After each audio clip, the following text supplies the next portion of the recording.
Welcome back to the channel. Welcome back to Mass Effect Legendary Edition. It's Saturday morning live, so you know what it is. But yeah, we've been playing Mass Effect all week, and I'm trying to slide through this hoe to finish these just to get the achievements anyway, the achievements I want. Because I mean, I'd rather be playing the originals than the fucking remasters anyway. But I have this game. I bought it. I downloaded it. So I gotta at least play through it to get the goddamn achievements.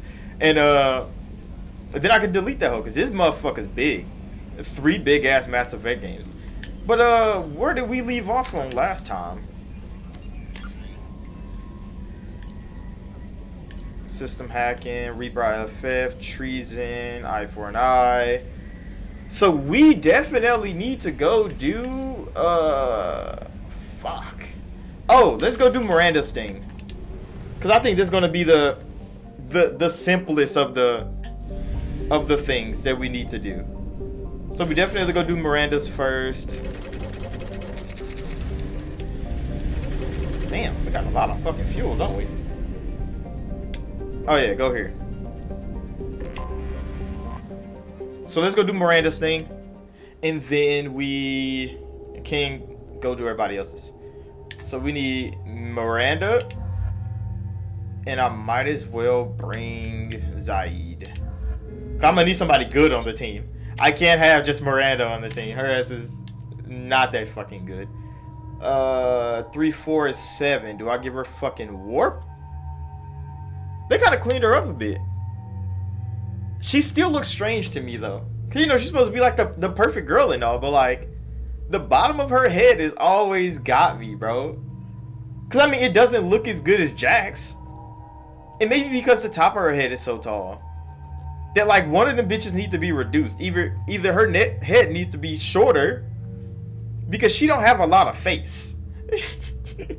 She has so much head and not a lot of face. But I mean they got the body 10 out of 10. Her dad got the body 10 out of 10. I don't know what the fuck he was thinking. I don't know, bro. For some reason, evil niggas just make bad bitches for some reason, bro. Like just think about it. Miranda's dad made her and her sister just bad bitches to release into the universe. That nigga M. Bison made Candy. Why would you make her, bro? Why did M. Bison want to be a bad bitch? We don't know. I still don't understand that. Like, why would you make one of the baddest bitches in existence? I don't know. I don't know what goes through their mind when they're like, hey, bro, if I'm a creative bitch, she gonna be a bad bitch, bro. I don't know. We need answers to those questions. But we just gonna go heavy warp. Because I think heavy warp is probably good. Warp detonates biotic effects. Nobody else has biotics on the team. So you're going to be warping by yourself. Zaid Masani. What are you doing, bro? I wish I didn't give you all this bullshit. I really wish I didn't do this to you. Because this shit is ass. We gonna clean it up, though. We gonna clean it up. You need... I mean, she got good weapons already. Well, the best weapon she can have. Collector rifle. I think he has to use the collector's rifle, don't he? Excuse me, my sources indicate you were in a warehouse recently. Did you by any chance forward a questionable shipping note to a Mr. Thax? Why are you asking me questions, bro? You know who the fuck I am? That depends on who's asking. My intentions are peaceful, and I'll take that as a yes. I'm a representative for Mr. Thax. He's very grateful to you. Please accept this as a gift for bringing the shipping irregularities to his attention. It was my pleasure. Have a pleasant day. I have a message for Miss Lawson. Lantea has reserved a room at Eternity and will be waiting. Thank you, Edie. I don't think I ever heard that because I never have her ass walk with me to eternity. So that was like, that's definitely something I've missed before because I don't take Miranda on a team. You have to give the Asari credit. Ilium is a cultural marvel. Humanity can learn a lot from their ingenuity. I mean, but you know the Asari don't like teaching motherfuckers, bro. Asari are like the biggest gatekeepers in existence. Pardon me, I'm on a call. They gatekeep everything, bro. There we go. When that shit came out. Oh wait, which one of y'all talk about Thax? Is it you? That's disgusting. You're making money off people's fear. Yes, I am. But yeah, when the third game comes around and you hear how much the Asarians gatekeep the fucking galaxy, you are like, y'all deserve to die. Y'all deserve everything that happens to y'all. Would play by the rules. But that's why they sat there all high and mighty the whole fucking time, living for thousands of years, just chilling out, holding all that shit to themselves. You deserve somebody who respects you. Somebody who's going to treat you right. Oh, I think I'm just going to stop dating for a while. No, don't do that. Don't let some human spoil you. Don't let no humans spoil it. Nah, nigga, we spoiling all the bitches of the galaxy. Humans are real demons. We do this shit for fun. Someone out there who We see Quarian bitches and we like, let's go. I'm about to fix that motherfucking immune system. Ms. Lawson, I'm glad you've made it. We've had a complication. What happened? Is Ariana all right? She's fine, but you listed a man named Niket as your trusted source. He contacted me, warning that your father has sent Eclipse mercenaries to make a sweep. He suggested that the mercs might be watching for you personally. He's offered to escort Oriana's family to the terminal instead. What? What information do you have about the mercenaries? I've confirmed that they're Eclipse, and that they're working for an organization Ms. Lawson warned us about. I could try to alert the authorities, but so far they've done nothing illegal. You made the right decision. We'll handle this ourselves. Making changes now could be dangerous. Are you sure you can trust Niket? Absolutely. He's one of my oldest friends. I trust him with Ariana. Lantea, we'll follow Niket's suggestion. Shepard and I will take the car and draw their attention. Have Niket escort the family to the shuttle. Give him full access to the family's itinerary, just to be safe. Understood, Ms. Lawson. So the plan is for us to get shot down by Eclipse while your sister gets to safety? Eclipse will be under orders to take my sister alive. They won't risk anything that could kill us. Alright. I'm ready whenever you are, Miranda. Thank you, Shepard. I appreciate this. I hadn't planned on Eclipse, but they never planned on you. Nobody can plan for big shit except fucking Harbinger, that demon. But who be taking? I should take Jack on this mission. I should take Jack on this mission just fucking because. No clothes Jack, shirt Jack, clothes Jack. Nah, no clothes Jack. No clothes Jack is just peak. Subject 0. Oh, I should give you warp ammo, shouldn't I? Because Miranda got the warp. Give you the warp ammo? Y'all are actually a good fucking team, aren't y'all? I've never done that. Because I just use Garrus and Tally all the time. Because they the A1 since day ones, bro. I stayed using them. Oh, I'm gonna give you warp ammo. And I'm gonna give you heavy warp ammo. And you and Miranda is gonna do your job. I'm not even upset about that. She gets slammed. Yeah, but the thing is, like, I need to play through as a fucking biotic. I need to go back and just be a fucking biotic. Because since you could just get slammed anyway. I just biotic warp, biotic slam. Fuck people up, bro. You fuck people up so quick. Alright, but let's go. Jack, what you shooting? A shotgun. Wait, did we not get that fucking Krogan shotgun from Tachanka? The yellow one? Okay, well, that's kind of fucked. It's fine. Damn it! Eclipse mercenary gunships. They'll be dropping troops in the cargo areas.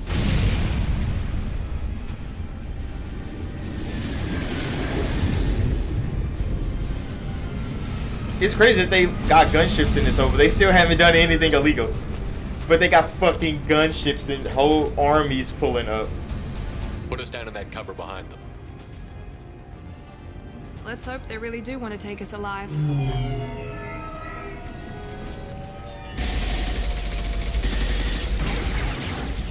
Hold I said hold fire, damn it! I wish they had more hover car, I got this. especially like the third game. I think they let you drive one in this game, don't they? I hated that sequence, Since you're didn't I? not firing yet, I trust you know who I am. Yeah, they said you'd be in the car. You're the bitch that kidnapped our boss's little girl. Kidnapped? This doesn't involve you. I suggest you take your men and go. Think you've got it all lined up, huh? Captain Inyala's already moving in on the kid. She knows about Niket. He won't be helping you. What? What do you mean Niket won't be helping us? Nothing you need to worry about. Nobody's gonna get killed unless you do something stupid.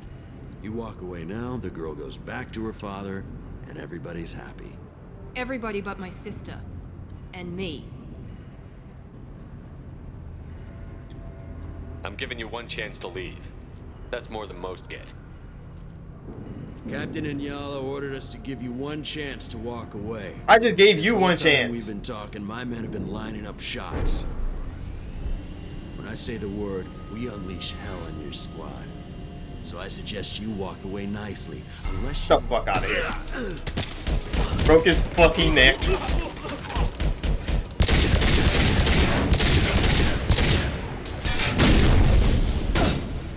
Look at Buddy's face. Oh, that shit still jokes to this day. We've been spotted.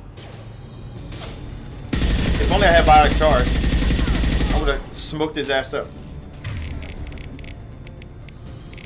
Oh, she already got warp ammo on. How the hell are you acting that fast, Jack? Your AI is good. That's me, Damn, the kick dumbass. is crazy. Hey, Jack, calm your ass down. Damn it!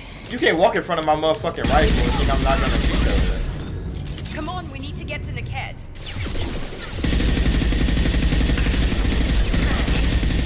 Oh, I'm about to get smoked. Get the fuck out of here, buddy. I wish my shielding was better. It's kind of wild how, Oh, we can't do that. We go here. Team 4, do you read? Team 4.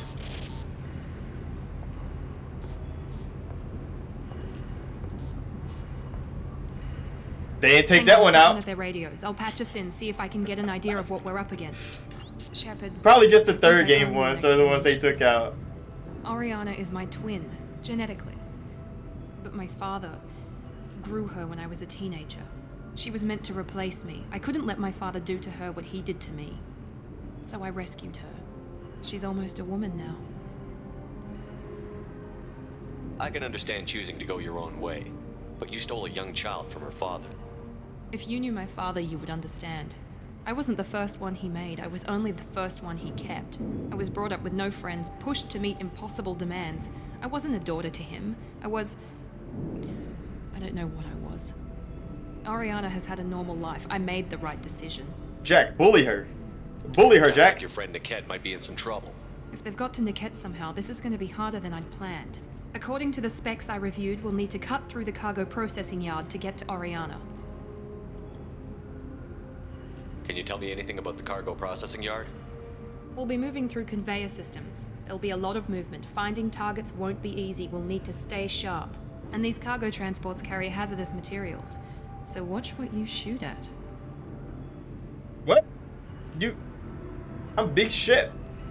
I shoot what I want. I hope your friend can be trusted. Absolutely. Niket is one of my oldest friends. I guess you could say he was my only real friend. He's the only person I didn't cut ties with when I left my father. Is there a chance your father could be using Niket to get to you?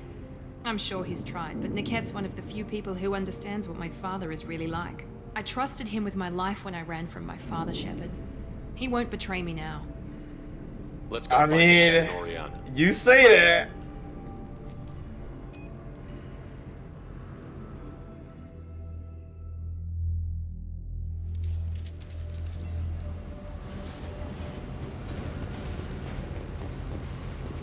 They're on the far side of the conveyor lines. Time your shots.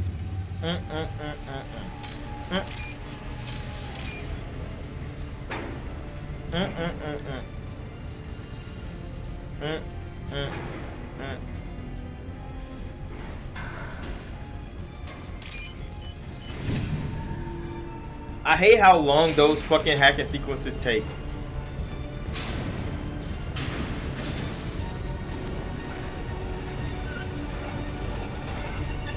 I forget where the enemies are. I know they should be over here. Oh yeah, there they are. Hold on, buddy. Damn, I wish Aid was here. Fucking Shockwave is so good, bro. I miss being a fucking Vanguard. I did not put him down. That's crazy. You missed warp. Put him down. Put him down. Who the fuck is using tech abilities? I don't got no technician on my team. It was him. That nigga popped a med kit. Keep the bitch back. The cat is nearing the transport terminal. She said, keep that bitch back. Now what's this? Damn, her ass crazy as hell.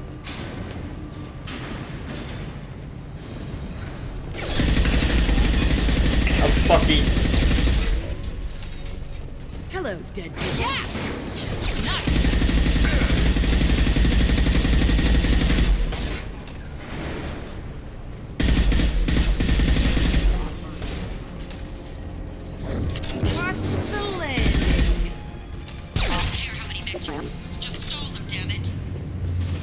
Yeah, we're cooking the fuck up. Taking cover. Oh, damn, it's hell's in it. Oh my gosh, that hurt a lot. For some reason, cover be feeling off in it. Okay. Oh my goodness, there's so many. Where did you come from? Everyone except my guard. The cat.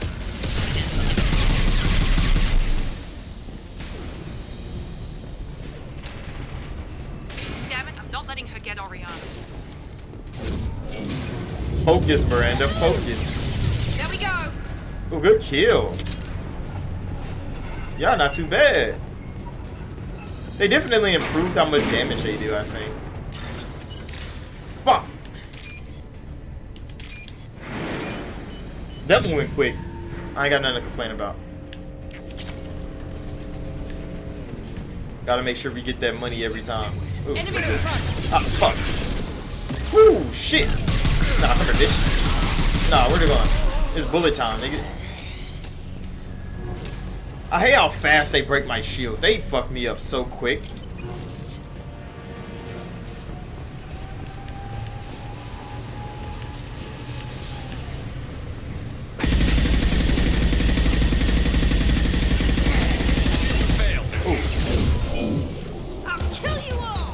Ooh, good fucking. That nigga went flying, bro. There we go.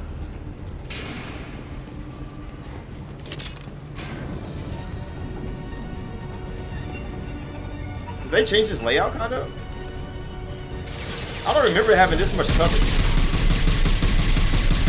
Oh yeah, we fucked them up. Too easy.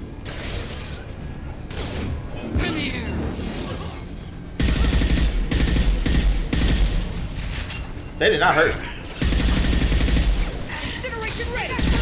Nah, nigga. Get the fuck out of here.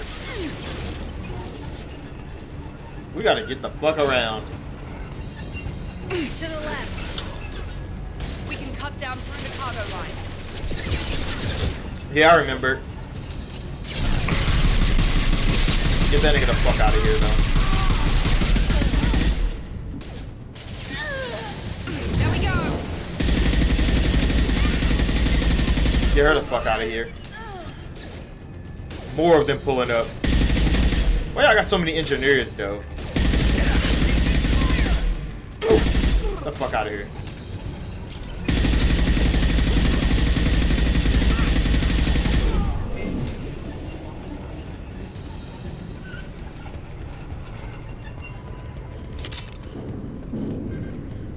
I like how the two most fragile factions created a mercenary group because they're the smartest.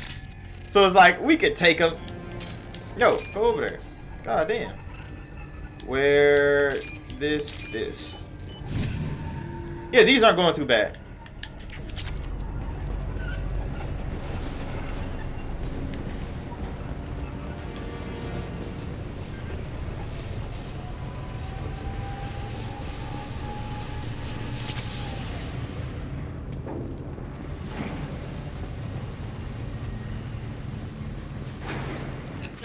operatives have attempted to delay you by disabling the elevators.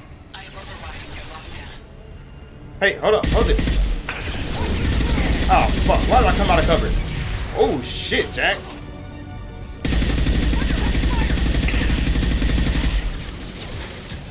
There's so many of y'all. Hold on.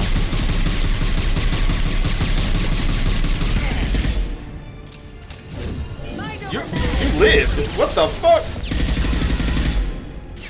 Okay, he lived too. Holy shit. Die, bro. Nah, nigga. Go down. Oh shit, it's a motherfucking biotic. Niket has reached the terminal. He'll switch the family over to our transport. Niket? But that can't be right. That can't be right. You heard her. It's time to do some motherfucking work. I'm supposed to scam one of these, don't I? Is this not that quest? I probably missed it. It probably was further back. That's fine. Maybe the captain knows we're listening in and she's feeding misinformation about Niket making a switch. Or maybe it means something else. Niket wouldn't do that. Damn it, why won't the thing go any faster? Did Niket know that you took Oriana from your father? No, he just found out about that recently. It was too personal to involve someone else. I never really thought about it, but maybe... No, he'd have to understand why I did it. He knows what I went through. Nah, The nigga. message on the radio seemed pretty clear. He wouldn't betray me. We'll be at the transport shuttle in a moment and we'll clear this up.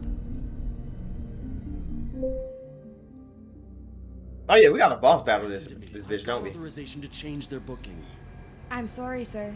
We're under security lockdown. Until the situation in the cargo terminal is resolved, no passengers can be rebooked. This isn't worth my time, Niket. I get paid regardless of how the girl gets there. No. I was told that I could handle this my way. We're not traumatizing the family any more than we...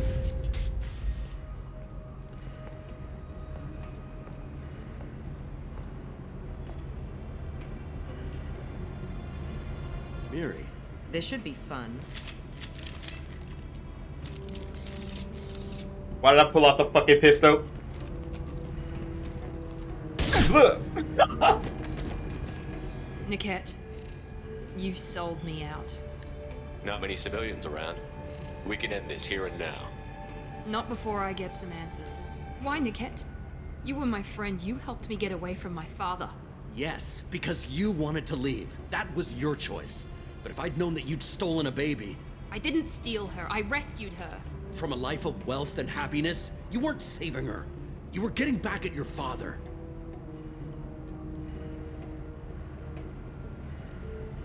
How did Miranda's father turn you? They told me you'd kidnapped your baby sister all those years ago. They said I could help get her back peacefully. No trauma to the family. I told them you'd never do that. They could go to hell. And you finally told me what you'd done. I called them back that night. Why didn't you call me, Niket? We've been through a lot. You could have at least let me explain. I deserve to know that you'd stolen your sister, Miri. I deserve to know you were with Cerberus. But I had to hear it from your father first. How much did Miranda's father pay you? A great deal. Damn it, Niket! You were the only one I trusted from that life. He knew you felt that way. That's why he bought me. So you just took his money. Don't get holy with me, Miri. You took his money for years. That was some of the dumbest shit he could have possibly said. Because she didn't take that nigga's money. He built her. She didn't take shit from him. He gave her all that because that was her fucking dad. You get like, you took his money for years. No, she did what he wanted her to do for years. And then she was like, fuck that shit, I'm leaving. She didn't take no fucking money with him. She left. She got the fuck out of there. And then he was like, I'll just start over. And she was like, no the fuck you're not, buddy. That was a weird ass thing for him to say. Like, nigga, you sold your soul for a couple pennies on a dollar. That nigga's rich as fuck, especially like space time rich. He's like elusive man rich. And it's like, what? That's wild. If Niket knows about Oriana, then your father does too. Relocating her won't work. Miranda's father has no information about Oriana. I knew you had spy programs in your father's system, Miri, so I kept it private. I'm the only one who knows. Which means that you're the only loose end. This isn't how I wanted it to end, Niket. I'm going to miss you. Do it, Miri. Yeah. Fuck that bitch. Figuratively speaking. I was tired of talking anyway. So was I. On our right! I wish you didn't push our ass away, because I could have just killed her ass real quick like. Oh my gosh, she caught the fuck out of me.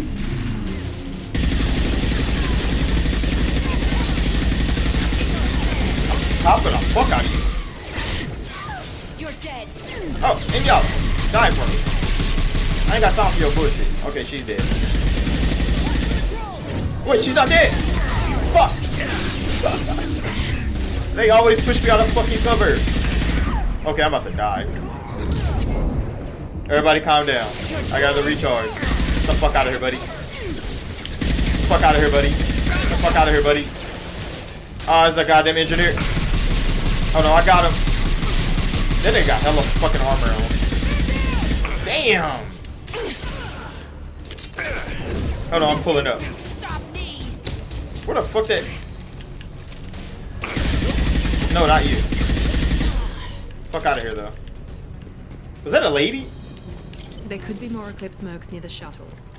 I want to make sure Oriana and her family get on safely. Trinket. Sentimental value. Okay, I remember that. Any other loot?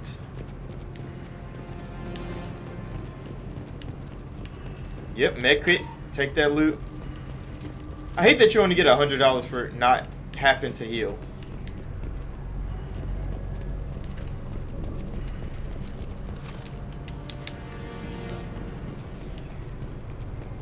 Or I guess regenerate the team. Because you don't have to heal yourself in this game. Now, Mass Effect 3, oh my goodness, bro. You play that shit on fucking Legendary and shit? Sold me out. What is the hardest difficulty called? Everyone makes mistakes. I'm guessing that's one you won't repeat. Why did he make me kill him? He could have run. He could have lied about having the data stored somewhere. But he just stood there. The only loose end. He knew what I'd have to do. Maybe he didn't think you'd have the nerve to gun him down. No, he knew. All too well. Let's get moving. Right.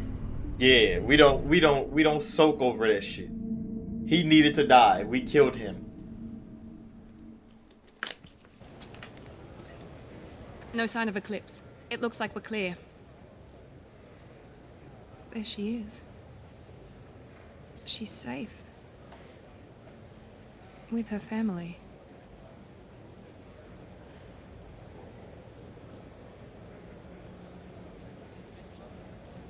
Come on, we should go. Damn, should I tell her to go talk to her? I probably should tell her to go talk to her. Even though I'm renegading up, I should probably tell her to go talk to her. Don't you even want to say hello? It's not about what I want, it's about what's right for her. The less she knows about me, the better. She's got a family. A life. I'll just complicate that for her.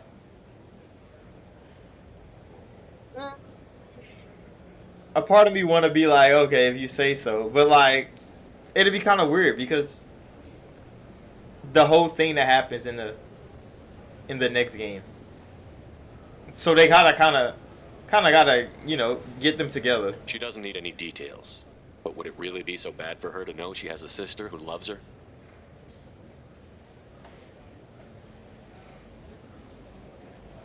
I guess not. Why is your head so big, Go Miranda? We'll wait here. Oh my goodness. I always see it because, like,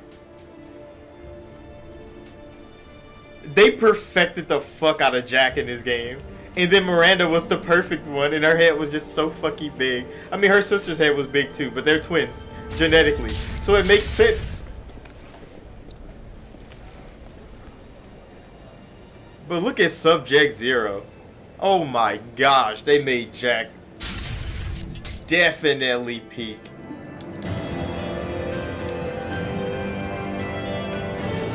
Slam.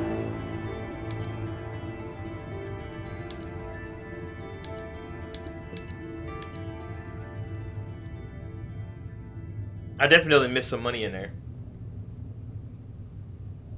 Because I think you're supposed to be able to find just as much as he gives you on every mission, I believe. Jack and Miranda are in the middle of a disagreement. Can you head it off before they tear out a bulkhead? I'll deal with it. Take pictures.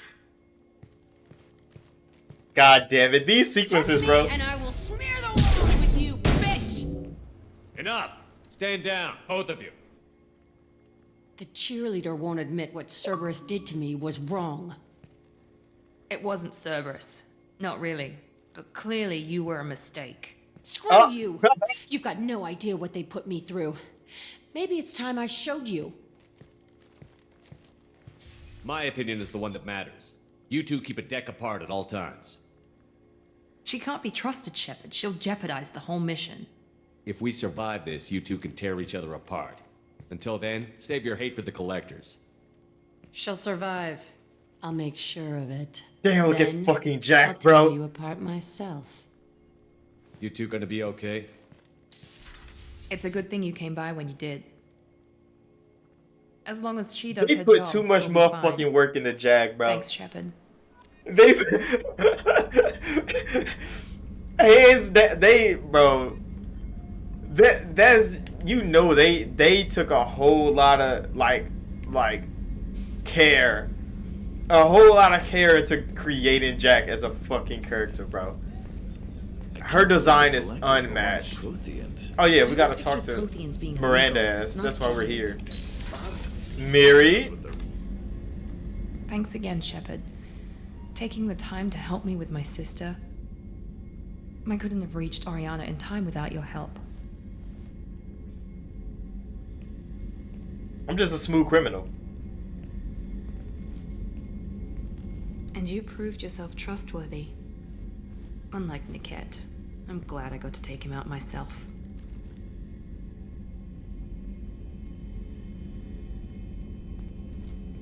Let me know if I can do anything else. I think I got it from here. My father has no chance at finding her family in their new location. But thank you, Commander. My sister is safe again thanks in large part to you. I won't forget that.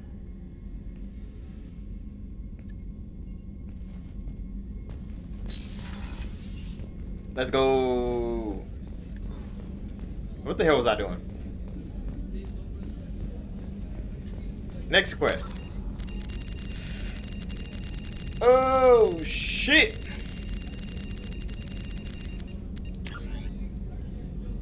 Oh, we gotta talk to Samara. Wait, no, we gotta go talk to... Let's go talk to Kelly first. We just gotta have Kelly tell us everything. Commander, you've received a new message at your private terminal. How may I help you, Commander? Yeah, tell me what I need to know, Kelly. You have unread messages at your private terminal. Samara would like to see you in observation on the crew deck. Anything else, Commander? No, that would be all. I'll be here if you need anything. Unread messages, still alive. Oh, it's the Ilium doctor. I mean, police officer. Advanced mineral scanner. What? Was it always the thing that happens? Is this from Miranda? I do need to fucking get this. Oh my goodness, bro. These upgrades are gonna take forever. I need to get these hoes.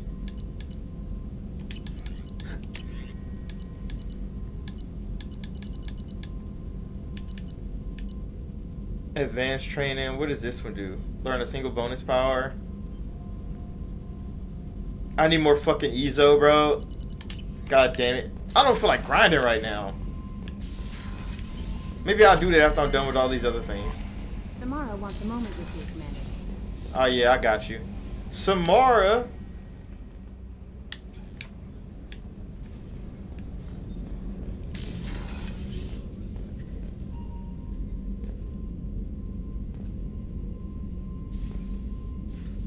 Hey, girl. All dangerous and serene.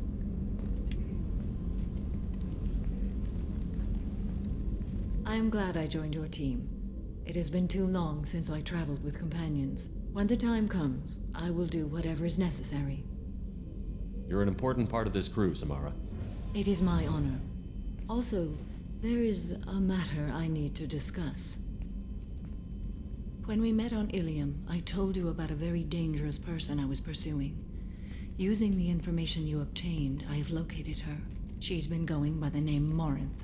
They did her so fucking good too. God damn, bro. Oh my goodness. Unmatched character design is crazy. Where is she? Omega, a nightclub called Afterlife, which seems a perfect place for her to hunt. Look at the eyes on her, bro. Holy shit. Tell me about her. She is an Ardot Yakshi. It is a term from a dead Asari dialect. It means demon of the night winds, but that is mythology. She is simply a very dangerous woman who kills without mercy. Wow, the special name. So is an Ardot Yakshi a special kind of murderer? Morinth suffers a rare genetic disorder. When she mates with you, there is no gentle melding of nervous systems. She overpowers yours, burns it out, hemorrhages your brain. You end up a mindless shell, and soon after, you are dead. Damn. Can she abstain? Each encounter gives her strength. The effect is narcotic. The more she does it, the more she needs to do it. She will never stop. She can't. God damn. Why isn't this ever mentioned in Asari literature or art? When we were primitive, there was much fascination with Ardot Yakshi. Some cultures worshipped them as gods of destruction. Now the Asari have a place in the galaxy, and they don't wish this defect to be widely known. As far as I know, only 3 exist today. 2 chose a life of seclusion. The 3rd ran. Morinth. She ran, and I am sworn to kill her. I mean... yeah... I can see. This is definitely worthy of your full attention. She confuses her victims, twists their feelings. They will do anything for her favor. We need to stop her. Thank you, Commander. There are no words to express what this means to me. There is one thing more. This creature, this monster. She is my daughter. Understandable. It can't be easy to talk about. My daughter's condition is my fault, and my redemption lies in killing her. Do not pity me. Simply understand my situation. Alright. How did all this happen? I spent my youth on the move, adventuring. I killed people, mated with them, or just danced the night away. I learned so much, experienced so much, and then my matron days came. I could finally sit back, bask and enjoy my family. But in one moment, it was all taken away. We've all suffered, Samara. I'm not asking for your pity. I am trying to explain why this is so important to me. Shall I stop? No. Keep going. I'm listening. I sat in a med lab while a nearsighted doctor droned at me, and I learned that nothing was as I thought it would be. I gave up all that I possessed. I own nothing, claim nothing. All my knowledge will die with me. Now my purpose is to destroy my own children. Damn. Those moments change you. And I've hundreds of years left to live with that. I say too much. Forgive me. Help me find my long-lost daughter. And kill her. God damn, we'll go bro. find Morinth. She's so good.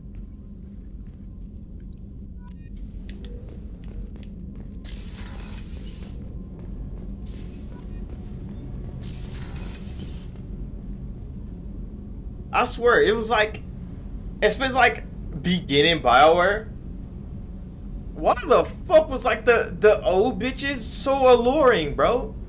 Like when Samara, nigga, like they just made them just like, god damn, and then you can't even talk to, you can't even romance them, and it's like fucking BioWare, bro. They knew what they were doing back then. They knew exactly what they were doing back then, especially with the older ones, nigga. Young me, nigga, I don't know, I'm probably like 13 when this game came out, maybe. I'm like, come, bro, what is going on here? Hold on, let's go see our fish. I ain't been to buy no more fish yet. We only got like one type. We need to get our aquarium up. I do got all the motherfucking things, bro. Look at the Reaper. Ash. Gunnery Chief. Out, bro, it's hella funny. That Shep still has that picture. Maybe because I ain't tried to romance nobody. I don't think I will. My nigga Shep gonna stay 10. He on a mission. He gonna stay at 10. So I'm not about to fold, bro. We gotta get Ash back in the next game. We gotta get her back in the next game. But they made Win, Samara, fucking what's her name? In Inquisition. Damn, I forget her name. But all them old bitches, bro. I'm like, god damn. Not even romanceable. Non-romanceable characters. Even Jahir as it Dan Larian did. Oh my goodness. But Jahir is like an old BioWare character, so it kind of makes sense. Yes, Shepard. Wait, I don't want to talk to you, Edie. now. Logging you out. I want to talk to this nigga Joke.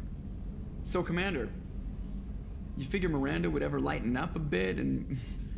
I can't even finish saying it. I assume everything is going well up here? Good for now. Fractured my thumb on the mute, but I think I made my point. That's it for now. Oh yeah, because they had See you, beef at Commander. one point. Okay. So let's go do Morinth. I think we're strong enough to do Morinth, aren't we? I hope I'm strong enough to do Morinth. See, I've always had this theory about this, what you call it?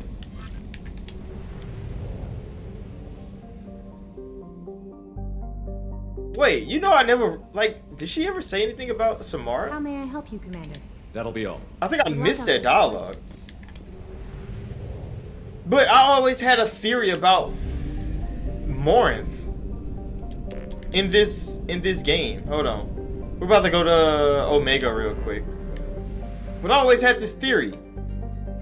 Crash site? Oh shit, that's me. Oh yeah, I need to go there and get that.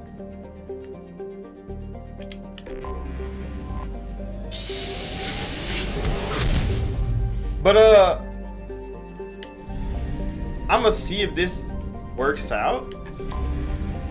If it works out in my favor at least. But I always had this theory. The interactions with Morinth, because most of the time in this game I usually go Liara. Fem Shep, male Shep. Liara is the perfect romance for Shepard. And I think they push that hard as hell. Her attachment to you is like, what do you call it?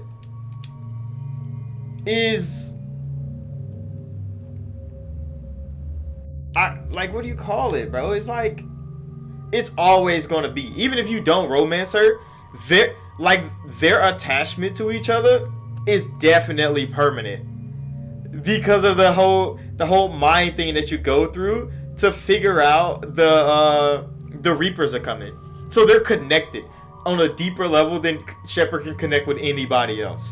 So it's always going to be like natural for them to be close in all the scenes, even if you don't romance her. So it's kind of weird not to romance her because they're so close. Because they're so close. And I don't know. It's just strange to see. But yeah, we got to take Samara. And we might as well take... What else do we take? We could take Thane on this. I never took Thane on missions, except like his loyalty mission alone. He has throw and warp at the same time? Shredder ammo? What the fuck is shredder ammo? Increased damage to health of organics? That shit could be good. But yeah, let's get throw maxed and maybe warp maxed. I'm gonna give you heavy throw. and give you motherfucking unstable warp.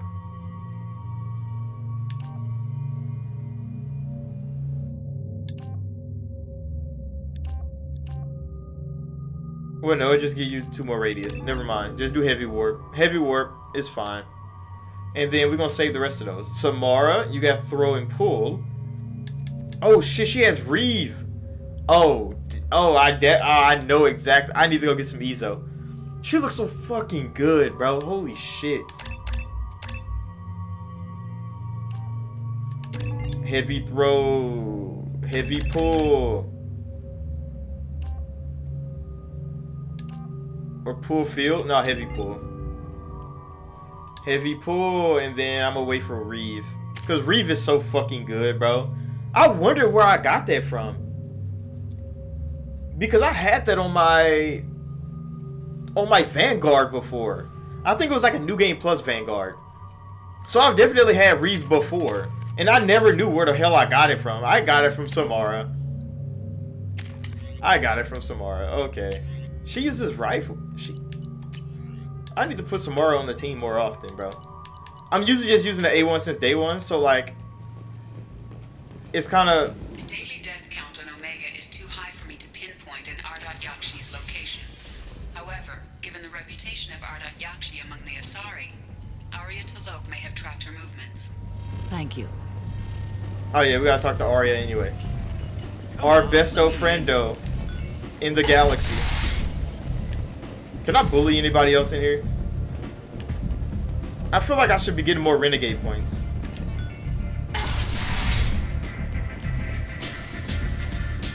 Oh yeah, it's this guy, the bartender. We gotta bully him.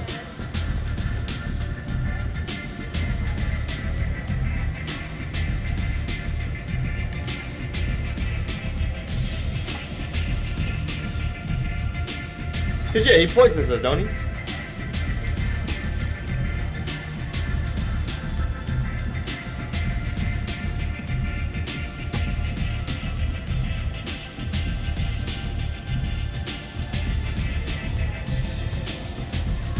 Nope, it's not him. Okay, hold on.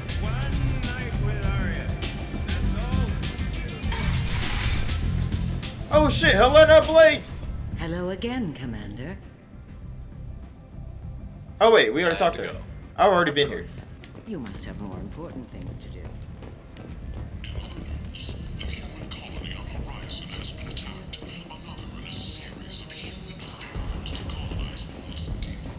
It's this nigga. It's the Batarian. Okay, yeah. This is the one that poisoned us.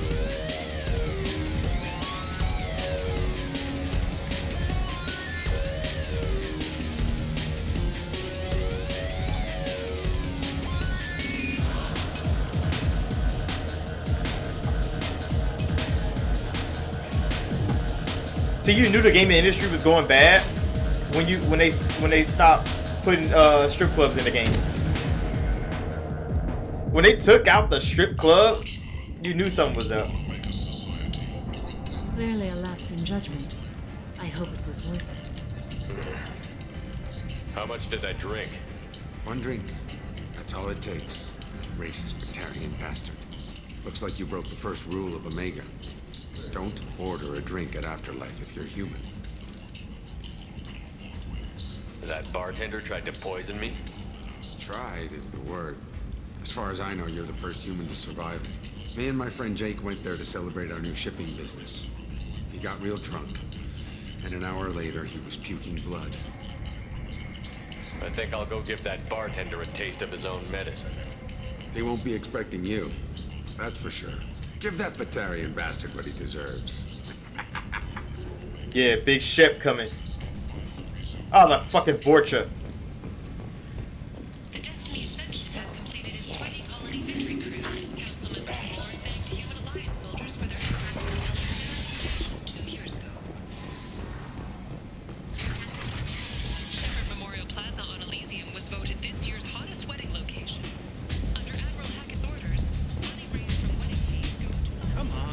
Shepherd Memorial. Niggas getting married on Shepherd's grave is crazy.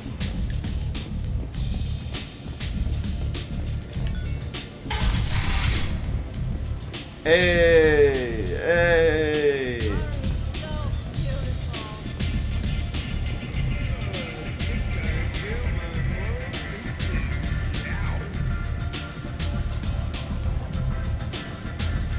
All right, back to work.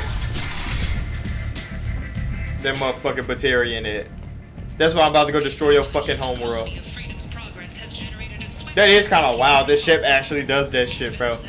He like, fuck the Batarian homeworld. This is the second time he's done some shit like that. Do I know you?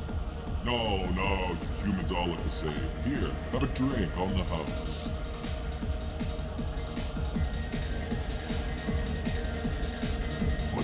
But you drank? You shouldn't have. Wait, you don't want me to. Now, drink it. Yeah, bitch ass nigga. You can't. Drink it, or I'll blind you one eye at a time. You got 4 of them bitches.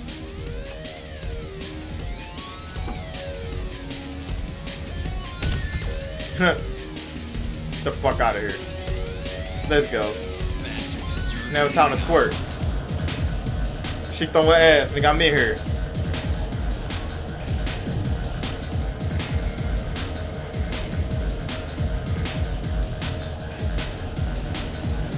The fact they made this nigga Shep not able to dance, bro, is still some of the funniest shit ever. They probably just couldn't animate good dance animation back then, but they could have. You saw the motherfucking the strippers, bro. They just didn't want Shep to be a good dancer.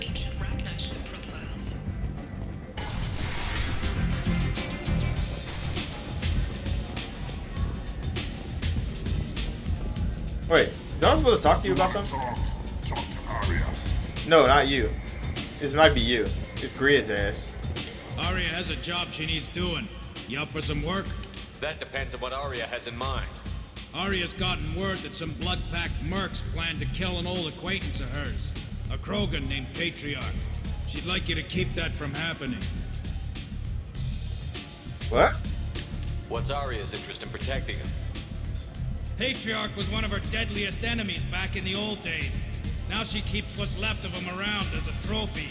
As long as he lives, he's a perfect example of what happens when you go up against Arya. Okay. I'll look into it. Good. Patriarch's downstairs, likely surrounded by his fans. Get him into hiding until the mercs move on. Come back here when it's done, and you'll get your due.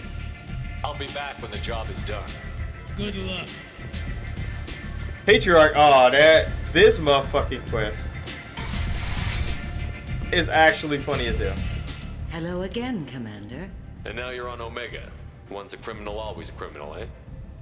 Oh no, Commander. I retired. I know better than to go back on my word with you. You convinced me to turn my life around. I'm a social worker now, believe it or not. Social worker? Is that what you're calling it these days? That's what it's called when a person works for the betterment of the people around her. Doing the good work in a place like this requires that one understand how things truly work, which makes me uniquely qualified. Okay. Well, I'm glad to hear you're keeping out of trouble. Thank you. This is all to your credit, Commander. I have to go. Of course. You must have more important things to do. I never knew she became a social worker. Did I bully her into that? I think I probably bullied her into that. Look, new bartender.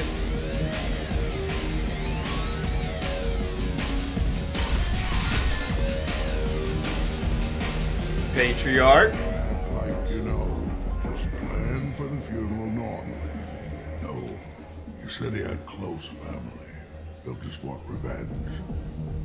Kill the family first. Then he'll get angry and come at you stupid. And then you kill him. I don't think I know you, human. I'm the Patriarch. Arya's Patriarch. What do you want? Some people want you dead. I've been asked to move you to safety. Well, of course. heard it would make her look bad.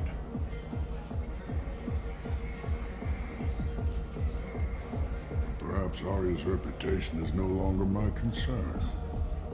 Perhaps I will stay. See who thinks me important enough to kill.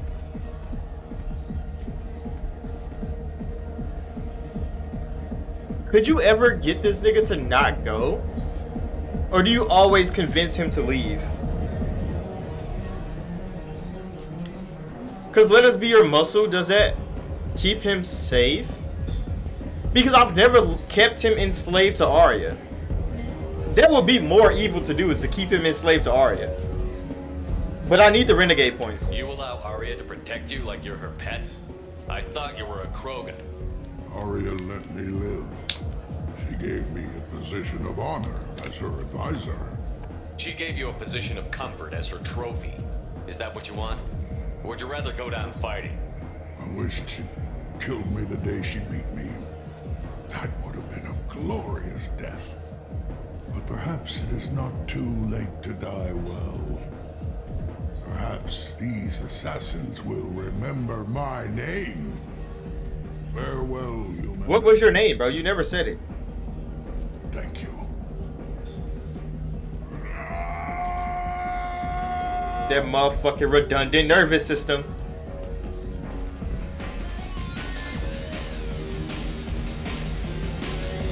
I should probably do that a different way. One of these times. I'm always renegading this fucking playthrough though. Especially like Mass Effect 2. The renegade path is just so much better than being Paragon. It was good, Hendrix. It's been a minute. Arya wants to speak with you, human. Something about Patriarch taking on a squad of mercs by himself. I wouldn't keep her waiting. Arya, how are you? You're looking good. I heard my old friend Patriarch died. Went out in a blaze of glory. You say every time I stream I be at work? That's because like since I'm on vacation from work, I've been on vacation from work all summer. I just stream in the morning after I get out from the gym. So I mean I need to formulate a good time that everybody's available so like they can come watch the stream. I need to figure that out. We need to work something out so then everybody can actually be there. Cause that's why Gaming News Weekly I do it like 1 p.m. But still, there's people that usually don't come in until like 2, so I could move it back to 2, and see how that works out. I gave him what you couldn't, the chance to die like a Krogan. That wasn't your decision to make. His life belonged to me. Was her eyes always blue? Was dead for centuries. You know that. How he was. I'd almost forgotten he was a Krogan. You gave him the death he deserved. Her eyes look good too. Do you need something else? You say you look at it, cut your shit back this week? I don't know about that. Cause see, when I be at work, The pad was on one of the mercs that was after Archangel. They were coming when they like, you know, formulated me to be leadership, I think I worked more than anybody else could have worked. There was so many times where like I would be working like to tell me how this information 14 hours a day for like a month straight. You've done a lot for me, Shepard. There's so many times where I didn't take a day off for like 21 days. They paid me a whole fucking lot. And everybody be wondering like, why are you working so much? They used to always ask me that. They're like, why are you always at work? I'm like, nigga, y'all pay me to be here, bro. Like if I have time, like if I'm gonna dedicate my time to something, I want to be getting paid for it. Or I want to be doing something to better myself. I don't want to just be wasting time doing nothing. So I would always be at work. I wouldn't neglect myself though. I would still go to the gym. I still spend time with my girlfriend and stuff like that. But I would take as much time at work as I possibly could because they paid me, because they paid for it. So when they would cut me back, when they be like, oh no, you got to go home early, I'd be pressed. I'd be pressed because I'm like, damn, you know how much money I make just being at work? I enjoy my job, so that's probably why I'm like that. A lot of people don't enjoy their job, so they love to leave early. They just do this to get a paycheck, and I understand that too. A lot of people just do the work that they can because they gotta support their family. But me, I was the opposite, bro. They would force my ass to go home. They'd have my paycheck run through. They like, yo ass gotta take some days off. Force me to take days off, and I'm like, come on now, bro. I just want to go to work. An Asari fugitive is hiding out here. She's an Ardat Yakshi. We need to find her. I knew it. So yeah, I wouldn't Nothing want to moves be body cut quite back so in work. Not for real. empty as an Ardat Yakshi does. You haven't taken steps to kill her. Why would I? She hasn't tried to seduce me. Her last victim was a young girl. Pretty thing. Lived in the tenements near here. That's where I'd start looking. You say I sound like one of your coworkers? I mean, it kind of be like that though, because there's always somebody in Better luck catching. the workforce that is gonna be like that. But see, when I became management, one of the things my boss taught me is that you should rather be the one working than an employee would.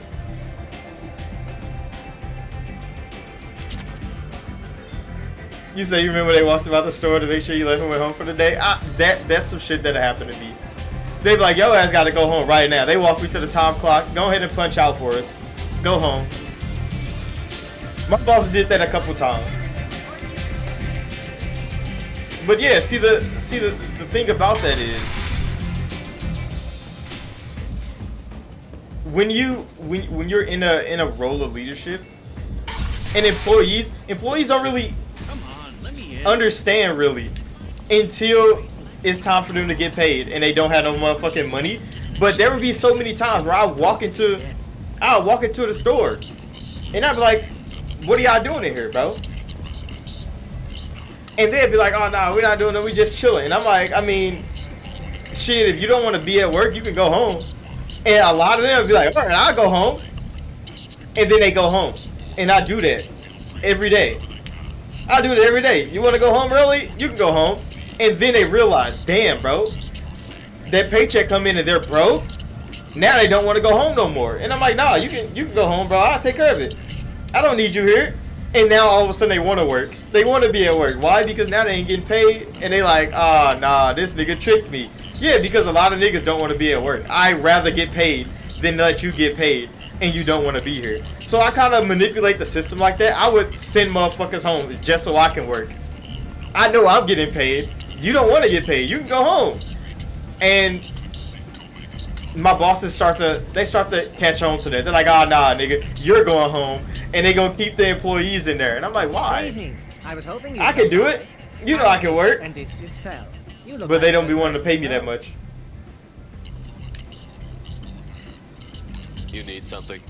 Well, if you'd be so kind, I hoped you might consider a proposition. I need skilled, trustworthy people to take care of a little business for me. Nothing illegal, of course, but it's paying work. I'm listening. I'm in the information business, specifically the buying and selling of privileged material. It's nothing illicit. I just need someone to pick up packages in certain locations and bring them to me here. I can do that. My contacts use specific drop points. I need you to look outside Merib's shop on the Citadel and inside Eternity on Ilion. Look around for anything that might hold a data package and bring those packages to me. Good luck, my friends. I forget what he was about.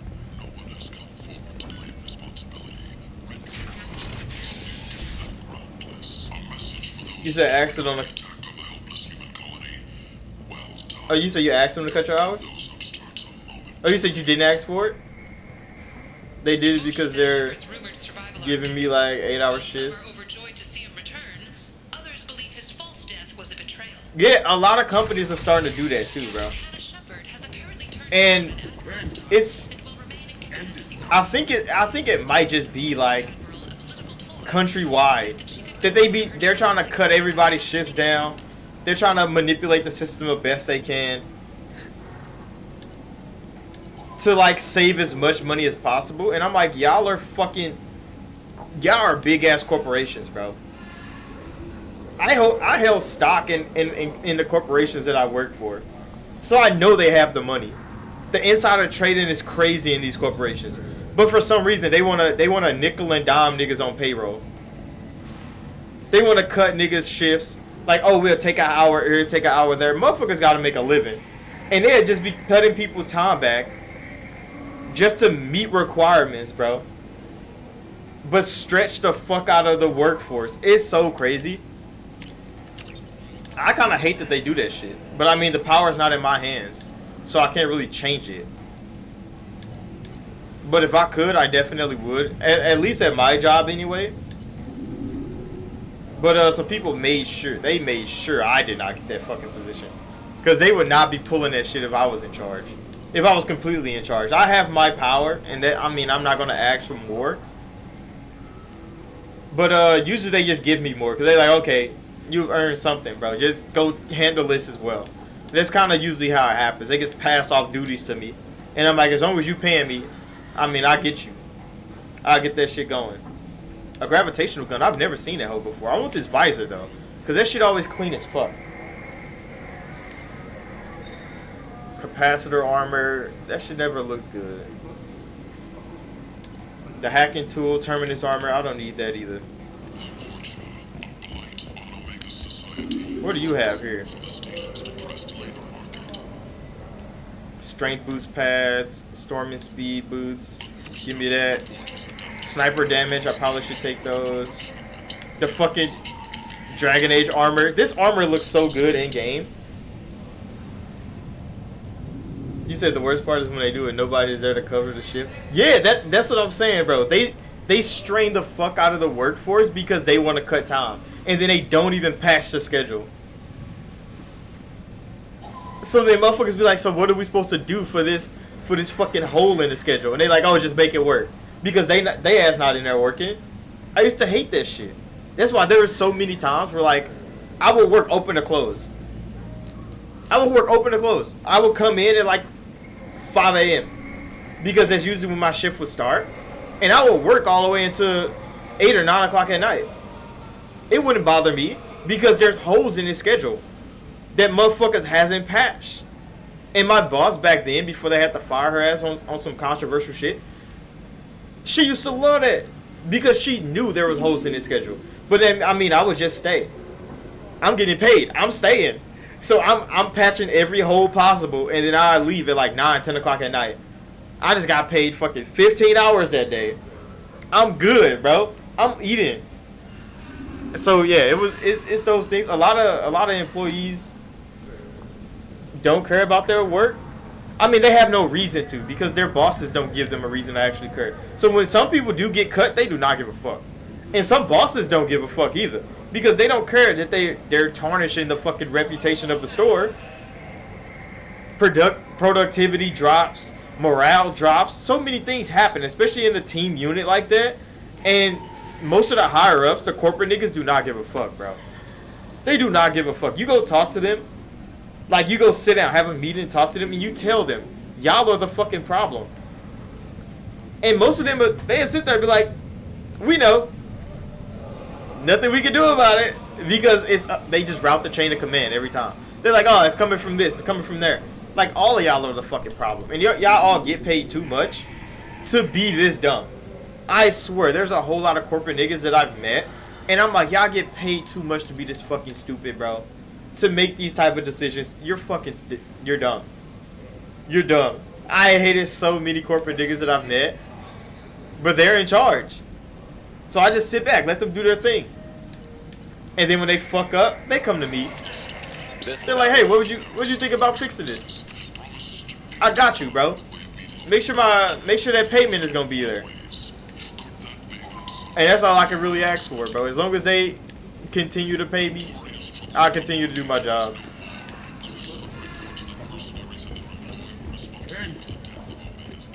And then they be pressed. They're like, oh, we paying this nigga too much. Hey, this is the lady. Yeah, we gotta talk to you. Are you here about my daughter? My nephew died a week ago and no one seems to care. The medics said it was a brain hemorrhage, but that's not true. It was murder. Someone killed my nephew, my baby. I think she was murdered too, and I'm looking for her killer.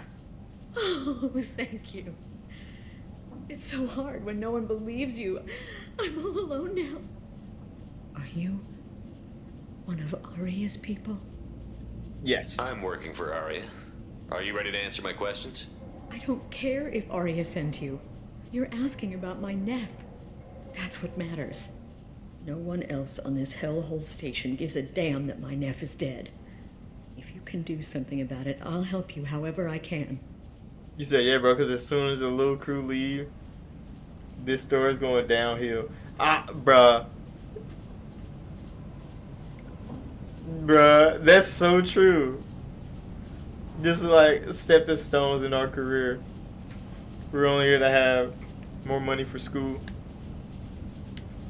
See, I didn't even work when I was in school, and that's part of the reason why I had to drop out. This is part of the reason I had to drop out, because I didn't have a job during school. Mostly because my mom and them told me, hey, don't worry about it. So, I mean, I probably could have still worked, but I didn't. But yeah, there's so many times where like the second shift will come in, the closing shift, and they're horrible. They're horrible. And I be telling my boss them, like, fire they ass, bro. I don't understand why the fuck she won't fire them. She wanna be so freaking what do you call it, bro? She'd rather be liked than respected. She's one of those ladies. Oh, so the morning shift be fucking shit up for y'all? It's our closing shift, because our closing shift is full of young people. They don't really care. They just do the job. Yeah, because they're college. They're in college. So, I mean, they just be chilling out at work, getting paid. Most of them do good. But, like, their leadership is trash. So, I mean, if their leadership is trash, and everybody else is going to be trash. But, like, I'll be telling her ass, I'm like, you just got to fire the fuck out of them, bro. Get some replacements in there. But she want to be liked way more than she want to be respected. And it shows. It shows in the way she make decisions. And I'm like, I'm not going to press you because it's your job, not mine. But all these things are your fault. I tell her as that, straight up. I tell my boss that straight up. Those things are her fault. She got to deal with those things. Don't come to me saying like, hey, can you help fix this? No, bitch, it's your fault. Because you don't want to do anything about it. Not really. She won't let me do it because I'll go in there and tell all I ass get the fuck out. I'll do it myself. But hey, that's not my position no more, bro. So I be having to remember that's not my place to fix her problems no more. So I just step back. I do my work, get my paycheck, I go home. And then they be begging for me to take responsibility back. Did your daughter have a lot of friends? Not a lot, no. She was shy. Spent most of her time off making her sculptures, not hanging out with friends. Something did change in the last few years. You say a bunch of old people that don't care in the morning? She started talking about bruh. Sorry. It's like we work at the same place. Because it is like that. It's like dragging Neff out to clubs, and I'm pretty sure she there's a couple good people in the morning. But like there was a point in time where I wasn't at work no more. And everything went to shit. Because I went to a different location to work, and I think I worked there for like 2 weeks just to like get their shit in order. But when I left, everything went to shit at the main building, bro. And I come back and I'm like, there's no fucking way everything go to shit when I leave. I'm one employee, bro. I'm one nigga. I'm one management. I'm one chain of the management leadership role. I mean of the leadership chain. One manager. There's no way I'm the one keeping all this shit running. But when I left for 2 weeks, it's crazy how shit went to shit so fast. Because them motherfuckers didn't want to do anything when I was gone. You say old ladies cussing their customers? Old people be demonic beings, bro. There's old people, they don't give a fuck about shit. Because they're old. And a lot of them can't get fired because they've been at working there so long. So the company's actually not allowed to fire them. They have to retire. So they would do the most reckless shit because they know they can't really get I think they can get fired, but they would have to pay out like so much to fire them. So they would want them to retire normally. But I learned corporate speak, you can spin their ass. You can just suspend them. And I'm like, just suspend their ass. You can suspend them for months. They don't get paid for any of it. Like, you can definitely destroy somebody's life. When you learn all the corporate speak you can do, you can ruin some people, bro. You can suspend their ass for months. You can not take them off payroll. You can just cut their ass from the schedule. You're suspended. And they have to sit there and wait for you to call them back. Corporate people are real evil, bro. What kind of a person was this Morinth? I never met her. But Neff talked about her like she was a queen. You'd And swear old there people, was no one else alive when she talked they about know. Morinth. That sounds familiar. You said, bro, on the bright side, you have been able to save up money better. I mean, yeah, that's good. That's real good. That's why, see, and in situations like that, where you're able to save money, that's when you should work harder. Because the more disposable income you have, the more you can just put away. And I'm not one of those people, see, I'm kind of strange with money. You said you low-key had to realize that you can't keep telling my mom how much I'm making. I mean, that's why I kind of moved away from home, because before I moved away, yeah, I was working hard as fuck. I was working at Busch Stadium. I'm from St. Louis, so I worked at Busch Stadium. I'm working in the Champions Club. I'm one of their what do you call it? One of their utility people. So I like clean up in the kitchen. I was learning to cook and shit from the chef. We having a good old time, bro. I'm in the Champions Club. This is like where the rich people come to eat food. When you come watching baseball anyway. I don't know why rich ass niggas got a whole club for baseball. But yeah, but like I was making good money. And my mom would always want some. Because I lived with her. And I'm like, okay, I mean, I could give you money. I live with you. She got me paying. Okay. But then the money went to nothing. The money went to nothing. And I'm like, so all the money I was giving you, I don't even know what the fuck she was spending it on. She definitely wasn't paying the bills. She wasn't paying the bills with that shit. So it, like, when I moved away and when I learned how to live on my own, and I'm like, yeah, like her ass was bad, bro. Like you kind of start to see, you kind of realize as you get older and you start doing things yourself, you look back. And that's why I like talked about what I did when I did the 1,000 subscriber video like last week, I think. It's like you look back on things and you like, bro, it shouldn't have been like that. But you won't know that until you're older and you start to look back. That like the things that you went through, like that shit all could have been avoided if somebody was more responsible. We're not gonna point no fingers. We're not gonna lay no blame. But that's kind of the reoccurring theme, especially like in the black community. Especially in the black community, there is a reoccurring theme that be going on. Samara, does Morinth control her victims with drugs? She controls them through sheer will. The drugs are just a lifestyle. She loves the club, loves the base. She's a hedonist. So this Morinth did hurt my daughter? Is she the one that... I will bring justice to the one that did this. We swear to you, Neff will rest easy soon. I hope so. But yeah, like... My baby. When you, Do you mind if I examine when you Neff's start, room? you should... I know this is probably bad advice. This is probably bad advice. But in the long run, it would definitely benefit you more. But you should start to prepare to move the fuck away. Why did this happen? I know it's not for everybody. Never hurt anybody. We need to look in your daughter's room. You said you didn't have a car for the beginning part of your senior year? I'm the first person in my family to graduate high school. I'm not sure if I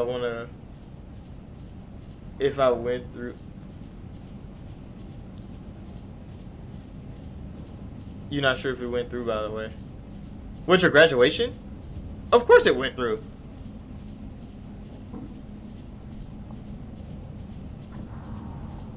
It's all because somebody was chasing some pee and my mom act like she didn't wrangle them. Instead of my mom and my sister said it was no help. Damn, bro, that's so relatable. You just don't understand how similar how familiar that is. And that, like, that's not, I can't say it's a bad thing, but I don't think that should be the case. How familiar our stories could be already. And I mean, I'm old as shit. You're still young. I mean, I'm not old as shit. I mean, I'm 28. But you at least 10 years younger than I am. And it's so crazy how similar our stories are. Like, niggas grew up in it. It's so crazy.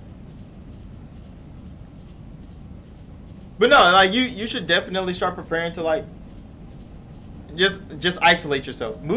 Just move away. Just work hard, grind it out, move away. It's gonna be hard as fuck to live on your own because the economy is shit right now. Completely garbage. Completely garbage. And I think it's only getting worse. So that's why I say it's kind of bad advice to try to say this. But you should definitely look into moving away. Just so you can see how the world is and how you would tackle the world from your own perspective with nobody else's responsibilities on you except your own. So then it teaches you how budgeting is. It teaches you what you prioritize as a person. Do you like this as a luxury? Do you want to take on this vice? How you're going to spend your money and your time? Like, you gotta get out there and find that. College is a good place to find that. I know a lot of people don't go to college, especially coming from where we're from. But college did teach me a lot, even though I wasn't working or nothing during college. I didn't have money during college. I was still a broke ass kid. But it definitely taught me a lot about time management and my own.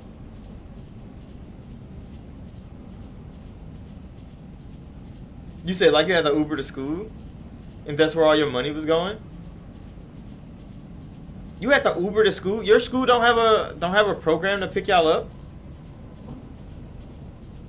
They don't have a program to pick y'all up? I think this one thing my school did have.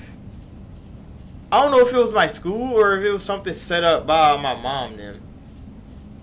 But when we moved away, so we moved out of the school district around my junior year, or it was probably my senior year. One of those, we moved out of the school district and they had like a taxi service pick us up. But it was like government sanctioned. So we didn't have to pay for it ourselves because a bus couldn't come get us. But I didn't want to have to like transfer schools, especially like in the middle of the year towards the end. So they had this little taxi come pick us up like bright early in the morning. It was hella early. And we'd get in the car and they'd drive our ass to school. And they'd be there to pick my ass up. And everybody thought I was like living the life of luxury because this car can't pick me up every day. And I'm like, no, nigga, like this is what I have to do because I live so far away now. So I couldn't talk to niggas. There was no time in between me getting out of school that everybody's like talking to each other, chilling out, getting on the buses, waiting to leave. No, I have to come out of school, get in the car, and go. So they don't have that for y'all. Damn. You should definitely talk to like your school counselor at school or the principal or something to see if they can set something up for you like that. So you don't have to pay out of pocket for you to get to school. Because you shouldn't have to do that. They should definitely find a way to help you get to school. And that's depending on if you have good people at your school. Because not everybody got good teachers and good staff at their school. My school didn't have many of them. We had like a handful of good staff and teachers at my school. I could probably name 4 that I know would like help people out, would want kids to succeed. Everybody else, they were just there to get paid and to get their debt repaid because like that's where they chose their teachers from. They're like, hey, you come work in an inner city school, we'll pay off your student loans. That's kind of the general teacher pool that we got. Everything will be just as she left it. Thank you. I'll examine her things.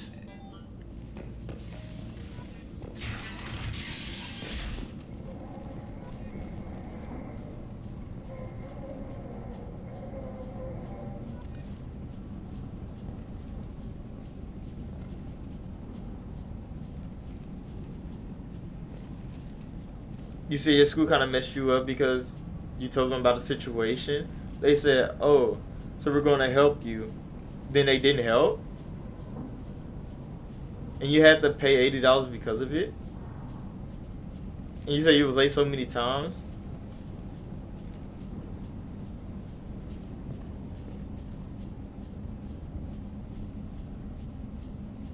So you don't have good staff at your school either. See, that's just fucking tragic, bro. Alcor artist Forta. His work is sublime, but don't stare at it too long or you may go mad. I don't want anything bad to happen to you, love. I can't wait to hear what you think of Forta. That's like... Neff made that. That's just one of those things, bro. That our school systems are just trash. They're just trash, bro. Because they really don't care. They don't care if you succeed. They don't care if you be something, because nobody's trying to be anything. Not really. So when you are the outlier, there's really no resources to like pull your ass out. And I think the rest of the world don't see those situations. They don't hear about them enough. So they don't even know that they're true, and they're so common because they think like, oh, niggas in the hood just fucking up. And that's why the cycle continues. Like, oh, we're all just fuck-ups. But in all reality, like, niggas are set up to fail, bro. They put so many barriers in front of you to set you up to fail. And it's not, like, I definitely take all responsibility for things that I do. Mostly because I want all the credit when I do the things that I want. So when I'm achieving my goals, nobody gets credit but me. Because I take all the responsibility for everything I do. But like, there's some times where you know the blame is not on you. I will still take that blame, bro. I'll still take the blame on myself every time. Because I chose to let you be the one in control of that situation. So that's kind of how I think about it. You said the only thing they did was put you in the welding program? Which, yeah, like, the welding program is really going to be good. It's going to help you out. Because having those skills is going to help you, like, find a workforce. Even if you become a traveling welder. Even if you want to work for yourself. You just want to go from state to state, travel, do odd jobs here and there. Or if you want to, like, go do deep sea welding somewhere for, like, the military, for, like, government agencies, for fucking oil rigs. There's so much opportunity there. That shit is dangerous as hell, though. That shit dangerous as hell. Like, I would want to learn the skill. It's not like I'm opposed to learning the skill, but I would be scared. Especially like building ships in the water, going in there patching holes. I'm capable. I probably am. But a part of me is like, yeah, bro, don't even put yourself in that situation. Read the newest entry. Cycle 42, orbit 67. She's going to take me to her apartment tonight. Whatever happens. But yeah, the welding program is really good. She can sell my pieces. We can live somewhere glamorous, like the women in Vanya that Vid Morinth likes. How did this happen to me? I'm just dumb trash from Omega. Read the oldest entry. Hey, diary. Cycle 34, orbit 671. There's a lot to talk about. I dropped Jarut's name, and they let me into the VIP room at Afterlife. I was sure everyone was staring at me. Then the most beautiful Asari starts dancing near me. She moves like water, form and volume, but shifting, changing. I'm in a trance. Then I'm dancing with her. Later, we went for skewers, and I'm supposed to see her again tomorrow. Read the middle entry. Cycle 36, orbit 671. Am I a freak? Morinth is a girl like me, and she's definitely not human. Just when we dance and the hallex is flowing through me, the way she looks at me with a hunger, a longing, no one's ever looked at me like that. We kissed tonight. Close the holo journal. This is Morinth's work. She's attracted to artists and creators. Someone with a spark, slightly isolated from their peers. She impresses with sophistication and sex appeal. Then she strikes. The hunt interests her as much as the conquest. And like people be talking about, oh yeah, you're so young. You haven't really experienced anything, which is slightly true. But then you've been through a fair share. Yeah, see, god damn, bro. Like reading that, and then in my mind, I just start recalling. I just start flipping through the same type of experiences, bro. Cause yeah, if you go and you meet some new people, bro, and people be so surprised all the shit you've been through, and then they're like, bro, but you're so young. You have your whole life to experience things. Like, no, nigga, you don't understand. You don't understand. Like you turn 18 years old, and you feel like you're 45, bro. You've been through so fucking much already. You've done so much.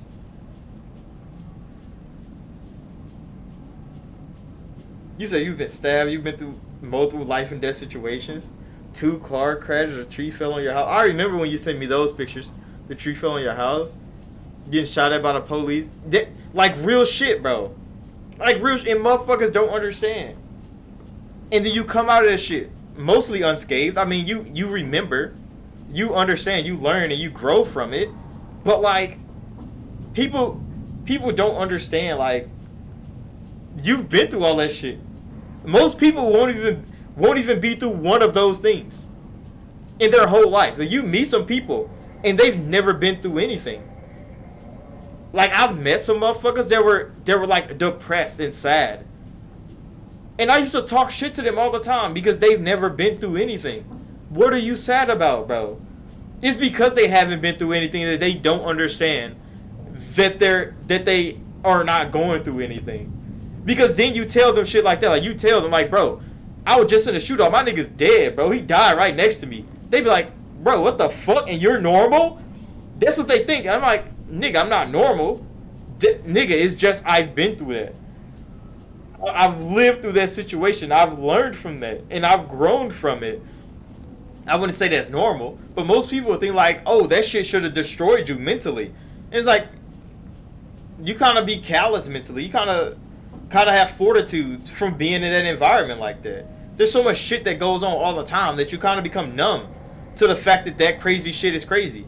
But then you talk to somebody that never been through anything, and they'll tell you like, nigga, that shit is crazy. And you can keep listing shit. The stories go on, and it's like, that's not the right way to be living, but that's how we lived. That's how we grew up. Niggas walking through the park, fucking midnight. Me and my little cousin, niggas slide on us, bro. We know them niggas. They from the other side. They slid on us, letting off shots. We like 14. My niggas, we running for our life. Bullets hitting trees and shit. We bang through the gangway. We run up the street. We get back to my house, nigga. We coming from his house. We get back to my house, nigga. It's like a 5-minute walk, bro.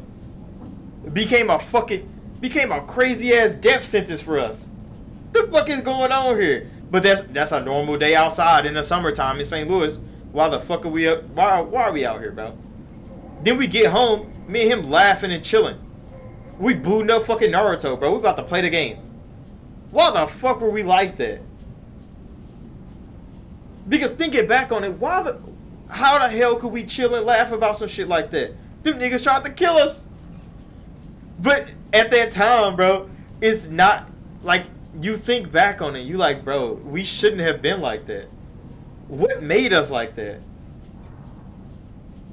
And it's kind of hard to explain.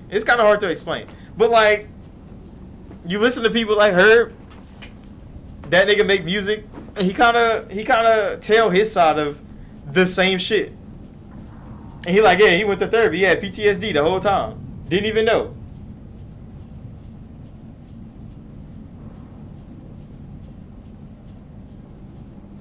You said you raised kids that were not yours when you were super young, like 12 or 14?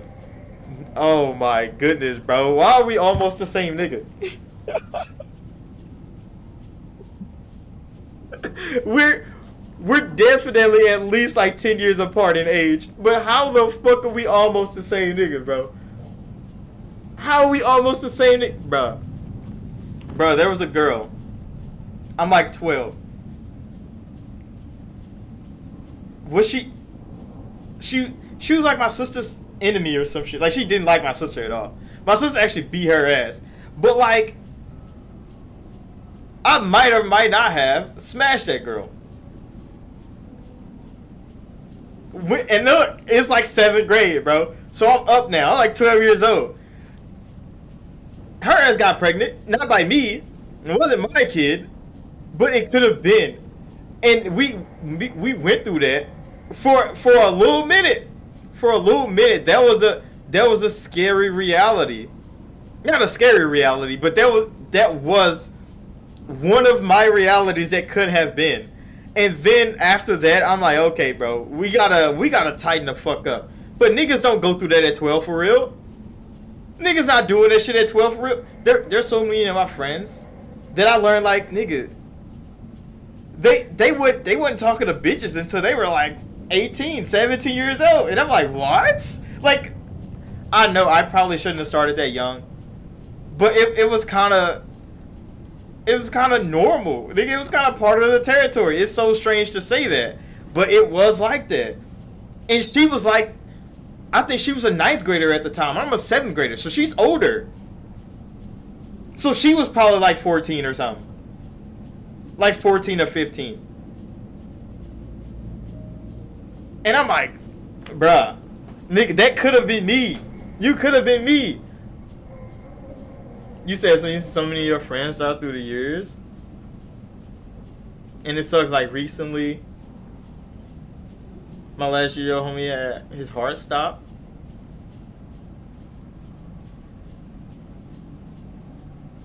There's some scary shit, bro.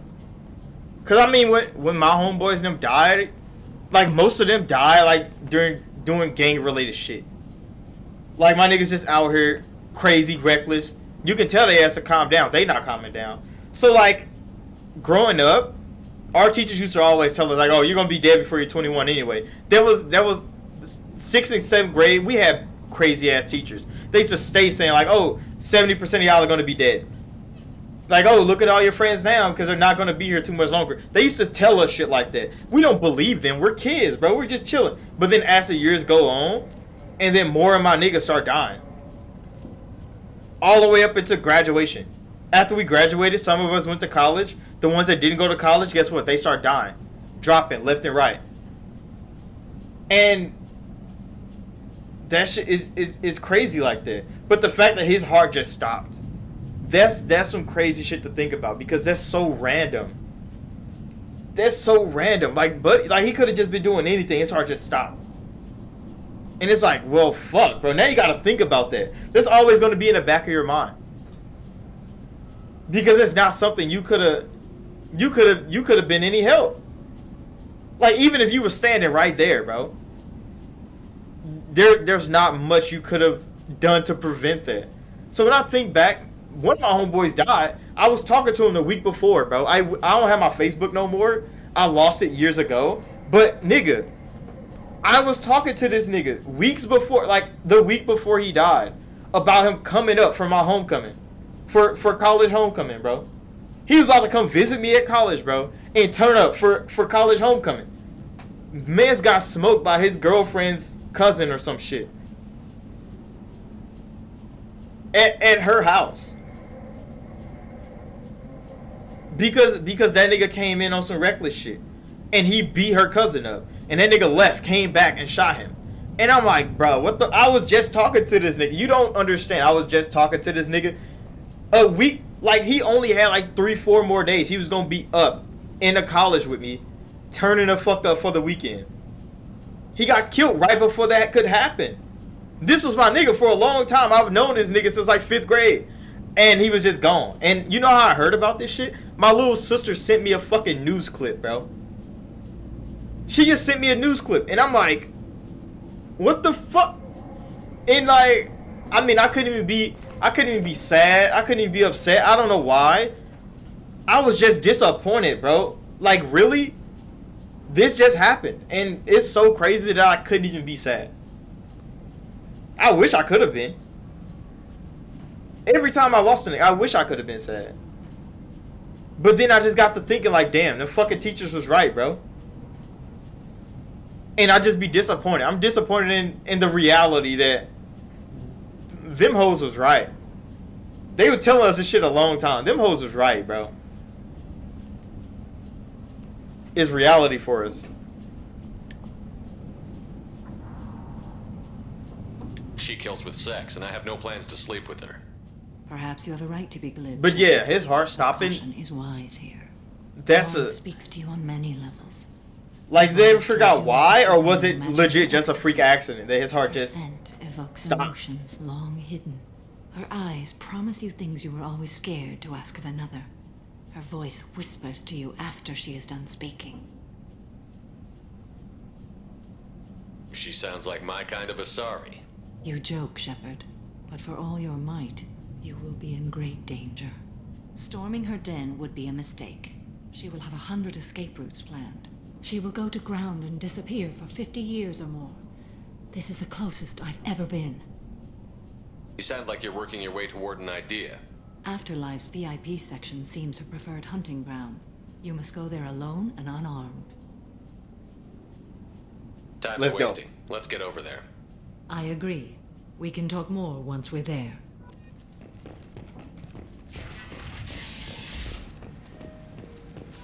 See, I think it's actually really good that we get to have this conversation, bro. I think it's actually destined to have this conversation because it's just something that you don't get to talk to. Like, you don't get to talk to somebody that can relate to you Someone told me the rest of Afterlife that is often nothing in the compared to world. this Like, place. there's not many Sounds like a people. smart person. Who was it? Jarut. Go on in. Word to the wise. Start a fight, we'll hurt you. Someone attacks you, it's okay to defend yourself. And that's a crazy reality too. That's why I'm like, you gotta prepare to move away. It's gonna be hard as fuck at first. It's gonna be dreadful at first. But you gotta definitely prepare to move somewhere else. Like any predator, she is cautious. You must be You said you like that she will approach reading you. this girl's chat When you because she are gave me her face to face, subtly Instagram, encourage her to and invite she you was to talking her about backdooring somebody. discreetly. Girls are Leave her so alone. I'll spring the trap. girls in the hood, bro, Until I get or there, just like niggas in the great hood. peril. She will be planning. They to think that's just a game though because they meet a nigga. Careful. Niggas be legit serial killers out here, smoking niggas all the time. And she would be helping them niggas. She be setting niggas up. Like, yeah, come meet me over here. Make sure you bring no weed with you. Get niggas robbed. Get niggas killed. And they don't care, bro. They don't even understand the reality of what they're doing. Until they ass getting locked up with niggas. And then they want to cry like, oh no, he made me do it. Nah, bitch, you enjoyed that shit. It was a thrill. How can I spark her interest when I'm not even talking to her? Courage or suicidal bravery could attract her. Hurt someone in defense and she will be excited. But pick a fight and she'll be bored. Show skill at working smoothly through a nightclub crowd. She will be intrigued. She'll want you the moment she sees you. The rest is just a matter of overpowering her caution. How do I convince her to take me home? She admires strength, directness, and vigor. Modesty, chivalry, or meekness frustrate and bore her. Violence excites her. You've killed Shepard. She'll like that. Getting her alone, then falling under her sway? That'll require careful timing. I will be near, and I will come for you, Shepard. Trust me as I trust You said, but you. she refused to accept that. Let's get started. Shepard, we only get one chance at this. Any mistake and Morant will disappear. If you're the least bit unsure, come talk to me. I will wait here. You say he be trying to crash out over the littlest thing about this girl? I'm like, bro, chill out. See, easily. and that's The only soul I can imagine sharing it with. that's so real, bro. Because there are some niggas, and I swear, partially it's not even their fault. But I mean, you gotta blame their ass. Like, it's one thing. Like, you kind of gotta blame their ass for everything that they do. But like, niggas be so attached.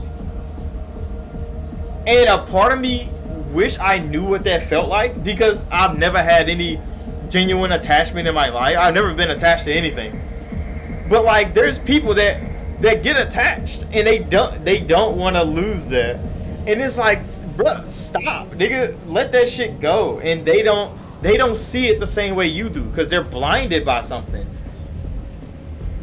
That could just be human nature. I don't know what the fuck is going on, but they're blinded by something, and they would never see it.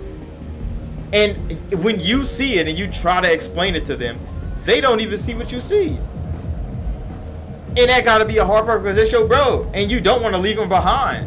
But you, like, sometimes you just gotta let them niggas crumble. Like, you gotta let people like that crumble, because they're not gonna listen. And then she's gonna make you out to be the problem. So just step back, bro. Let him do his thing.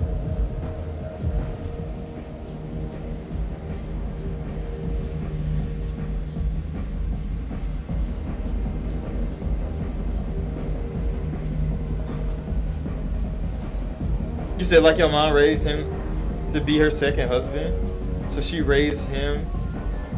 She raised you and him different. So me and him didn't see eye to eye all the time. So I don't blame him fully, but you do blame him somewhat. I mean, yeah, that's what I mean. Cause like we all know, we all understand. Not everything that goes on in people's life is 100% their fault, but majority of it, you have to hold that blame for yourself. A lot of people won't want to take accountability for anything they do. They blame somebody else as fast as they possibly can. But like, in all reality, like, not all the blame is on him, because yeah, there's a whole lot of factors that go into why he's like that.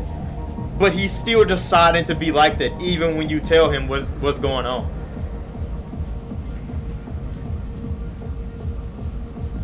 You said, to be real, your mom didn't really raise you. You said you were taking care of kids and stuff around. You trying to have to grow up kind of fast. God damn, bro. That is so... That's just relatable reality, bro. Situational reality that we lived in, bro. That I relate to so heavily, because it's so true. That you grow up doing all this shit. You grow up doing all this shit that you don't get to be a kid. And I learned that when I left St. Louis and I came to college, and I met so many different people. I met a whole wide range, diverse amount of people. And then you learn that you've never had a childhood as a child. You've always been an adult as a kid. You didn't do kid shit. You didn't have the same toys. Niggas talk about, oh, these 90s toys are amazing. Nigga, I've never had that toy in my life. I've never seen that TV show. There's so many times where people mention some shit, and I'm like, I don't know what that is. And they be so taken aback, because all kids know what that is.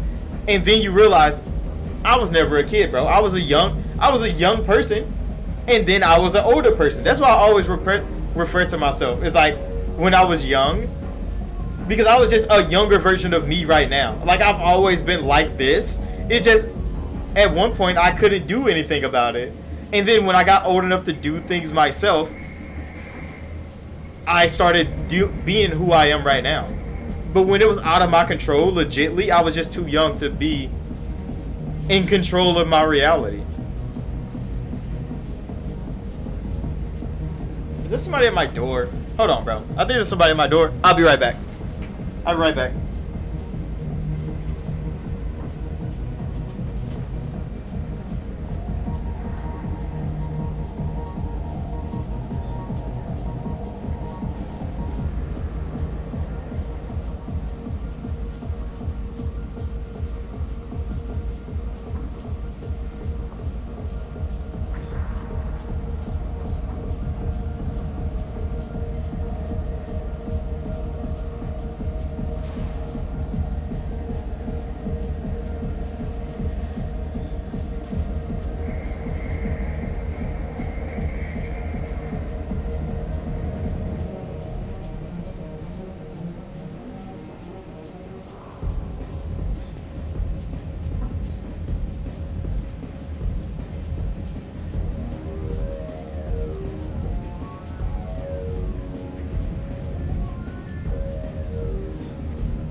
Alright, I'm back.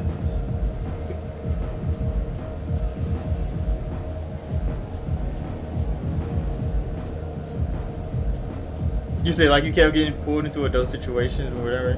You started acting like an adult instead.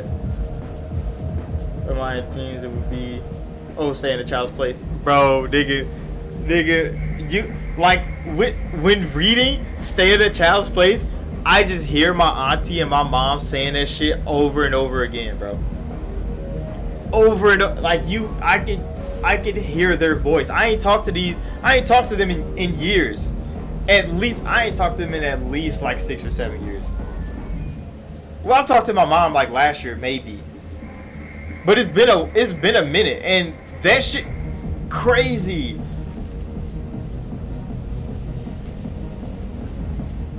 You said like just recently was the first time ever you went out with friends. You talking about ever? Damn.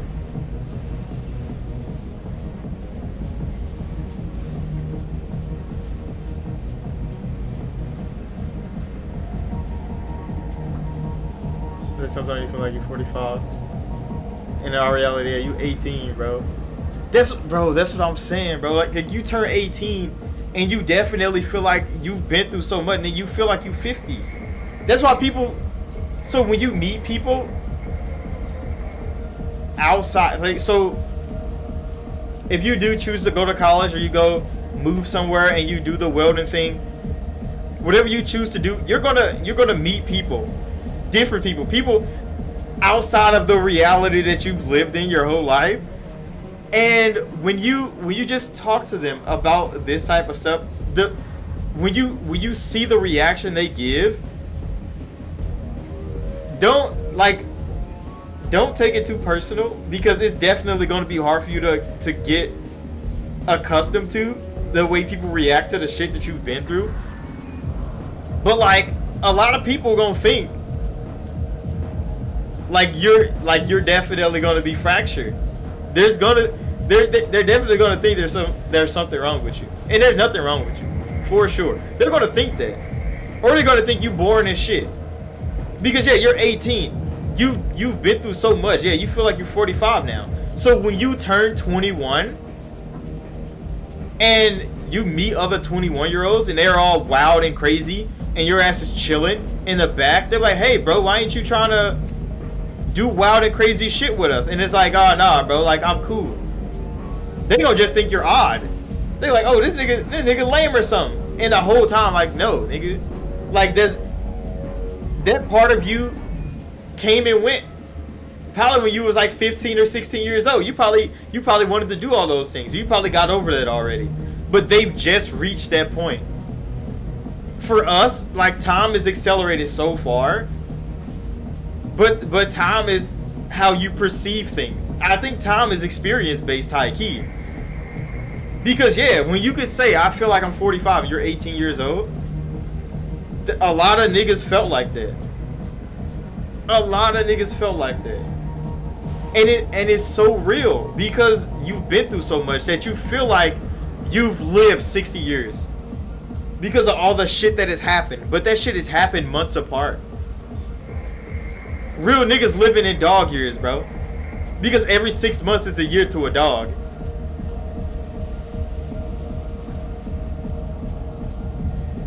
So yeah, like doubling your life, bro, is exactly how that feels.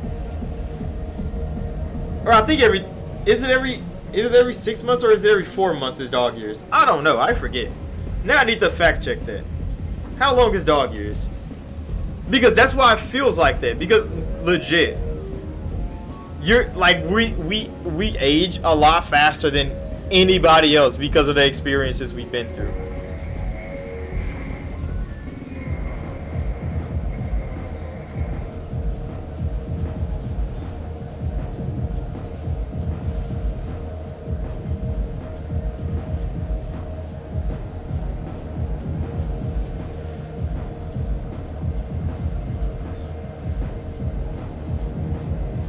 Yeah, but how the fuck do they calculate dog years?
Okay, where did my audio go?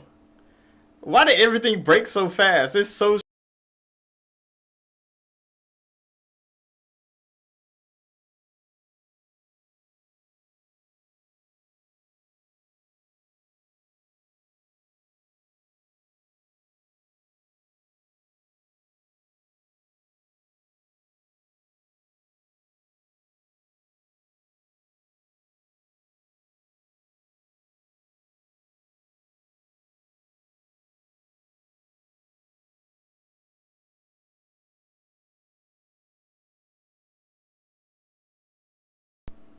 Alright, so a lot of things went wrong real fast. I don't know what the hell happened. I really don't know what happened, bro. Everything just went out. It's so strange that it did that. My audio is tweaking the hell out now. I really don't know why.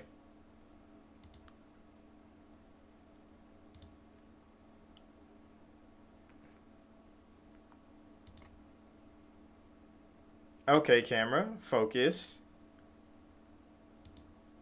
Why did it all do that?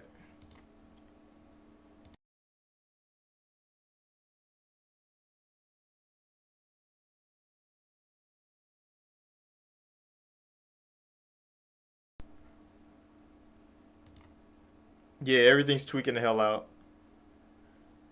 I really don't know why the hell it happened like that. So I was so confused because I don't even know when it froze. I just noticed that the stream was definitely frozen at the same point. I think it froze like maybe when I went out.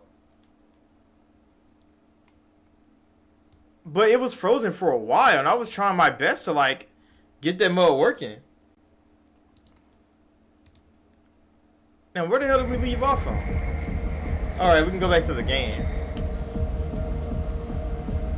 Why did it do all that? I really don't know what made it do that. Fucking stream, bro. Why does streaming gotta be like this? It's the game audio is working.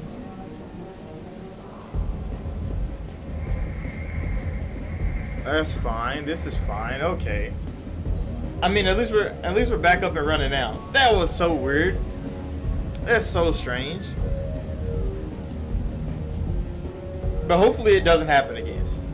Hopefully it doesn't happen again. And hopefully the audio isn't too bad. Because it tweaked out something bad.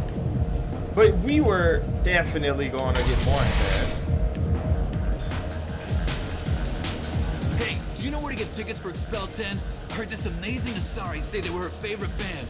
I just want whatever she wants. I gotta find tickets. Expel 10 is playing tomorrow. You said the audio's fine on your part? Okay. What kind of music do they play? They're a sensory band. Like, they crawl into you and make you feel things. And this Asari digs them like you wouldn't believe. Alright, that's good. Score way out of my league, you know? You gotta help me. I don't have any tickets. If you score some, I got some creds for you. Alright, so where do we start? I wish you could see more in that, just like around. Sweaty.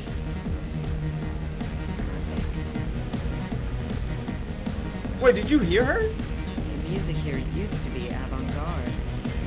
Couldn't dance to it, but you felt smart listening to it. Alright, let's go do this. Come on, baby. I can pay. I'm a good tipper, too. Don't be like that. I got creds. We'll go back to my place. I got simple tastes. Back off, asshole. I'm a dancer, not a hooker. You got a mouth on you. I'll enjoy watching you use it. The lady asked you to step away. What the hell? I'm just looking for a good time. This isn't your business.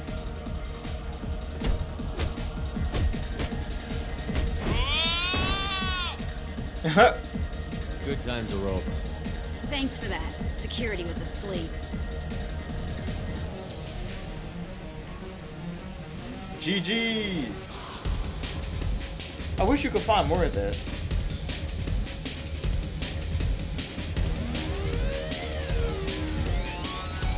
You said what I stream on? You can stream it on Twitch. I just stream on YouTube. Because I mean, I used to stream on Twitch. It's just I haven't got Twitch to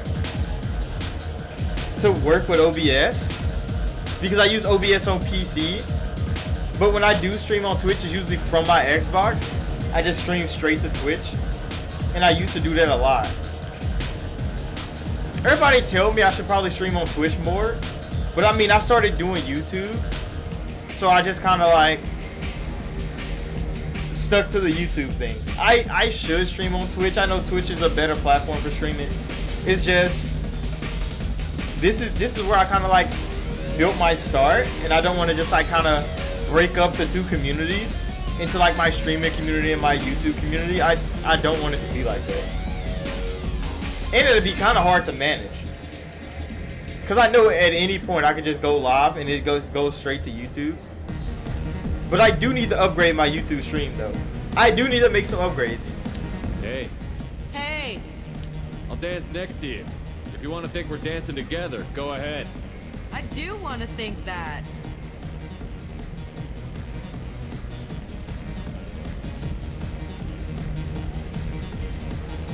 That nigga Shep could not dance.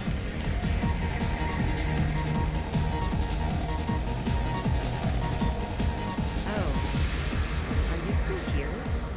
Do you know anyone interesting?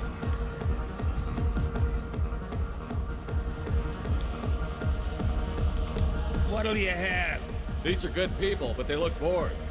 Bored people don't spend much. And you got an idea for how I could fix that? A round of drinks shows that you appreciate their business. Your rep will improve, and you'll make more money in the end. Maybe worth a try once. You better be right.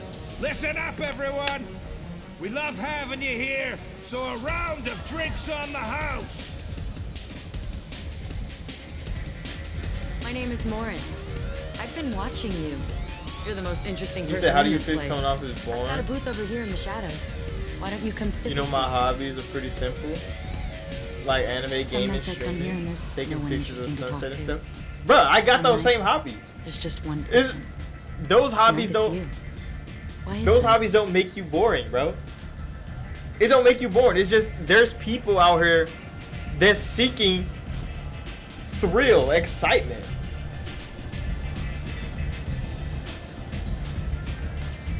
And like you already been through so much. You're not out here seeking you're not thrill chasing. So of course people are gonna think you're boring. You're not gonna come off as boring though. You just gotta be yourself. And I know it's kinda hard. Like a lot of people think like, oh, people won't like me for me. Like, you gotta be yourself no matter what. You should always be yourself no matter what. Cause all I do, legit, I go to the gym, I go to work, I come home. That's what I do. I play the game, I do YouTube, stuff like that. But like everybody outside, they don't know I do YouTube and stuff.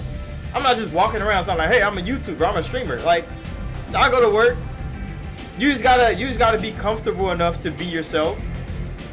Talk to people, interact with them. Because you just don't need to go around making sure everybody likes you. And that's the thing. You gotta be yourself. If they don't like you, you gotta be okay with that. And then there's some people that's gonna like you because you're yourself. And those are the people you want to interact with the most. Because you could come off as boring. But like you make some friends, your friends like, hey bro, we should go out and get a drink sometime. Let's go bowling. Like you could go with them or you could be like, nah bro, I'm staying in the house. They just gotta respect that. Does that mean you're boring because you don't want to go out? No. You can stay in the house. You chilling. You having a good time. Cause like my girlfriend right now, she's at home with her friends. And I'm here at my house. Still doing the same shit I do every day. Am I bored? Hell no, I'm not bored. I'm chilling. I'm having a good old time. And her ass know that. And what she do? She be in this motherfucker chilling with me. Doing not a damn thing. Her ass is getting lazy as fuck though. Cause she don't go to the gym no more. So I be telling her ass to go back to the gym. But other than that, like, we be chilling, bro. And like you will find people that wanna chill with you. And you just gotta You just gotta understand that not everybody is gonna be that person. You might meet somebody that you want to be that person. They're not gonna be. Sometimes they can be. But you can't change people. I've always known that. You can't really change people. So don't try.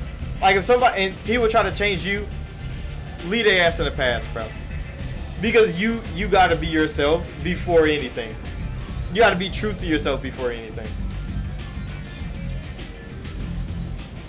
You saying, do you think the economy will get any better? It has to get better. But I mean, the Great Depression happened before any of us was even a part of the family line. So before our freaking grandparents were born is when the Great Depression happened. So you're pretty young. So the Great Depression for you is probably going to be far worse than it is for me. But another Great Depression is probably going to happen. And that's why I was saying before when I was like, hey, you need to prepare to start moving away. And like getting all your own stuff to see like how you want to live your life outside of everybody else's responsibilities. It's going to be so hard because the economy is so trash right now. So finding a good place to live that's affordable, that you don't have to freaking break your arms and legs to afford, is going to be the hardest part. But preparing for that change in your life, that next step, is always going to be beneficial to start as early as possible. And since you already got great work ethic, I mean, it's not going to be too hard. It's just going to be like finding a balance between financial stability and not having to work overbearingly to provide for yourself.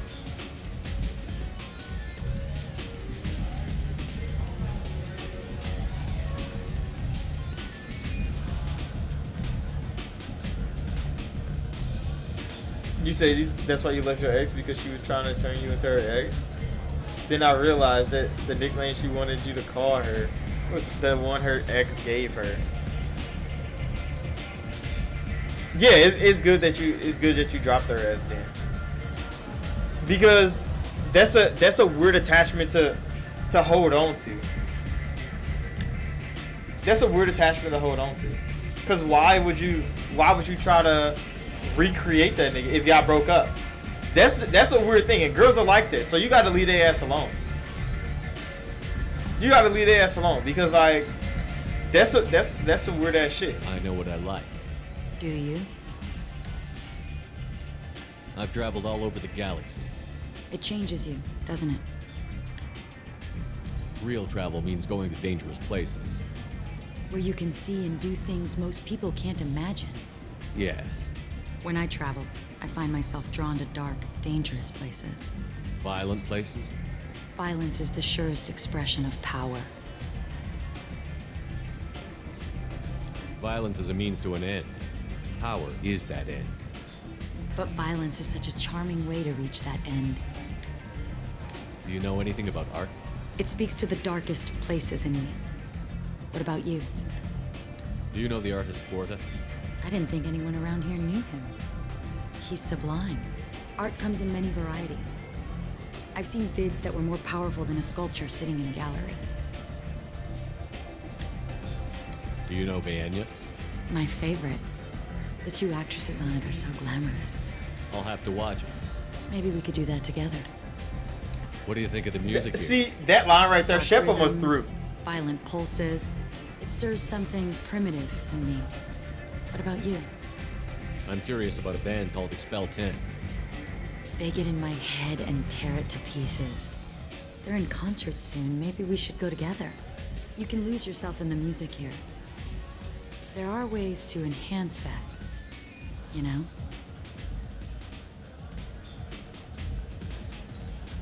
You said recently it's been weird because you've been single for a little minute and you've been craving physical intimacy. Not only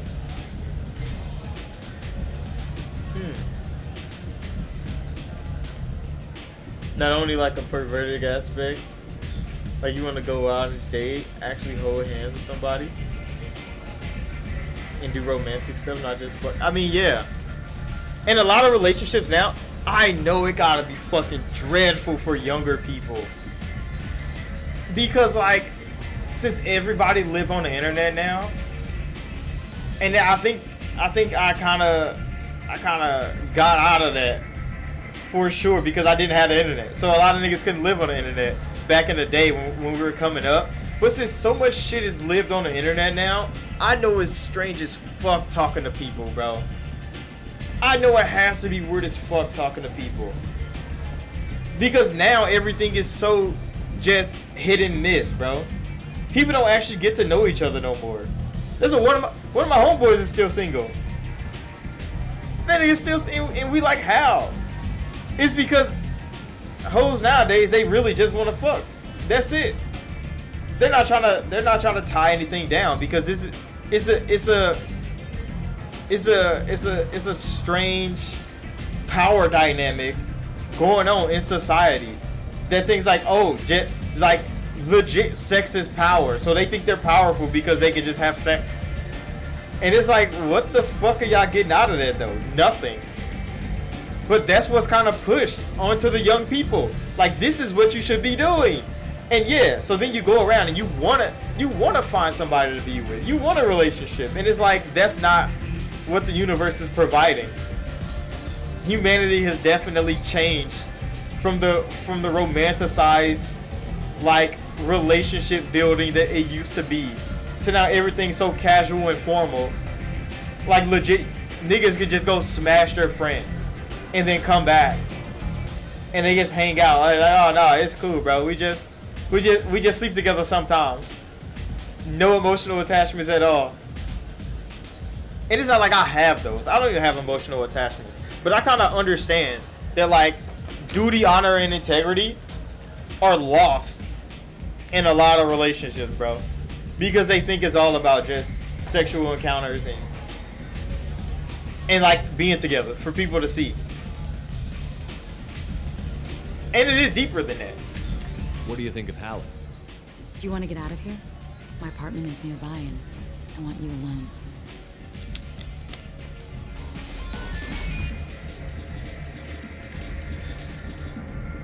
That's why when I played Baldur's Gate 3, and I was like, why the fuck is everybody so casually horny as fuck? And people, like, the reception of that game, people loved how casually horny as fuck that game was. Have all your senses be clear and sharp right now? And I was like, no, nigga, because like I was into dueling for a while. It was nothing really going on in that game besides that. He knows you're bad. Some of it get kind of deep, but that's far and in between.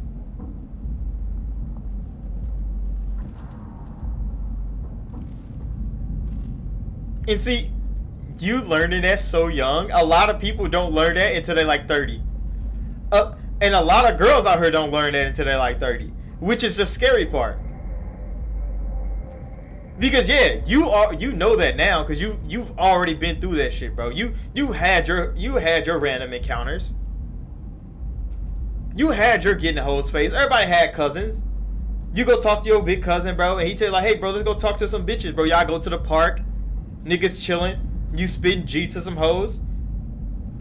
Like you got to do all that, bro. You got to do all that when you were young, and then you come up, and now you're like, okay, bro, it's time to settle down. That ties in to that feeling like you're 45, and then now there's people your age, and they're finally growing up. So now they're not a kid no more. Now they could be an adult, and now they just think like, oh, I could go crazy because I haven't got to do anything my whole life. And then you run into all those people. I love any game where your opponent can believe he is about to win. And it's like, just before you kill him. Damn, bro. Like you're living in a different timeline from yourself. A gift from a suitor. But what I did when I was young, got more personality than he did. I was like Still, 22, me enough that he like 21 and 22. I dated older women. The way he hoped. I'm not gonna act like I didn't. Like I was like 21, I think, and she was like 36. She was like 36. She was a mom. She got 2 kids. She was divorced. Come on now, I was in there. And we had a good thing going. It wasn't bad. But like you won't really find those things in girls your age, because like mentally you're definitely outscaling them when it comes to experience. And that's kind of, I wouldn't say it holds you back, but it definitely holds them back from understanding what you're talking about. It definitely hinders you from being able to talk to them on the same level, even though y'all the same age. And it's kind of hard. That's why I try to teach my kids. See, when I do have kids eventually, I'm gonna try my hardest to teach my motherfucking kids that it's okay to wait till marriage, bro. It's okay to wait till marriage. You don't have to do all that shit young. Because looking back on it, would I have changed anything I did? No, probably not, because I would want to be myself all the time. But meeting people that did wait and seeing how they've gone upon like finding relationships, connected with people, I'm like, that's some fairy tale shit right there. It's fairy tale romance. And it's like, I wonder what that's like. I wonder if I would have had that if I didn't do the shit that I did. You think back like that. Would I? Probably not, because I've always thought this way. But what if I tried? What if I tried to just abstain from all of that shit and wait it out until I got married and met somebody who did the same thing? Maybe it would have been different. Would I have done this shit? Probably not. I had a whole lot of fun as a young person. I'm not gonna act like I didn't. That shit was great. I was everywhere, nigga. We was in college parties. I'm like 13, taking shots of motherfucking Ciroc and lime juice. It was a great time. It was a great time. I had my fun. I love clubs. But movement. It's definitely harder when you get older, especially when you're young and you've done so much to connect with young people. It's muted. Because they've done nothing. So now they want to do everything that you already did. You want, Shepard?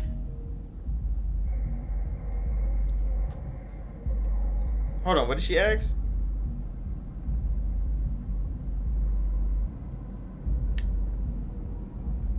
Should I say no? I'd rather fight than hide. Yes. Better to take control of your fate. I've never understood the fascination with safety. Some of us choose differently. Independence over submission. I think we share that, you and I. You compare us, but you're nowhere near my league. So strong. See, I need to see if this nigga actually get compelled or not. Because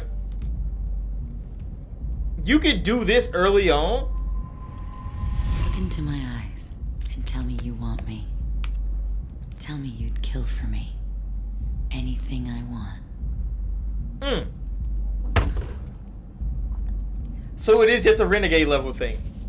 Or they could have changed that in this one. Because back then, I swear I did this quest. Exactly this build, because this was the Ash romance. And I folded to her. And then you have to get saved by Samara.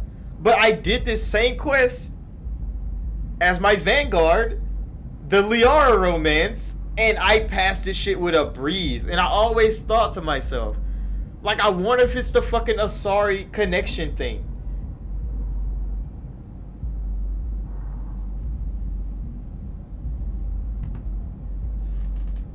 You said that was taller than you? Wait, there's a part missing. There's a message that didn't come in. Is it blocked or something?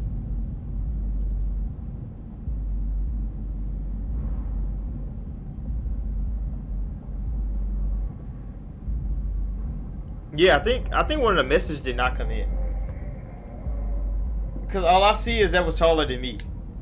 So there's something definitely missing.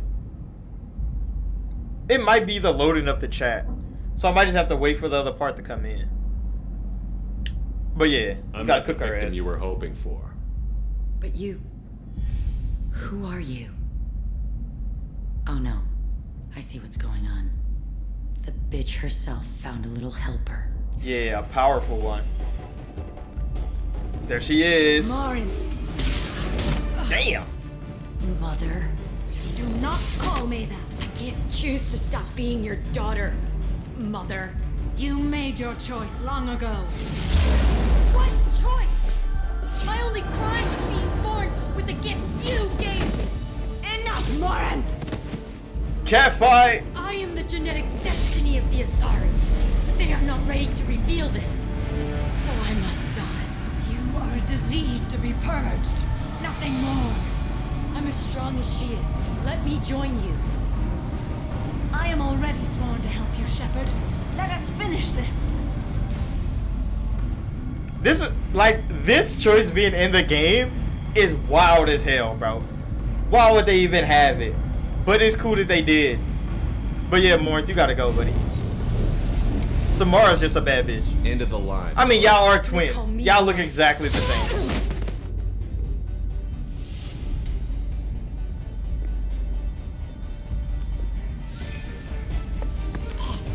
Find peace in the embrace of the goddess. Splattered her ass. Find peace in the embrace of the I goddess. am ready to leave this place and get on with my life. Are you ready to go as well? I am. Let's go. Doppelganger. Do they have an achievement for? You said PR probably.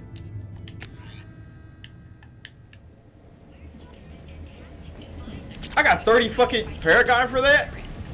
Why they ruin me? Ah, that's so fucked.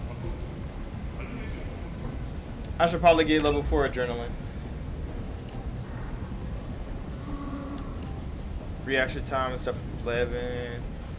When you are on, enemy scene stand still. Time dilation plus 70%. Recharge time 3 seconds. 3 seconds recharge time. Damage taken is down by 50%. I'm taking hardened. Taking hardened every time. Samara got Reeve. Go ahead and put that in. And I'm gonna wait for shredder ammo. You said your first encounter wasn't too good because she forced me into it pretty much. And then she cheated on you with a guy that was taller.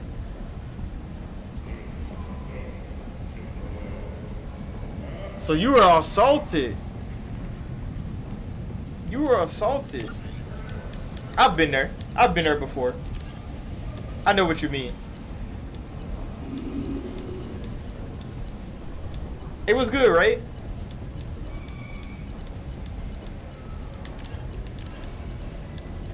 I know exactly what you mean. But then why she cheat? She just wanted to feel good, bro. Hoes be using niggas for sure.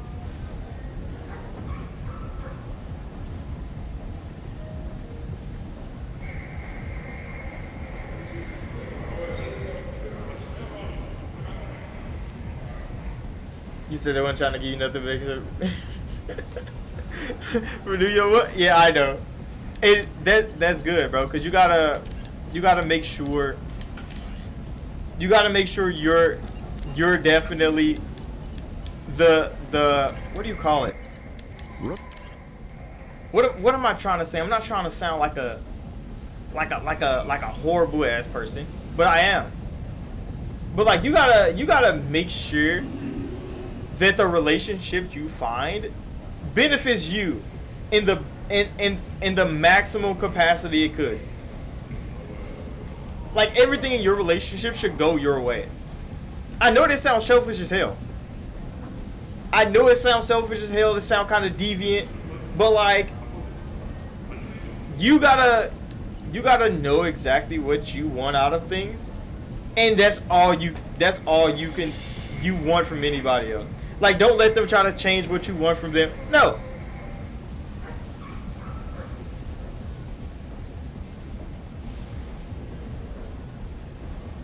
Yeah, so yeah, like Ray said, like you always gotta put yourself first in every predicament. And look, people don't understand when I say stuff like this. Some people be like, "Oh, you sound like a horrible person," but then they meet my girlfriend, And then they be like, how are y'all two together? They be so confused. Like people at work, they see her, they are actually like, how the fuck are you with this nigga? When he's like the way he is. And she's addicted to that shit. Because I'm not here to make her fucking happy, bro. I would never be here to make her happy. That's not my job. That's her job. Her job is to make her happy. She do what she want. But if she do things that I don't like, you can go somewhere else. I'm not gonna tell her not to do shit that she want to do, but I'm not about to be one of those niggas that can be disrespected and then you just get to stay around. No. She know for damn sure I'll drop her ass at any point, at any moment. We talked about this before we got together. That like at any point in time, if I don't like her no more, I'm dumping her ass. Easy. Plain and simple. It's not going to be that hard. It's going to be a clean break. She's going to go do whatever the fuck she want to do with her life. And every day she works hard to make sure that I still like her. It's not like I manipulate her into anything, but she still likes me. So as long as she still likes me, she want to make sure that I still like her. And I'm a respect her in every way possible. I'm not about to go around talking to other bitches because I got them. She knows that. She's met a lot of bitches that has told me shit, bro. She's met girls that has told me what they want me to do to them. There's bitches out here that will come up and talk to me on purpose in front of her. I'm not about to let you disrespect my girl, bro. Because I wouldn't want to be disrespected. So I treat her as I want to be treated. It's not like I'm not going to reciprocate. But the thing is, I'm not about to be in a relationship where I'm trying to cater to her every whim. No, I don't care. We can not be together or we can be together. Those are the only two things. I'm not about to casually just be around you. Like, oh, we're together. Now you want to be mad at me. We're going on a break. There's no breaks. There's no none of that, bro. Either we're together or we're not. Plain and simple. And we've been together ever since, bro.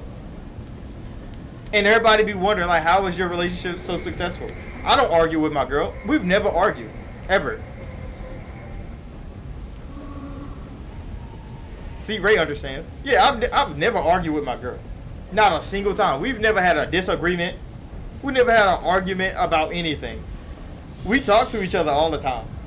We communicate well, but we don't have nothing to fight about. Why would we be fighting? What do I have to argue with her about? I do things because I want to do them. If she don't like them, she could leave. And that is always bottom line of everything. If I do something that you don't like, dump my ass. I told her ass that. Don't put up with that shit because I'm not putting up with it. If she called me right now and say some crazy shit, I would dump her ass. She know that. So we don't do that. That's something we don't do. A lot of couples don't talk about those things. So they always end up in these weird situations where they're arguing over nonsense. Where she's just upset for no fucking reason. My girlfriend can never be upset. She got no reason to be upset.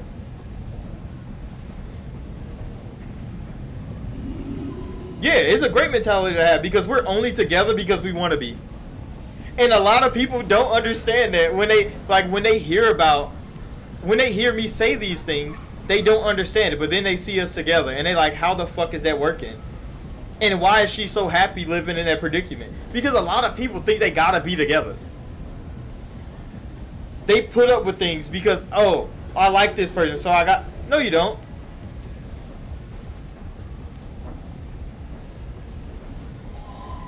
Because in your past relationship, you were super passive?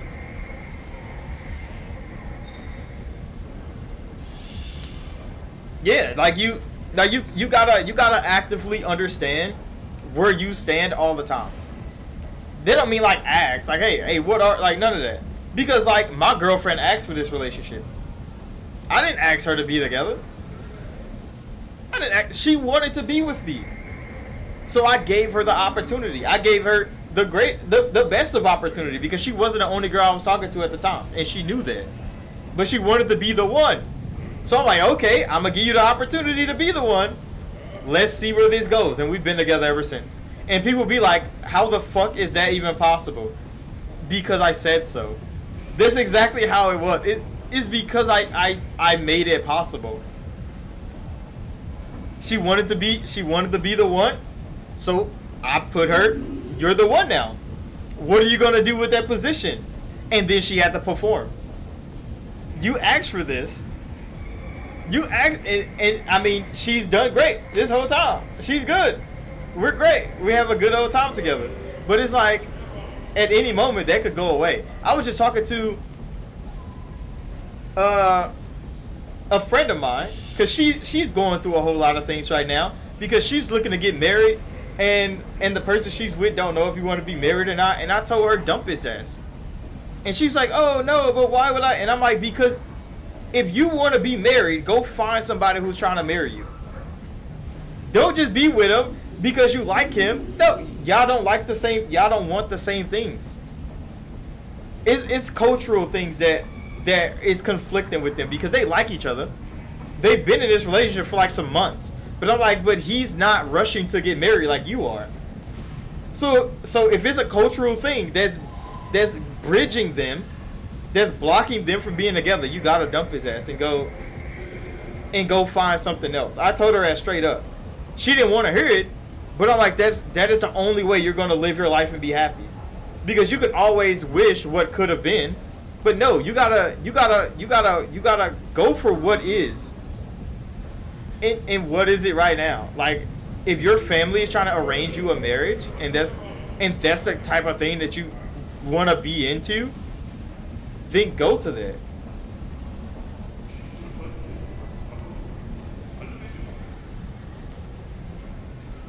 Yeah, because there's no reason to lead each other on in any way. But a lot of relationships are built like that, bro. It's built on expectations and not reality. And that's why a lot of relationships fail. And a lot of girls are jealous of my relationship. That's why they do the things they do. They come up, talk to me, compliment me, tell me some of the craziest, like, people don't think girls are freaky as fuck. People don't think girls are just as blatant as niggas when it comes to trying to ruin relationships, but the female being is just as horny as niggas are. There's girls at work right now. They've met my girlfriend many of times. They've talked to her. And they will still come up and tell me about dreams they had of me, what I did to them. And I'm like, this is a PR campaign waiting to happen. I can report the fuck out of you, woman, for the crazy shit you just said to me. But I mean, I'm not that type of nigga. I'm not about to ruin your life because you're horny as fuck. I'm not gonna do that, because that'd just be kind of fucked up. But I mean, my girlfriend knows all of those encounters. I tell her everything. Girls at the gym, the shit girls do at the gym. Look, when I tell my homeboy and them about it, they think I'm just making shit up. They think I'm like nah, bitches ain't like that bitches ain't just doing that shit to you at the gym. You think so. You might think so. I tell my girlfriend that shit. And she kind of hears it and she be like, "Oh, okay." I brought her to the gym with me a couple times. I brought her to the gym because, like, you have to show people how girls interact with you. And I'm talking about, I'm showing her like workouts and shit, like it was back day or something. So I'm showing her workouts and shit at the gym, and I go over here and I'm doing my workout.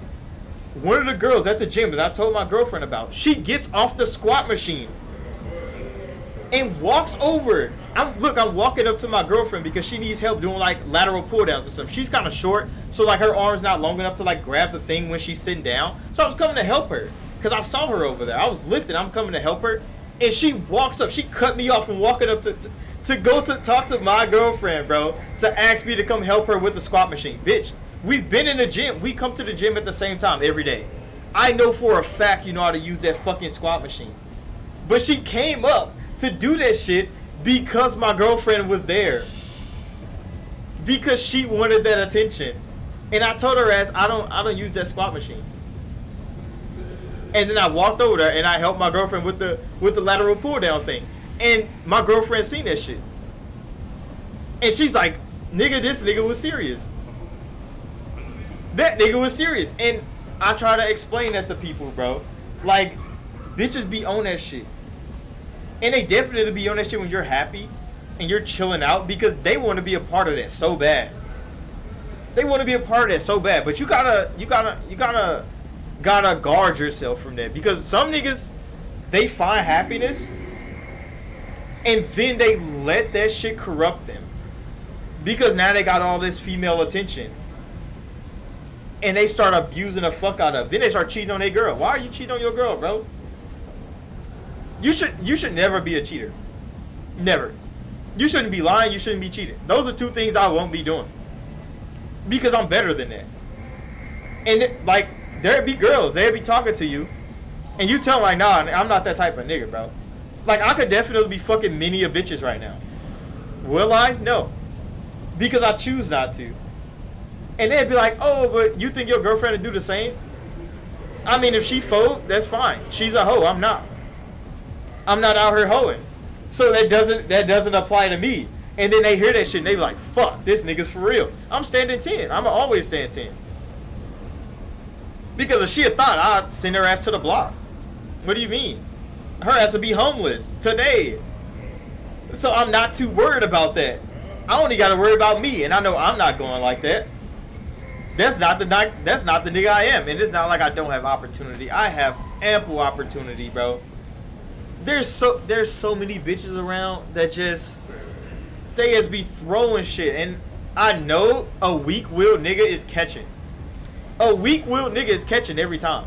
And that's how they end up ruining their own life. And it's like, you just gotta not be like that, bro. You just gotta not be like that. Because it's so easy to get turned like that. And that's just the reality of the world. Hold on, there's comments coming in.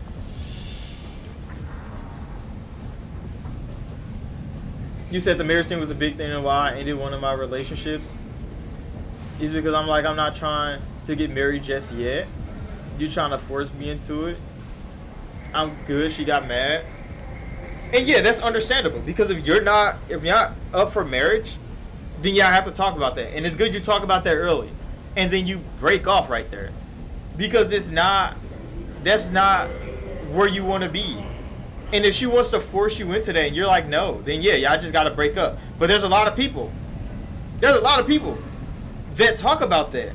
And then she get mad. And then they stay together. Because she think like, oh, I could probably get him to change his mind in a year or so. And it's like, no, bitch. He's not changing his mind. And now y'all both wasting y'all time together. Because now she's going to be upset that y'all not married yet. For hellas. And it's like, the resentment is going to build up. So yeah, it's good to get out of there. You go find what you want. She go finds what she wants. If she wants to get married straight out of high school, start a family, that's lovely. But if you're trying to grow first, if you're trying to build something, to have a foundation for then you build your family, you just got to tell her that. Like, no, bitch, I'm going to be chilling. My girlfriend knows that. I told her, we've been together how long? We've been together a long time. It probably been like 6 or 7 years. It's been a long time. But like, I told her when we got together, like, I mean, I'm having kids at 30. That's 2 years from now. But I told her this back then. So at 30 years old, if she's my girl or not, that's when I'm starting a family. Not before. Not before, but she loves kids. She loves kids. And it's not like I don't like kids. Like, I don't want to take care of no kids right now. I mean, now. I mean, I could. All of my friends and stuff, they starting to have kids. You know, families are starting. So my boys are all starting their families around this time. But I'm like, I'll give it until I'm 30. When I'm 30, I know I'll be done grinding hard as fuck. So I know I'll have things set. So then when I do start having kids, I don't have to grind hard as fuck. And that's the mindset I was on. And she agreed. Like, okay, that makes sense. Because when I'm 30, she's going to be like 27. So she's going to be done grinding too. That's when girls start wanting to have kids anyway. So, I mean, it kind of works out for both, that we kind of blend together, and we're polar opposites when it comes to our personalities. That's why people be like, how the fuck are y'all together? And I mean, because it works, because I'm so like cold and stoic and just like unforgiving, and then she's just sweet and kind of naive, and it's like, I don't know, it works, bro. It works. You say if I gotta keep it a bug, my mindset was formed by you and your brother in a way, I think. See that nigga 12, he's came a long way. That nigga 12 came a long way. That's my boy. Even when he doesn't like me, he still respects me deep down. He probably hates the fuck out of me, but I mean, he respects me deep down because when he got older, the things I used to say and the things I used to do went misunderstood. I can't say it misunderstood, but like at the time, it was crazy.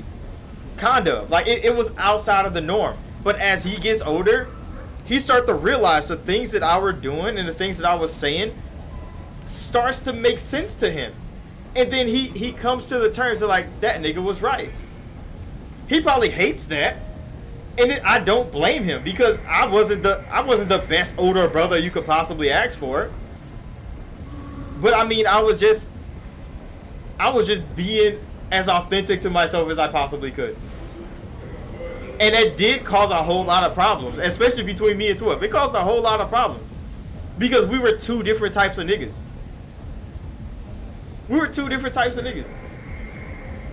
And I used to try to keep him back from going through shit, but he used to think I'm trying to like hinder him, and it's like, no, nigga, I'm trying to keep your ass from doing shit. So I became the super villain to his hero story, and I live in that role to this day. We barely talk now, but I think I still live in that villain role to him. Like, I'm still the super villain that he has to defeat. And I mean, if that's gonna keep him on a hero's path, I'ma stay that super villain. I'ma stay the super villain for him. Because if that's the only way that's gonna keep him moving forward and progressing at the great rate that he is, I'ma be the super villain for my nigga. I would gladly be the nigga that he hates for the rest of his life if it means he's gonna be the hero of this story every time. And that's kind of the thing a big brother has to be. It's kind of the thing a big brother has to be, because you can't always be their best friend.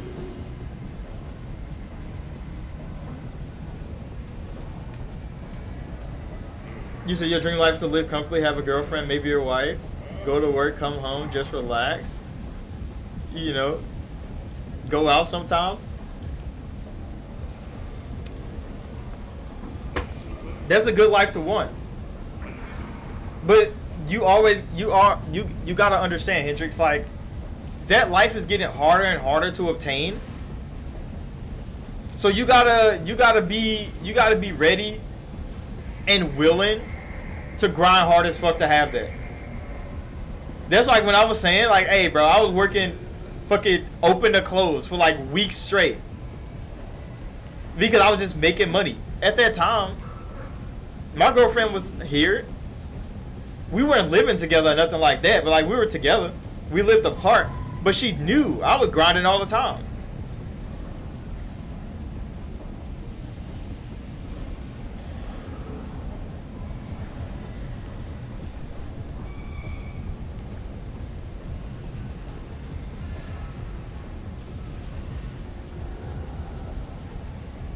You said we got that Sasuke Itachi mentality towards each other. I mean, I don't think it's like that. I don't think it's that extreme. It's probably not that extreme, but when you think about it, cause like, yeah, like Ray knows my little brother. I know my little brother probably talked all kinds of shit about retrospective things that's happened between us, and it's gonna happen. But like, I've always been. What do you call it? Cause I've always been like this enigma, this being that he would try to live up to and fail when nobody, like, I don't think anybody was forcing him to be like that. Hold on, bro. We could just switch to like chat screen and just talk real quick. We don't have to have a game right here. Oh, my bad. I'm clicking shit. Hopefully I don't break the stream again. We can just switch to chat screen. And we could just chill out and talk. But yeah, it's like I was as a young person. So look, me as a young person, I was so well versed. I don't know why. I can't really explain it. That's what I was trying to say in like my 1,000 subscriber video. That like, I was so good at so many things when I was young that like every time I did something, I was good at it. Every time I did something, I was good at it. It was natural to me. It was natural to me. So when I did things, I was praised for everything, bro. I was the golden boy. That's exactly, I always say this all the time. And people think it's a joke, but I was legit the golden boy growing up. I was so privileged in a way that it's hard to explain without sounding like a straight fucking, what do you call it? Like a self-centered asshole. It sounds crazy, but that's how I was. I don't think I was self-centered about it. I used to not like praise. I used to like being in the dark. And he had to grow up with that nigga. Like, just imagine. He thinks like he was living in my shadow this whole time or something. Like, that's probably what he thinks. He's never said that to me, not really. But there was always times where, like, he would do something. I'd be like, why are you doing that, bro? Like, why are you doing it? Why are you like that? Or he'd try to do something that I would do. And it's like, you don't have to be like that. But I think it was to try to garner the same attention that they were just throwing at me that I didn't even want. I would just be doing my thing and I would just be achieving. It got to a point where I didn't even want to be successful no more. Just out of spite, I stopped trying. And I was still achieving. Like, I legit stopped trying. And because I used to do things that I like to do all the time. I used to just go around. I used to be so proactive with things.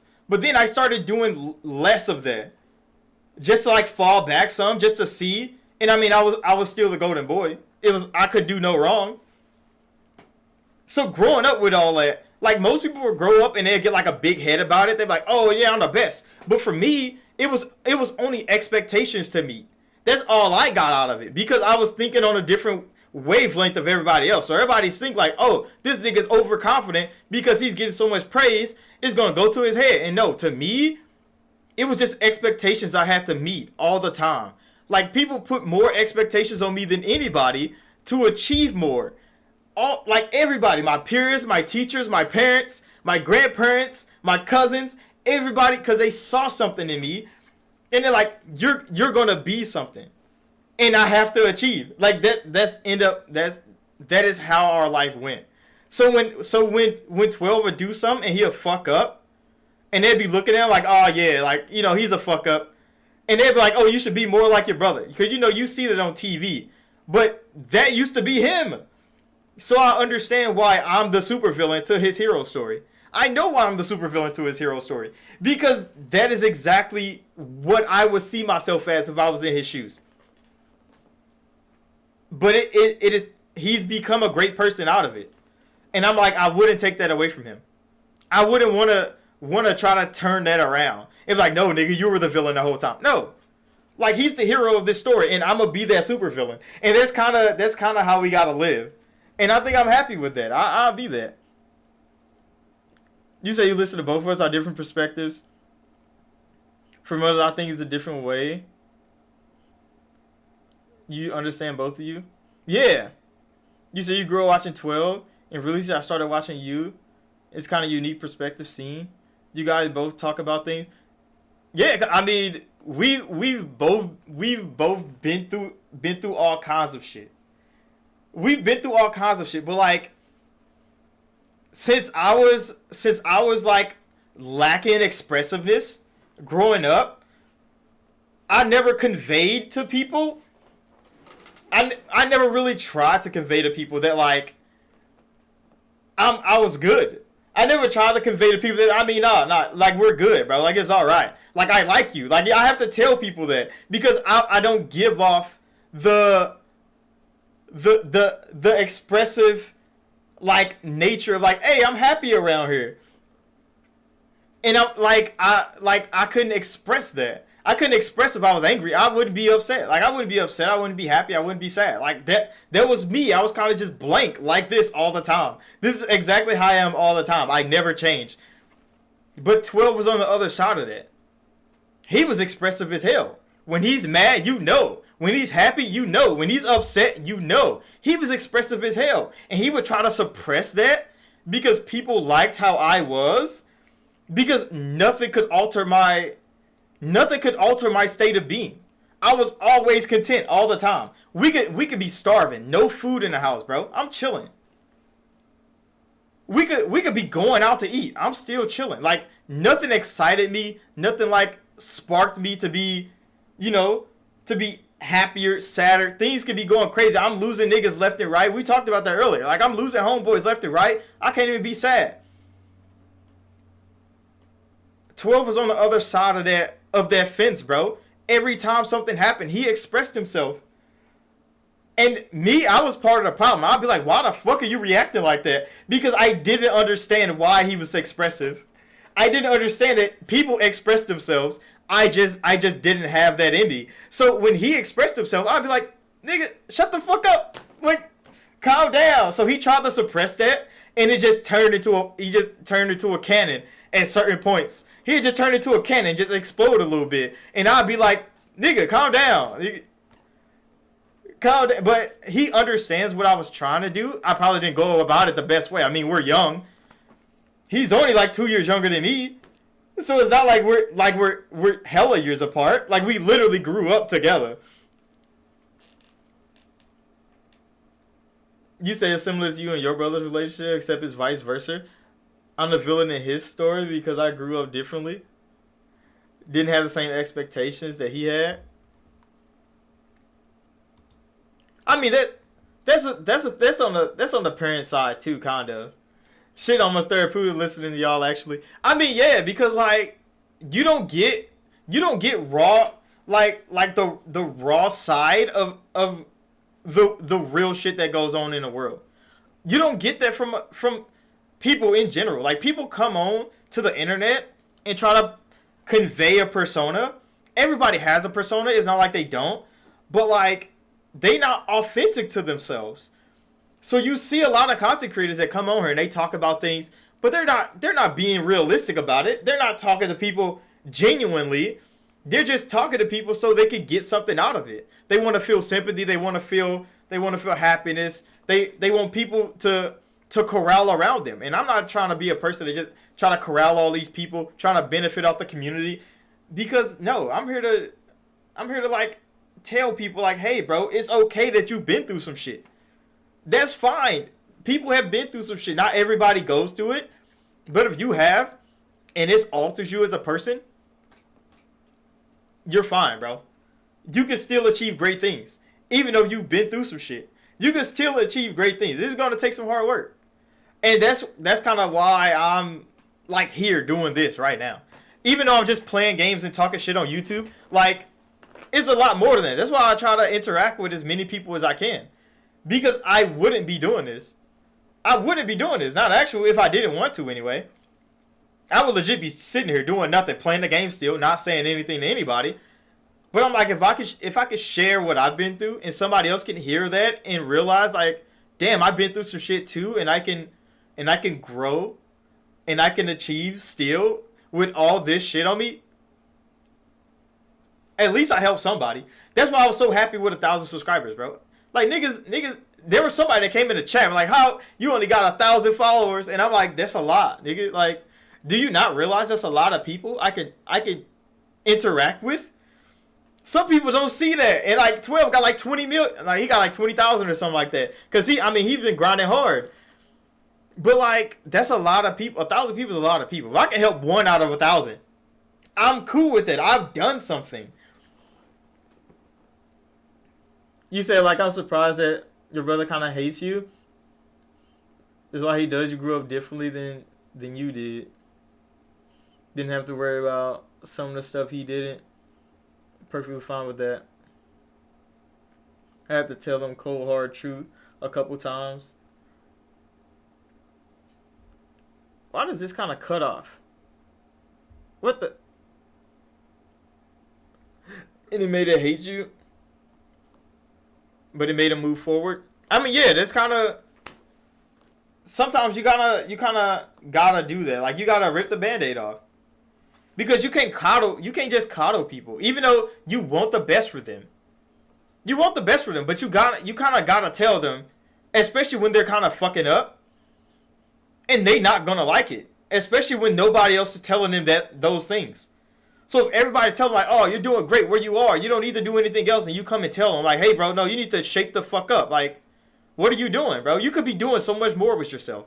They don't want to hear that shit, and they'll try to throw that shit away, and you just gotta let their ass know, like, nah, nigga, like, you need to be doing more. You could be doing so much better.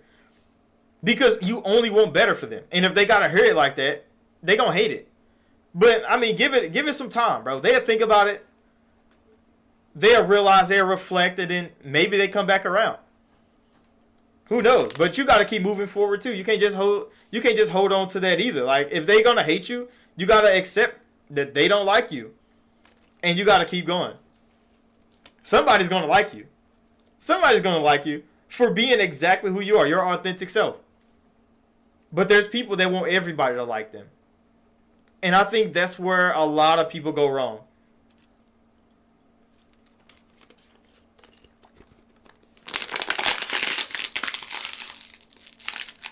And that's also why it's so strange.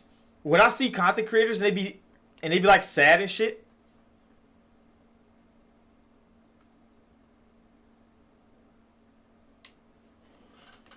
you said you had to call him a bum because he was around 21, living rent free. Rent free is nice, cleaning up, not doing nothing. You said it made him get a job. I'm proud of him. I mean, yeah. But it was stressful in this situation. I mean, yeah, but people gotta hear that. Because if they would let themselves fester into nothing. They would let themselves fester into nothing. That's why when I say like my girlfriend be getting lazy as fuck now because she don't go to the gym no more, I be telling her as to get in the gym. When she rolled her ankle at work. I laughed so fucking hard, bro. I laughed so hard. She like rolled her ankle and go to work. And I'm like, you gotta get stronger ankles. You gotta go lift. You gotta strengthen your body because like you're fragile now. You're fragile. Like you gotta go work out. And I mean it. Like I be joking about it, but she does know. Like she's gotten lazy as fuck over time. It's because she started working more, so she thinks she don't have to do anything else. And I'm like, no, you still gotta take care of yourself. Just because you're working hard, you're taking care of these kids, you still gotta take care of yourself too. There's no reason why you should neglect yourself because you're doing more at school. You're doing more as a teacher, but you still should be taking care of yourself. And she's kind of getting that back. But I mean, if she got upset that I said some shit like that, it's fine.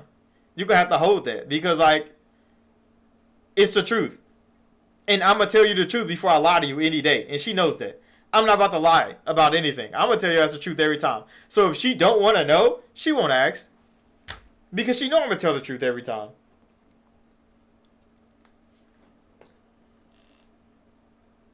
You say you can't tell your mom the same thing because she doesn't listen? My mom's a classic narcissist? Bruh. Oh my god, bro. I don't even talk to my mom no more. I'm 28. I don't even talk to my mom no more. And a lot of people, they hear that and they be like, why do you not talk to your mom no more? Because the exact same thing, bro. Because the exact same thing. I respect my mom for everything she's did for me. Everything she taught me. Everything she didn't teach me. Everything I've learned. Everything we've been through. I respect the hell out of her for everything she's done to make me the person I am today. I wouldn't change it for anything. But with that respect, I know for sure I can't communicate with her. Not because I don't like her or nothing like that, because I like her, I respect her, everything. It's just, I know what she does things that I don't agree with. And out of respect for her, I'm just going to not talk to her about it. Because I can't tell my mom to do better. She's my mom, bro. I got to respect her authority all the time. I'm going to always respect her authority all the time. But as long as I don't have to communicate with her, I don't have to keep telling her, you're a fuck up. I don't have to say it. So I just respectfully recluse myself from those situations with her. And I know she probably hates me for not talking to her, but like, a part of her understands why I don't talk to her. She don't want to admit it because she don't want to take accountability for that shit, and that's fine. We gonna have to just respect each other's distance, and that's what I've been doing. You said if it wasn't me making money right now, your mom would have kicked you out. That's some real truth, bro. You said she wanted you to be her butler, her slave for a while. She was treating you like that for 1 minute.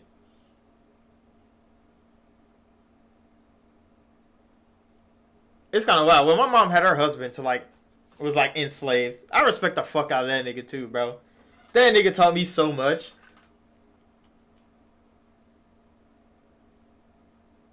You said all she see you as is a maid or a bank?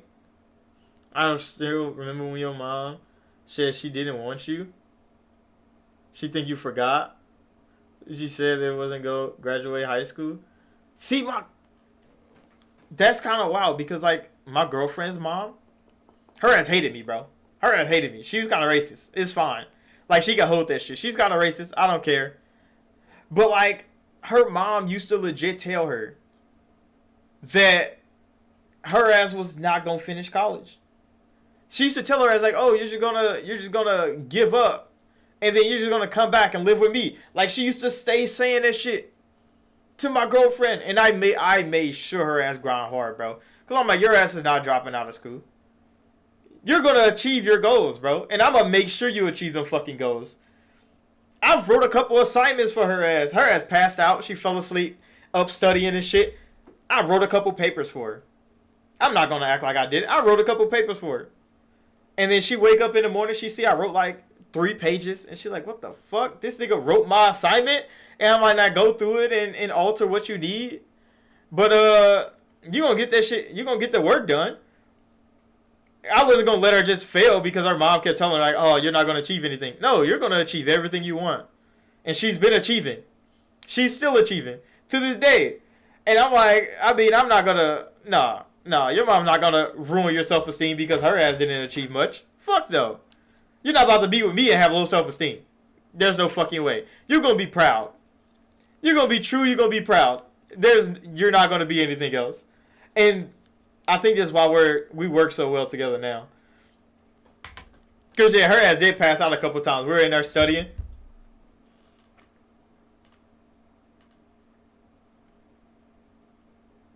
You said your mom be uplifting.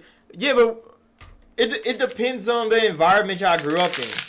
Cause my mom grew up extra independent from her mom. So like parental guidance it didn't run in the family. It didn't run in the family. So like my mom and her mom don't get along. My mom and her mom don't get along. I don't know. I think my mom and my grandma and my great grandma, I think they kind of get along. I don't know if they got along when they were young either. I can't tell you. But like, it runs in the family that them motherfuckers do not get along with their parents, bro. And I don't know what it is, bro. It could just be generational trauma or something. I don't know. It could be something. But it's the environment that they instill on the kids. And then they wonder, like, why things ended up like this? Like, you did this. The environment you built for me is the reason I turned out this way. And I mean, I like the way I turned out. It's not like I don't. My sisters and them is all doing great. They have their families. 12 is doing what he's doing. So, I mean, I wouldn't change none of that for the world. Would I have wanted my mom to shake the fuck up sometime? Of course I would have. But I can't tell her that. I'm her kid. I'm not supposed to be telling her to shake the fuck up. So I shaped myself. So I understood her mistakes all the time. And what did I do? I took corrective action for myself. Because I can't correct her action. She's going to do what she wants. She's an adult. So I knew I'm going to take corrective action. I'm going to not do those things because I know they could turn out better for us. You said your family's full of snakes? Like you don't talk to the extended family at all? Same. You went on vacation and they try to make you out to be a bad guy, trying to ruin my relationship. See, and for a lot of people, that's hard to do. To like cut off family because their family, some of their families are like close as hell, so they like, oh, I don't want to cause anything. But for me, since I never been really attached to anything, I could not talk to motherfuckers for 10 years, bro. I'd be cool. I probably shouldn't be like that. And I try my hardest to especially like talk to my friends and shit. The friends that I've made, the friends that has got me to this point today, I make sure I'll talk to their ass as much as I can. And I know it's so easy for me to not say a goddamn word because I'm so reclusive. By nature, I'm so just in the dark. I just like to be chilling alone. So like I make sure, like even if it's just like sending memes, responding to like random messages, I make sure I do that shit. Because I know for sure I would dip out and not say a goddamn word for months and not think anything of it. I make effort to make sure to talk to my goddamn friends. Because like they deserve that. You said, no, your grandma was a bad mother from what your mom tells you in the stories. Your mom's very loving and hardworking. I mean, that's good. So your mom took corrective action. Because she saw everything her mom was doing. And she's like, I don't want to be like that. So she took corrective action and then she raised y'all differently. And that's kind of what I was saying. Because you can't correct your mom. A lot of kids try, and that's why their relationships with their parents always be kind of rocky. Because they kids see the things their parents do. And they be trying to tell them, like, hey, you shouldn't be doing that. You should be, like, I respect my mom too much to be trying to tell her how to live her life. I'm going to let her live her goddamn life. I'm just going to live my life over here the way I think life should be lived. And those paths are never going to cross. So that's why I don't really communicate with her. Because we don't share common interests. We don't share common interests. So like when she be wanting to do things, there was one time, bro, where what the hell was going on, bro? Because they live far away from me. So what was happening? I think she had problems with like her neighbor or something, and she was talking about going to beat their ass up. And I'm like, why are you still doing that, bro? You're like 50. What are you doing? And she was like, nah. She about to go do their ass dirty. And I'm like, you shouldn't even be like that. You should not be like that. And I just had to leave her to her vices, bro, because like I couldn't talk her out of it. I'm definitely too far away to intervene. You said your mom was financially responsible, but you were not gonna tell her that, nigga. Oh my god, bro. We could have a whole motherfucking stream talking about how financially responsible our parents were. There was one point in time where I was like 16. Legit, I got so strict because like my mom knew she knew that I knew that her ass wasn't good with the numbers. So she had me do the numbers. And look, I was so good at it. I was so strict at it too that she legit just stopped me from doing the numbers. Because I was so good at it. And everything fucking crumbled after that. Because I wouldn't let her do the shit that she would normally do. Making bad decisions with the money. No, you put me in charge of the money. That means I'm going to make sure the money is good. Every time. I'm going to count that shit when I wake up. I'm going to count that shit when I go to sleep. I'm going to make sure the money is where it needs to be all the time. We never have to worry about anything. And you know what she did? She got mad one day. It was like, oh no, give me all that shit back. You're not in charge of the money no more. Because I forget what the fuck she wanted to do. And I'm like, that's a dumbass thing to do. But right now, we're business partners. I'm like 16. We're business partners right now. And then she turned me back into the child. We're not business partners no more. And I'm like, okay. Guess what? Business fell apart. Business fell apart. That's fine. She wanted that.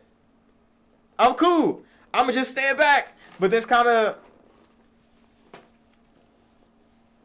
You said, but at the same time, your mom put yourself below the family. And she tried to give us the best life. She got your brother a PS4. And she didn't even have the money. But she tried her best. And when it came to food, she'd make us... We eat first. See, my mom was the opposite. My mom was the opposite. Her ass was bad. Her ass a pull up and an S550. Lovely Mercedes. Niggas ain't got no food at the house. We eating peanut butter and jelly every day. We're eating peanut butter and jelly every day. She'll pull up in an X-Type. Niggas got Roman noodles in the house. That's all. In the pantry, you got pepper, some cayenne, garlic powder. We were not going first. We were not going first. And as we grew up more and more, we kind of understood. But she did keep up appearances, though. So, I mean, we were broke as fuck. We didn't look broke as fuck. We were definitely broke as fuck, though. But when we went to school, our clothes were clean. We would have our hair and stuff be great. We'd have shoes. There was people that had less than us. There's definitely people that had less than us. But when I got older, I learned that we would have had a great little living if she was just more responsible, bro. If she was just more responsible. Because I started doing it and it was so easy. And I'm like, if it was this easy the whole time, why was she like that? Why was she like, if it was this easy, why was she like that? And now the economy is kind of broken. So I would understand if motherfuckers struggling right now because the economy is broken. So all the young people coming up. You say you take pride in your mom? I mean, I respect my mom. I would respect her. I would put her in high regards all the time. Would I say I take pride in her? I don't know. I think respecting her to the highest degree I can is probably better than me having pride in who she was. Because there's parts of her I don't fucking like. There's parts of her I don't like. But I will always respect those parts. Because they taught me so much. They've taught me so much. So, like, I can't really fault her for being who she was. Because she learned the hard way, too. She learned the hard way, too. So, I mean, I can't really fault her for all of it. I have to, though. But I take responsibility for how I turned out.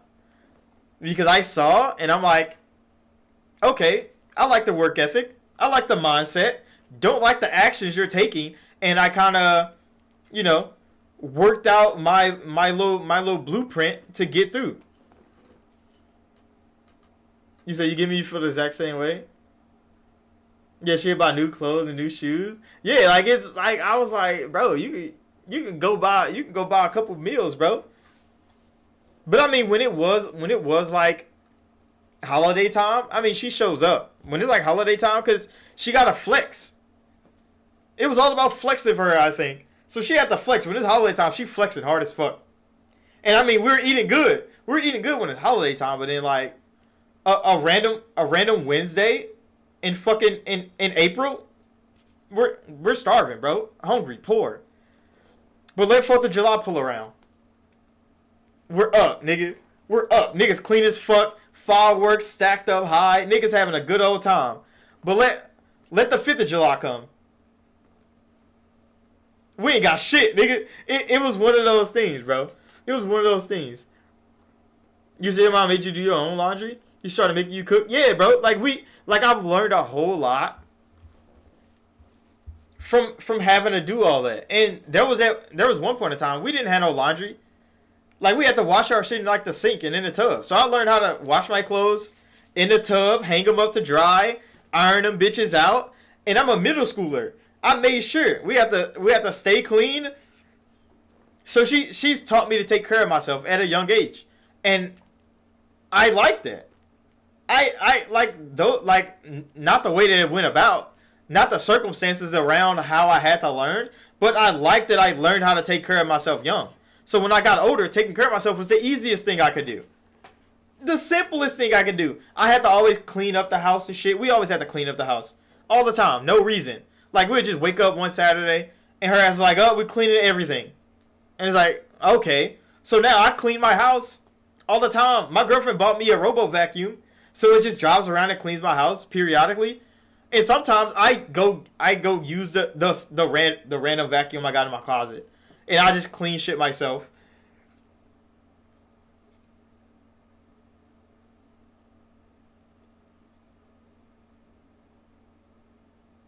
Yeah, see, Ray, that is a situation that makes sense to teach people that. Because, yeah, you teach them how to take care of themselves. Well, keep yourself well groomed and clean. You smell good. You can take care of yourself. Wash your clothes. You can cook some food. So it just makes you all around a better person. So you don't be going out to look for things that can benefit you. You go find a girl that you like. You're not trying to find a girl that benefits you in every way. You find a girl that you like, and y'all coexist together. So that's good that she taught you the way she did. But the way we were taught, we were struggling. So we just had to do this shit for ourselves because she wasn't there to do it. And it's like, it's the parallels that were going on. If she taught us the way you were taught by your mom, Ray, we wouldn't even be talking like this. But yeah, like Hendrik said, like, you have to teach yourself how to cook. We started in a microwave. I started learning how to bake things. I started learning how to cook stovetop. I burned a whole lot of things. We didn't have much food. So there's so many things I don't know how to cook. There's so many things I do know how to cook, and I know how to cook them bitches real well. Because we've never just taught to cook. You go in there and you trial and error that shit. You follow directions. You know how to read. And you make it the best you can. You make it the best. Like, to this day, I'm still not good at making pancakes. I wish I was better. I wish I was better at making pancakes, because they're some of my favorite. My little sister, a wizard at pancakes, nigga. She can make the best pancakes possible. And I know she has a little kid now. I know when that nigga gets older and her ass start cooking pancakes for that nigga, he could be like, damn, my mom's the best. Because her ass could cook pancakes like no other. I don't know why the fuck she's so good at it. She can cook fucking pancakes so good. And she just taught herself. She just mix and whip. She just add things in there. Perfected. But I mean, I've learned how to cook the other things. I know how to bake. I bake really fucking well. And that's because I like the oven way more than I like the stovetop. I think that's what it was. Cause I could bake some shit. I could bake some shit real good, bro. I used to bake chicken. Bake all kind of things, bro. Bake a cake. Nigga, oh, I'm so good at baking cake. Oh, I'm a master craftsman. I'm a baker, nigga. You say you gotta cook better. So you gotta take care of some kids. Yeah, my older sister took the brunt of that. Because I got an older sister as well. And she took the brunt of that. She's a fucking phenomenal cook, bro. Like fucking recipe for recipe, she's cooking up. I'll put her against anybody, bro. She's gonna outcook the ass. Because she had to take care of us in a whole lot of that, in a whole lot of those situations. She had to take care of us in that type of way. So yeah, she would make things up. We barely have anything in the fridge. We got barely anything in the motherfucking cupboard. She's making some random shit, bro. We can eat the same shit every day, and she gonna make that shit taste different. She was a fucking wizard in that kitchen. And I mean, that's why, you know, I give her my gratitude too. You say you made a lot of disgusting meals, but you learned. You ever made beanie weenies? What is a beanie weenie? Is that pork and beans, bro? You was eating pork and beans and hot dogs? Is that what you called it? Because we had pork and beans and hot dogs. You just chop up some hot dogs, throw it in some pork and beans, stir that shit up, it get kind of thick.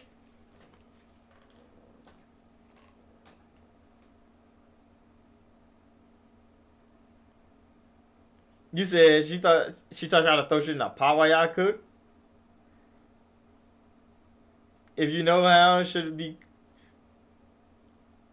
It tastes things. You make anything? Yeah, I mean, I'm a great cook now. I cook now. Like when my girlfriend and shit. Oh, bro. I cook her ass under the fucking table because I've been cooking for so long. I've been cooking for so long. So now, yeah, like, I got it. I got it on me. Me and my homeboy wanted to open a little food thing. We never did that because I ended up spending all my money to buy this house. So I sold all my stock. I bought this house. So I kind of got no money now. So I gotta start grinding again because I gotta get my portfolio back up. I gotta pay my mortgage. But other than that, I mean, I can cook. Oh, I'm damn good at cooking. I should do a cooking video. I don't know if I can. I don't got a camera to record that shit high key. But yeah, pork and beans and hot dogs. Yeah, we did that. I think everybody in the hood had to do that eventually.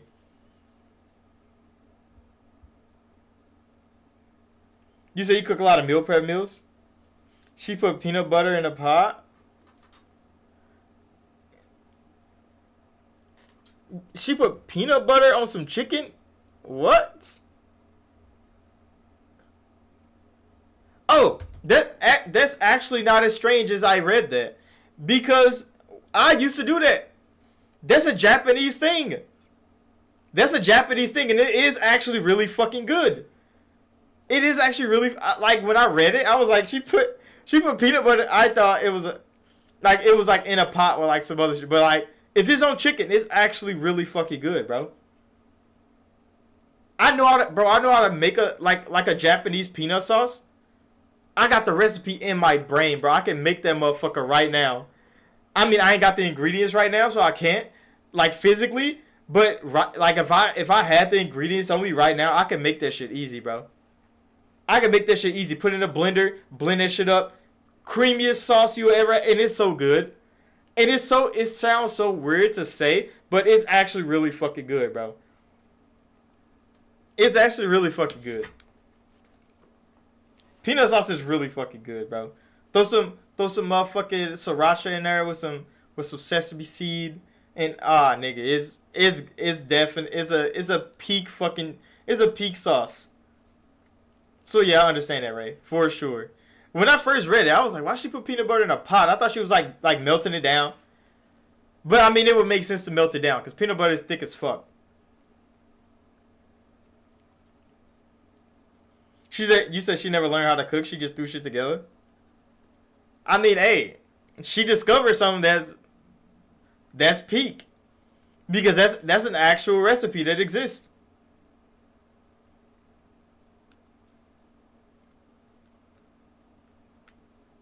You said Japanese and Cajun food are your favorite cuisines to cook?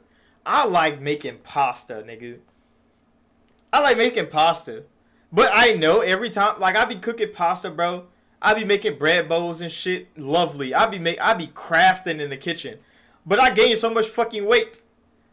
Cause all the bread. I eat so much bread, bro. That, like, I be having to cut back.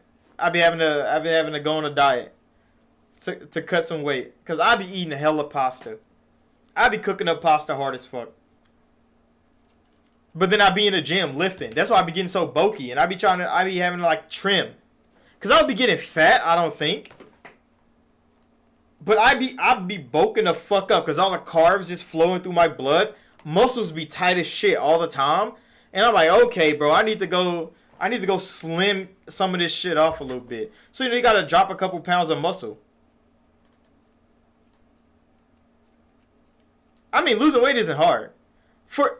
I mean, I can't say that because this blatantly kind of disingenuous. There's some people that will definitely struggle with losing weight. But for the normal person, like, if you see somebody walking around and they're kind of overweight and they got that way because they just eat and not do any exercise, then that's the problem. Because all you got to do is either do more exercise and eat the same as you always do, or eat less, and you will lose weight. That's just easy. It's simple. But a lot of people don't want to stop eating.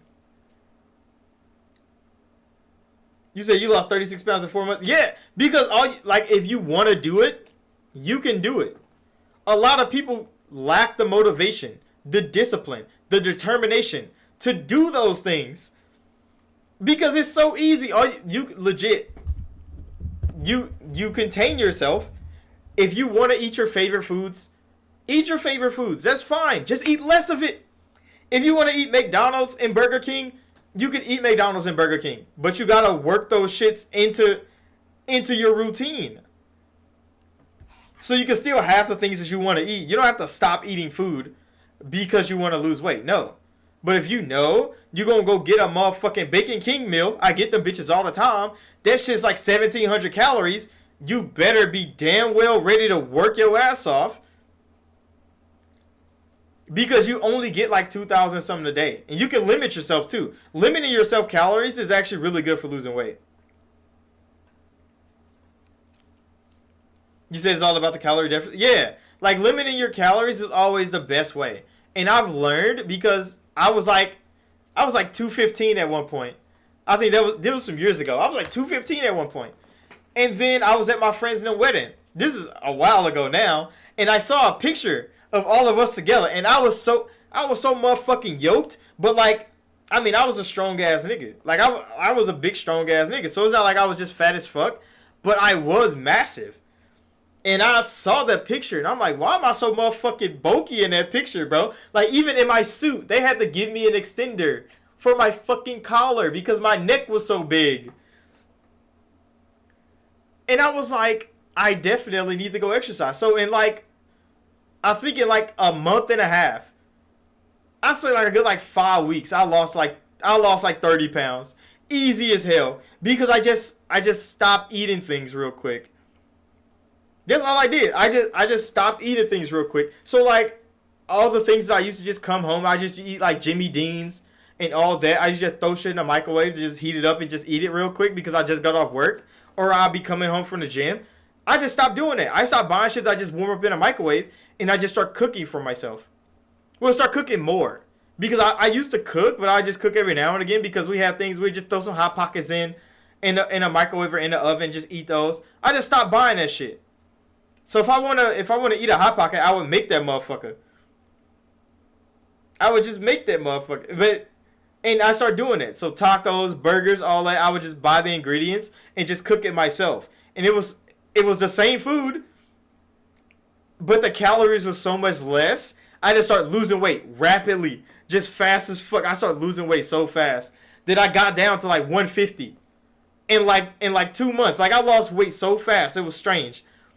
But it's because I just cut out so much food that I was eating that I didn't need to eat.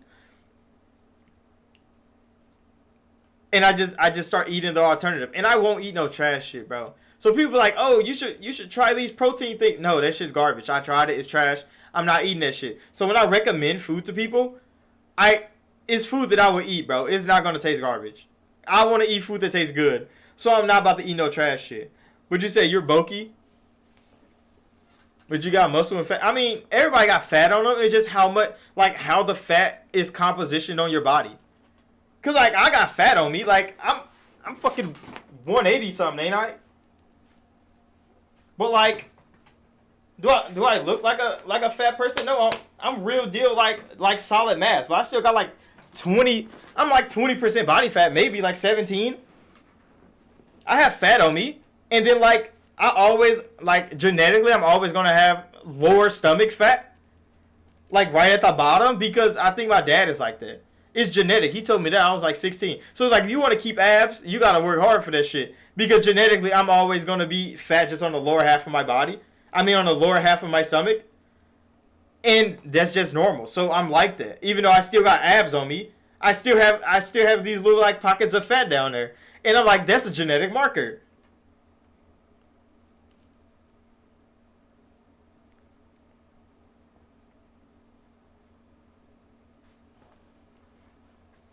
You said like you can tell you're big, but you still got muscle. I mean, yeah, because I mean, muscle is it's going to be the heaviest part of your body. The muscle is going to be the heaviest part of your body, and then like your bones, because bones are heavy as fuck too. So they all equate it to how much you weigh, and then the rest of it is going to be the fat inside of your body and outside of your body. So if you're 213 and you're a muscular person, the fat is going to overlay that every time. So the fat is going to overlay that. But you're probably a solid, like, fucking 180 of just pure muscle. And the other, like, The other like 20 pounds that you got is the fat content on your body, and it'll just make you feel like you're bigger than you are. But if you were to lose a lot of weight, it would be muscle mass and not fat, because you have so much more muscle than fat on your body.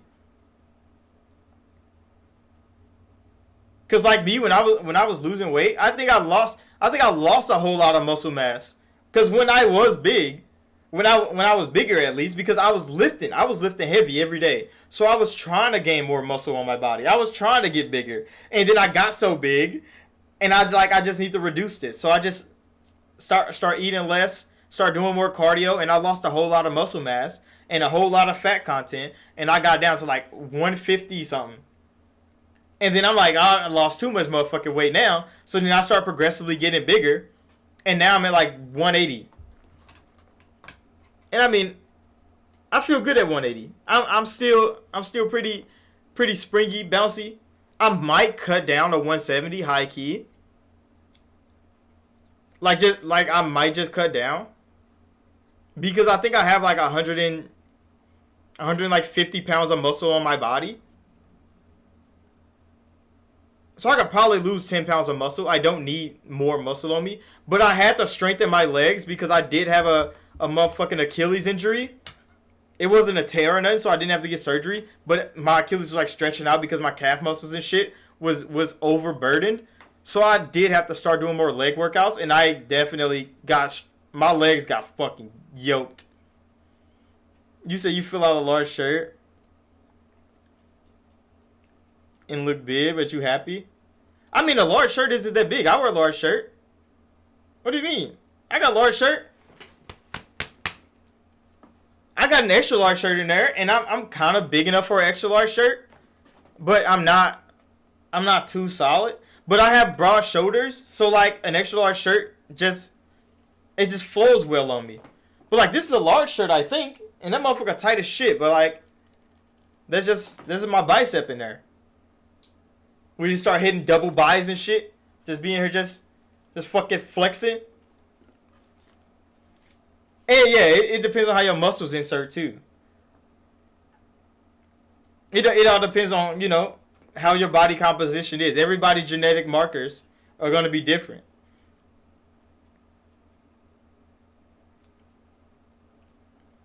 You say, aren't your muscle dense to the fat? That means you weigh more because of it? Yeah. Because the muscle mass on your body is always going to be a lot more. So I like get on a scale and weigh myself every day. And do you know, like you lose so much more weight in your sleep than you do like exercising. Like just naturally sleep. So like I would go to the gym. Because I go to the gym every morning. It's like 3 in the morning. So I go to the gym and I come home. And after I do that, I weigh myself. You say you gotta slim out? I mean, if you want to slim out, then you just gotta start doing more cardio and stop lifting weight. That's all it is. Because you can still lift. See, the thing about lifting is you gotta lift lighter weight. Because since you're strong, you're probably strong as fuck.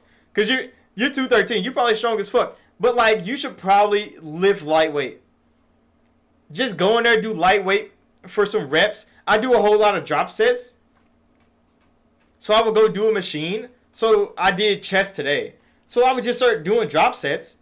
So the weight just keep getting lighter, but you just keep doing reps.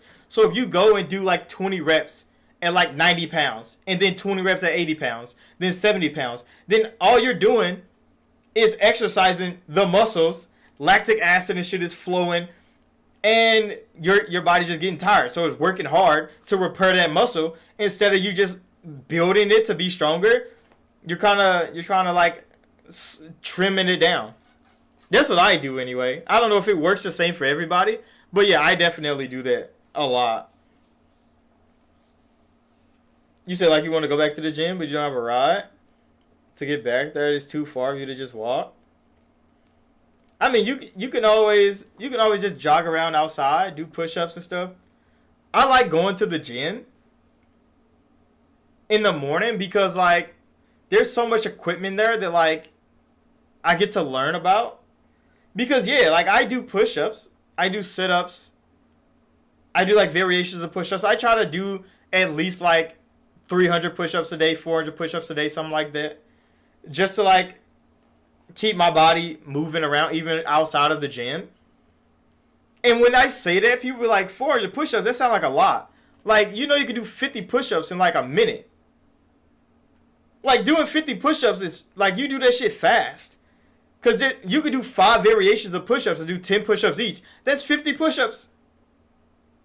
And you've already got 50. And so, like, I'll be, like, editing a video or something like that. And I just go do some push-ups while I'm rendering a video.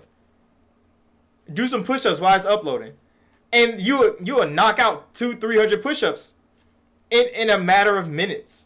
And you'll be like, damn. So I used to try to, like, okay, I'm going to do 100 push-ups a day. You do 100 push-ups in 2 minutes. And you're like, okay, well, I guess I'll do more push-ups. And that's kind of the progression I've went to. But yeah, I just go to the gym and do that shit. Because when we used to box back in the day, that's all we used to be able to do is go run laps and do push-ups and hit the heavy bag and punch each other and run laps, do push-ups, do the heavy bag, and like jumping jacks. Like, we didn't really lift weights, so I was always hella slim as a kid. I mean, as a young person, and I was like 128. I was 128 for a long time. Cause yeah, me standing right here now at 180. Looking back at my pictures when I was 128 is crazy. I was so motherfucking skinny, bro. And I was like, how was I surviving? How was I surviving anything? But I was a strong ass 128. I don't know why I was so strong at 128. It had to be bone density or something. It was something. Genetically, I was definitely stronger than I should have been. But like, when I started putting on weight, muscle, fat, I'm like, I feel better. Like, my body is operating at a peak capacity because I have the muscle that I do. And at one point I started feeling slow as shit. That's when I really started losing weight. I felt slow as fuck and I was like 215 or something. But I mean, I'm only 5'8". So like, I'm short. So it's not like I'm a tall nigga. So I don't need to be 200 pounds. I'm 5'8", bro. I'm an average size nigga. So I need to be average weight. Or at least somewhere around there. A good composition of that. That's why I'm at 180 right now. You said you just do full body workouts every day? And they help you lose weight? I keep my workouts separate. You probably see my shorts when I do upload them. I have a day for every exercise that I do. So like Monday, I usually do heavy bag, heavy cardio day. Just to, you know, work up a sweat because I take Sundays off. And then Tuesday comes, I'm lifting. I'm lifting, doing arms. Wednesday come, I'm doing legs, heavy as fuck. Thursday, I'm taking off because I can't do legs and then go to the gym again. That's a struggle. So then Friday comes, I'm doing back and shoulders. And I'm cooking. I'm hitting that shit. And then Saturday, which was today, I do chest. I do chest and I do abs, kind of, sometimes.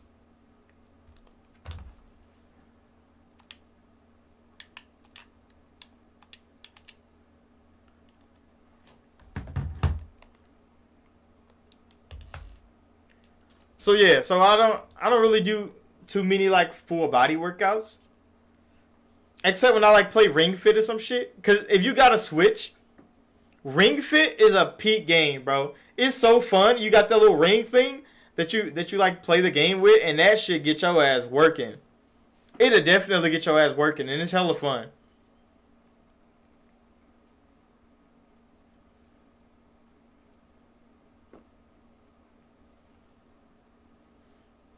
You said making friends with people is hard? What do you mean making friends with people is hard?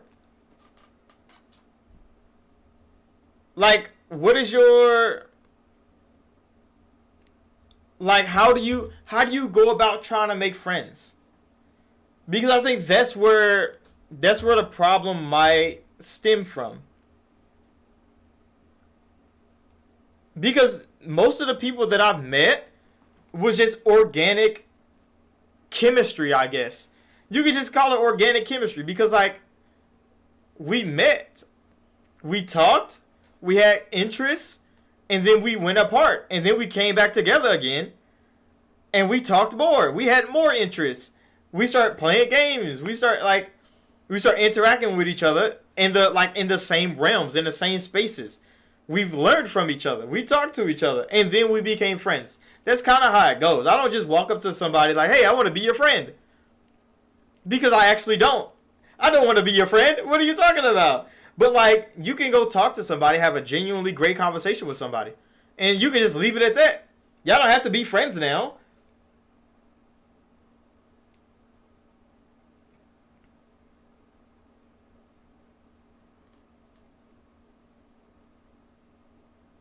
See, you don't supposed to find people that have the same type of hobbies as you. Because you want to, like, if you want to grow as a person, you have to find things that you might like that you don't even know. So legit, when I came to college, I was the standard nigga fresh out the hood. All I did was play the game, chill, punch niggas because I was a boxer. And then my friends in college, these niggas taught me how to play Yu-Gi-Oh, nigga. I never played Yu-Gi-Oh. I watched a TV show, but I've never played Yu-Gi-Oh before. These niggas taught me how to play Yu-Gi-Oh. And I was good at it. Look, I was good. And I'm like, this is a new thing. I like playing Yu-Gi-Oh now. I wouldn't have knew that before. That's not something I would have tried before either. But they taught me how to play Yu-Gi-Oh, bro. They taught me about Magic the Gathering. Nigga, we started playing games like Diablo and shit together. Because I play games. I play like 2K, Madden. I play Call of Duty. They started showing me how to play other shit. I started doing things outside of my hobbies. We walked around, nigga.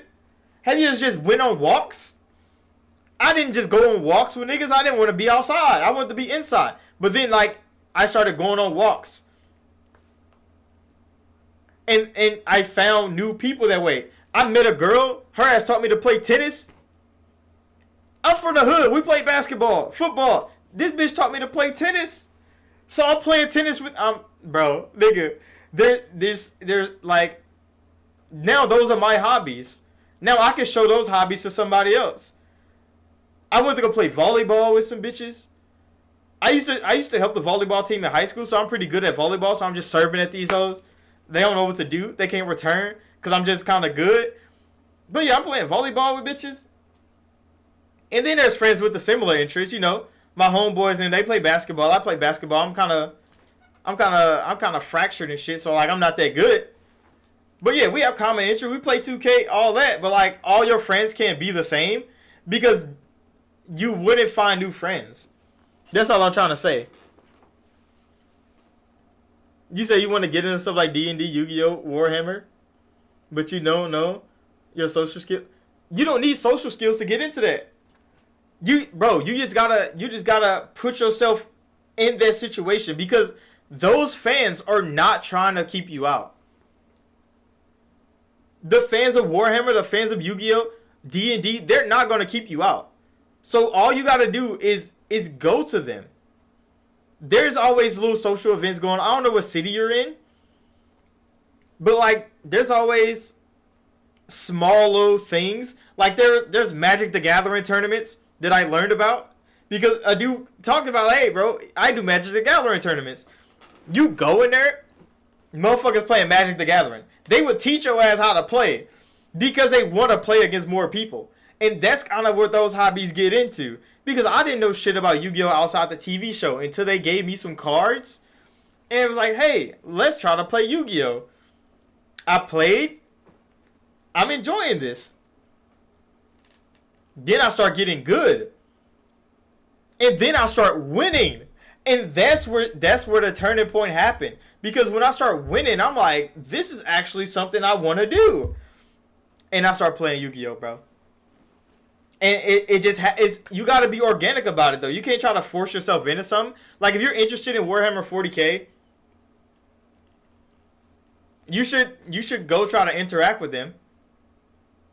as genuine as possible. Ask people about the lore. You go read up on some lore. You go talk to some people about some lore. And they'll come tell your ass, like, hey, bro, the lore is kind of good. You should probably read about this part of Warhammer. And then they'll get you into that. You start playing the games.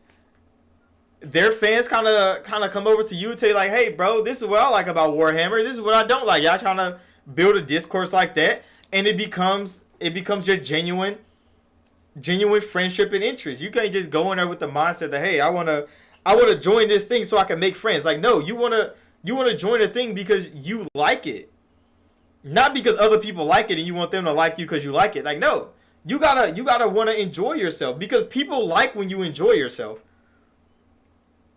The people you want to be around most are the ones that are enjoying themselves, because you don't want to be around somebody that's miserable as hell. Like, if you're trying too hard to get into something because you want to be around people, it's not gonna feel right. Because they gon' feel like, okay, you're just here because you want to be in. Like, no. You gotta go in there as genuine as possible. So you stumble upon some shit. You go to a board game cafe. You go find a random board game cafe somewhere and you go in there. Or go to an arcade. Talk to some people, play some games. And just casually interact with people. No ulterior motives. You don't want to be friends. No, you just talk about some shit y'all enjoy together and you leave. You don't try to exchange no phone numbers. None of that. You don't have to talk to them ever again, bro. But those interactions are what you need. Because those are the things that's going to give you genuine interactions that you're going to use to make more friends in the future. Because, yeah, this is going to build your social skills up. If you think you don't have any now, just go talk to random motherfuckers, bro. Not everybody's going to like you. You got to be prepared for that. Not everybody's going to want to talk to you. But you just got to be open to the possibility. Just go to a Walmart. Just go to a Walmart and go to the game section. You know how many people I've met there? I've met dads there. I've met people my age there. There's young people I've met there. And we just talk about random shit. I'll be there looking for this headset. Or I'm looking for a new controller. And we'll just be in there. And I'll be grabbing things. I'll be asking them their opinion on things. And you just casually strike up a conversation. I know I'm kind of the outlier when it comes to things like that. I'm not saying that it's always going to be that easy for you. But you just got to be willing to go out there on a limb and start those interactions. There was a dude I met. He plays RuneScape. I want to try RuneScape. I don't know when I'm going to get into it because he say it takes a whole lot of grinding and dedication. I'm not a grinding ass nigga. But then we talked for hours. I was getting my car fixed at Walmart. And we talked for hours. I was trying to pick out some headphones to go to the gym with. Ended up talking to that nigga for like 3 hours at Walmart. Chilling, having a good old time. He hit me up on Discord sometimes. We talk. But like, I don't talk to him every day. It's not like we became like best friends or anything. But like, that was a genuine interaction that we just had. And we just clicked. And we just started talking about shit. And we became cool. So if I ever see him walking around, I'd be like, hey, what's up, bro? I don't even remember his name. It's just one of those things that it can happen like that. And those are interactions that you probably will remember the most. Not even the ones that like they become your friends. Because most of my friends, I made them just out of nowhere. I don't remember the exact time where we became friends. Because it happened so gradual, like over a period of time that like it's only natural that we're friends now. But that interaction, like the one at Walmart, that shit was so random. And it was so cool to just meet somebody randomly like that. And it was kind of fun. You say you usually just talk to you once and then again and again. You get comfortable when you start just hanging out. Yeah. Like, that's essentially what it is. Especially if it's somebody like you would see like around. And like that doesn't just mean like you making guy friends. Like you could treat women the same way. And they'll like you more when you can genuinely just talk to a girl. You can just talk to her. You don't want to date her. You don't want to talk. You don't want anything from her, but you legit talk to her. You get to know her a little bit. You find her interest. I hate that. I hate that I was just so good at just talking to people, because I can't say like, hey, your struggles are so like extreme or not, because I don't know your situation not that much, because I was so easily able to talk to people. I've never been scared to talk to people because so young. My cousin was like, hey bro, we gotta go talk to some hoes. You said, nah, if women scare you or stuck up with. See, and that's the thing. When I talk to girls, I don't know. It could just be me. That's why I'm trying to like put this like disclaimer here. It could just be me, but like when I talk to girls around, it's usually like in a predicament that like it starts off as like a joke, a conversation. I could just say a random thing and they respond to it, and then we just talk a little bit. Genuine interaction. I don't want to know shit about you. I'm not about to ask you where you from. I'm not about to ask you your favorite color. None of that shit. We're just about to talk about some random shit around. Like, Rockstar came out, and these are like the Starfield Rockstar. So I was looking for these like at the store. So these are the Starfield Rockstars. I have all 3 of them. They right there. And I was at the store. I was looking for the black one because that was the only one I didn't have. And I was there, and I'm like, it was a girl in there. She had a case of Rockstar, but it wasn't open because like she was going to buy it. And I'm like, hey, can I have one of those black Rockstar, because it's the Starfield one, but it's in a case. I think it's like 12 in there or some shit. I'm like, hey, can I have one of those Starfield Rockstar? I'll buy it from you, because there's no single cans out here. Like, you have to buy them in a case, and I only wanted one. And she was like, yeah, when I open it.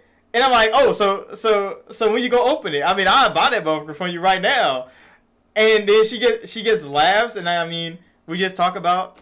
She asked me like why I'm looking for the can, and I'm like, oh, I'm just collecting them because Starfield came out. The game's great. I enjoy it, and I already got 2 of them. So I'm like, I just need the black one. That's the last one. And guess what? I got a Rockstar can. Never seen that lady again. Never seen her again. But I mean, I got a Rockstar can.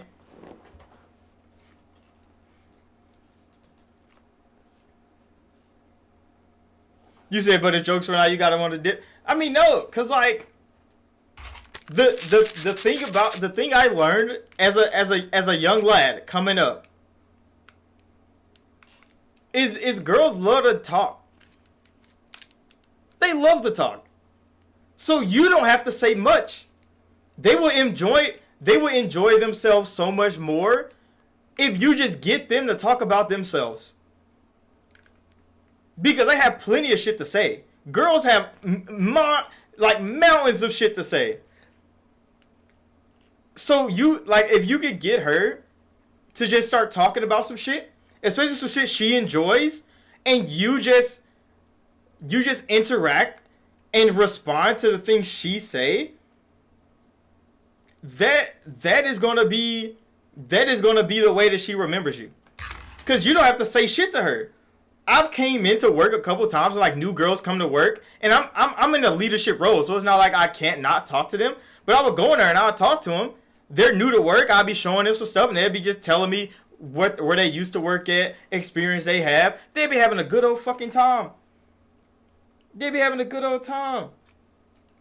And then I'll be having to go, and they're like, "Damn, you're leaving?" I'm like, "Yeah, I got other restaurants I gotta manage. I can't just sit here and talk to you all day." And those are interactions right there that she's gonna remember. She want more of those interactions, and all she did was talk about herself. She don't know shit about me. I'm just in charge.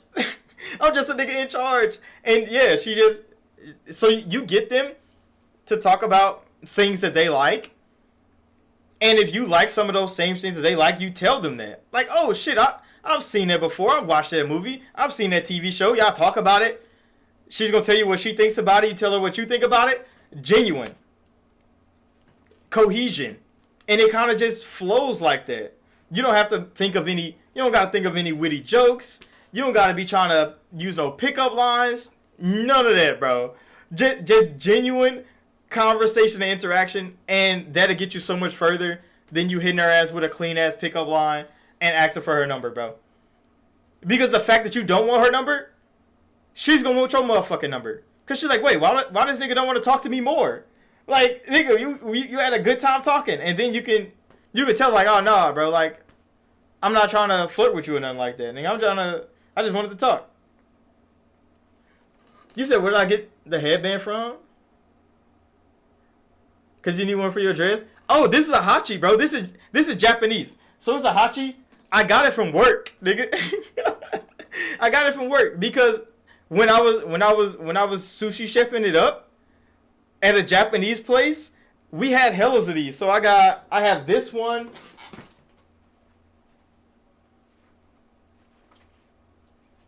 I have this one and I have this one. So I used to just like alternate them throughout, but now I just kind of wear this one because I gotta re-roll this one. This one's kind of messed up. I gotta re-roll it, and then this one's getting kind of old and my head is too big now because I got dreads now.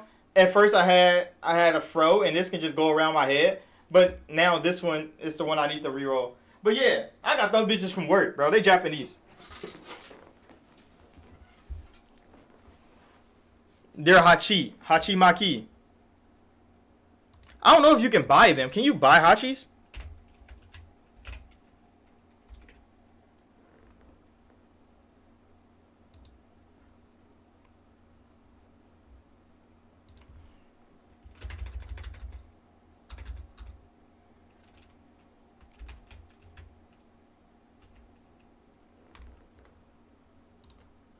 I'm gonna see if you can buy them.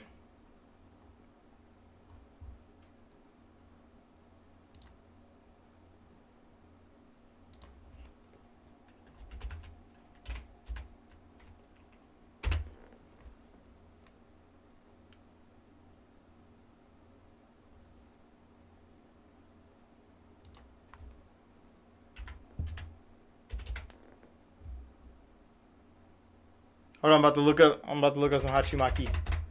Hachimaki.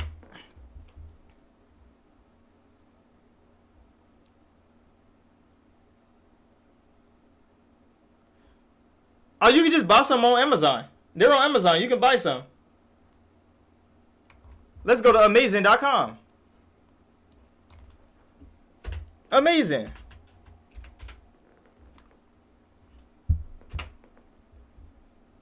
God damn it. I went to the wrong place. Cause I high key want another one.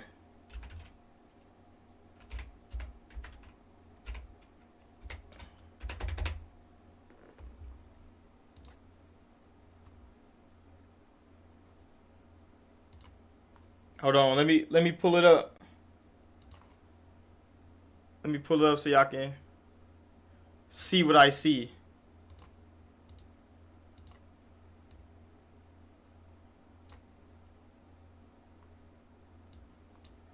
Yeah, here's a few of them. That black one is kind of fire, bro. I might have to fuck with that one, high key. I might have to fuck with the hachi, bro. It's $15. That's actually not bad. That's actually not bad. The one with the Japanese flag on it, that one's kind of tough. The reversible white. That's the white one, like this one. But that one's reversible white and black. I just got a solid white one. But that one don't look that expensive either. It's $10. That's not bad. Then there's the blue ones. That was $15. What the fuck? That hachi is expensive as hell. That was $15 too. That's just kind of fire. They're like snake. It says Nami waves.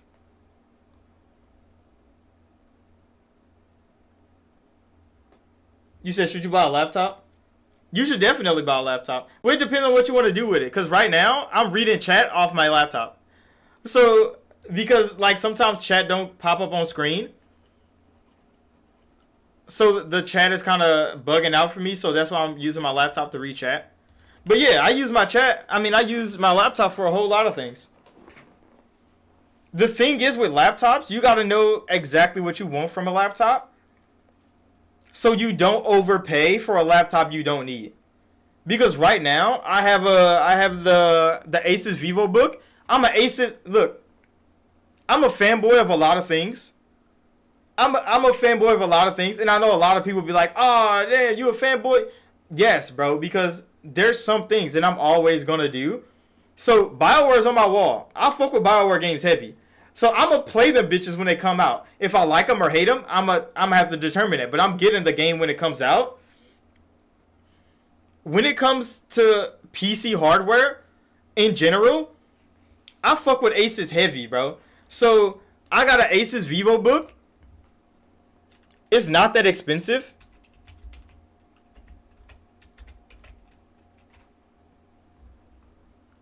I mean, it is kind of expensive. I'm not gonna say it's not. But like, it's worth the money. So when I get, where is the VivoBook that I got? Go to Amazon.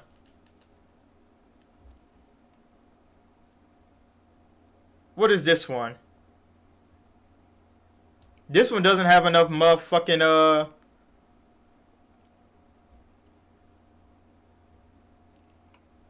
it doesn't have enough, what you call it, in there.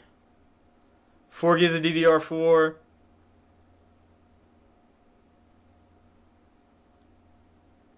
Got a 512 gigabyte SSD in it. That's actually pretty fucking good. This is like a newer one. Cause mine's kind of old now. I probably need to upgrade mine. But yeah, I could put this one on screen, cause this is the version that I got. This is the upgraded version of what I got, because mine is old now. But hold on. This is the laptop, and I endorse the fuck out this laptop. I don't even work with Asus. I wish I had an Asus fucking sponsorship, but like, this is the laptop that I got. It's $589. It's not outrageous. There's $1,000 laptops, and I know this laptop is definitely better than those. It's definitely better than those. I like exactly what this is capable of, and I have a whole lot of Asus products, so that's why I really fuck with Asus a lot. So I'm a fanboy for Asus, and I'm a fanboy for BioWare, because I got a lot of Asus products, bro. My GPU. Look at this motherfucking GPU box, bro. Oh my goodness, y'all don't understand the shit that they got into making this GPU box. This shit was lovely to open. I wish I did an unboxing for y'all, but this GPU was so it looks so good. Motherfucking 4070 Super.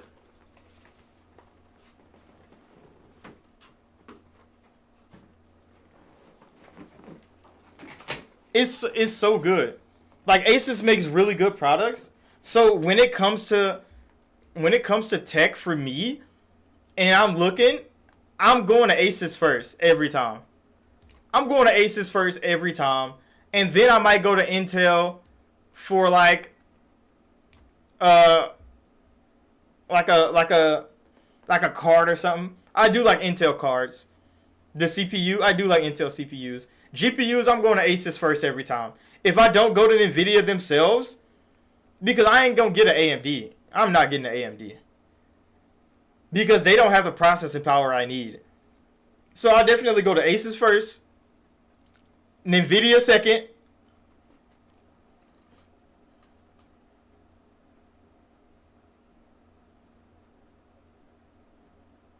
you said if you can search something else that you can't use your phone for? So yeah, there's good cheap ones. I got, what is it called, bro? I forget what it's called. But yeah, I think it's like a $200 laptop, maybe.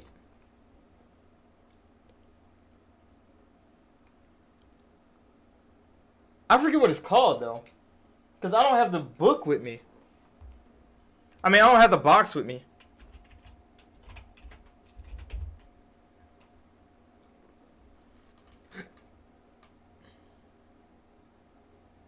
You say you're not gonna lie, you'll make a great mentor? Would I make a great mentor? I mean, I'm glad that you think that. I would want to mentor people. But I don't know if I qualify. I don't know if I qualify to mentor people, but I definitely know from all the experience I've garnered over all this time. That's why I want to share the experiences that I have so people can get something out of that. What could I make the best mentor for somebody? Probably not. I don't think I'm the best role model because I've done so much bad shit and I enjoy doing bad shit. I'm not going to tell you not to do bad shit, but I'm going to tell you, like, there's a whole lot that comes with it that you got to be prepared for. And if you're not, you shouldn't be thinking about it. And I think that's what people really need to hear. Not that, oh, you shouldn't do this because of this. Like, no, if that's you, you should do it. But just know there's gonna be a wide range of people that's not gonna fuck with you, and you gotta be ready for that. You gotta be prepared for nobody to like you. And when people hear that, they can think about it. If you have a choice all the time, you always have a choice. I tell everybody that everything I've ever done in my life, I've chose to do. I've chose to do it. I had a choice, and I picked one. I've never been forced to do anything because I chose. Even if you're at gunpoint, a lot of people be bringing up that scenario. They're like, "Oh, what if somebody pull up on you? They hold a gun to your head and they say like, hey, do this or you're gonna die." And I'm like, you have a choice. Either you do what they say or you die. And like, if you don't want to do what they say, you gotta choose. Are you gonna stand 10 or are you gonna fold? I'm standing 10 every time. I don't care. You gonna have to cook me, bro, because I'm not going. You said not gonna lie.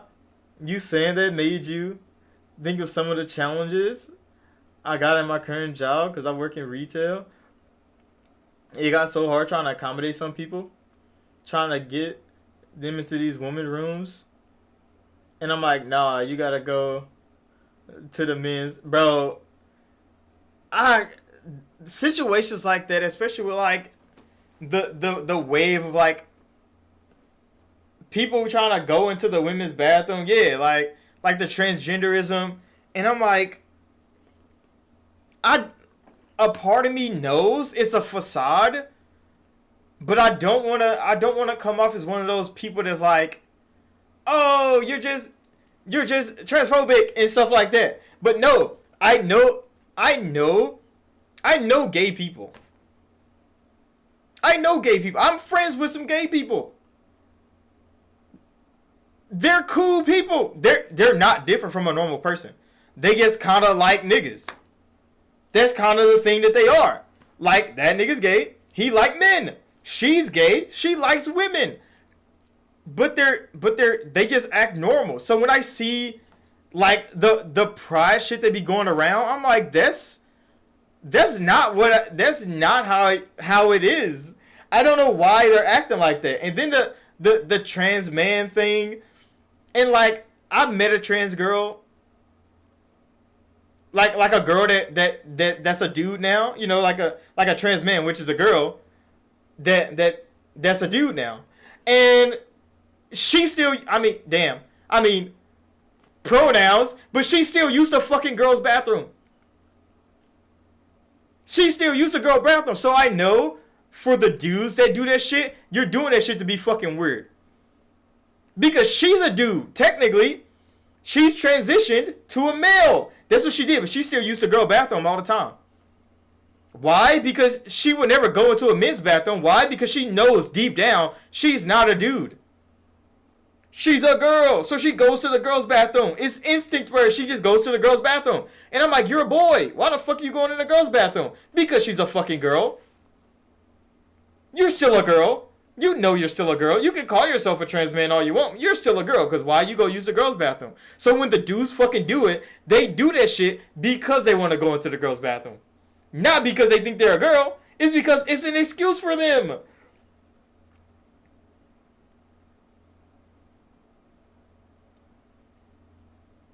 Yeah, because like I've never been one of those niggas. Like one of the people I've met,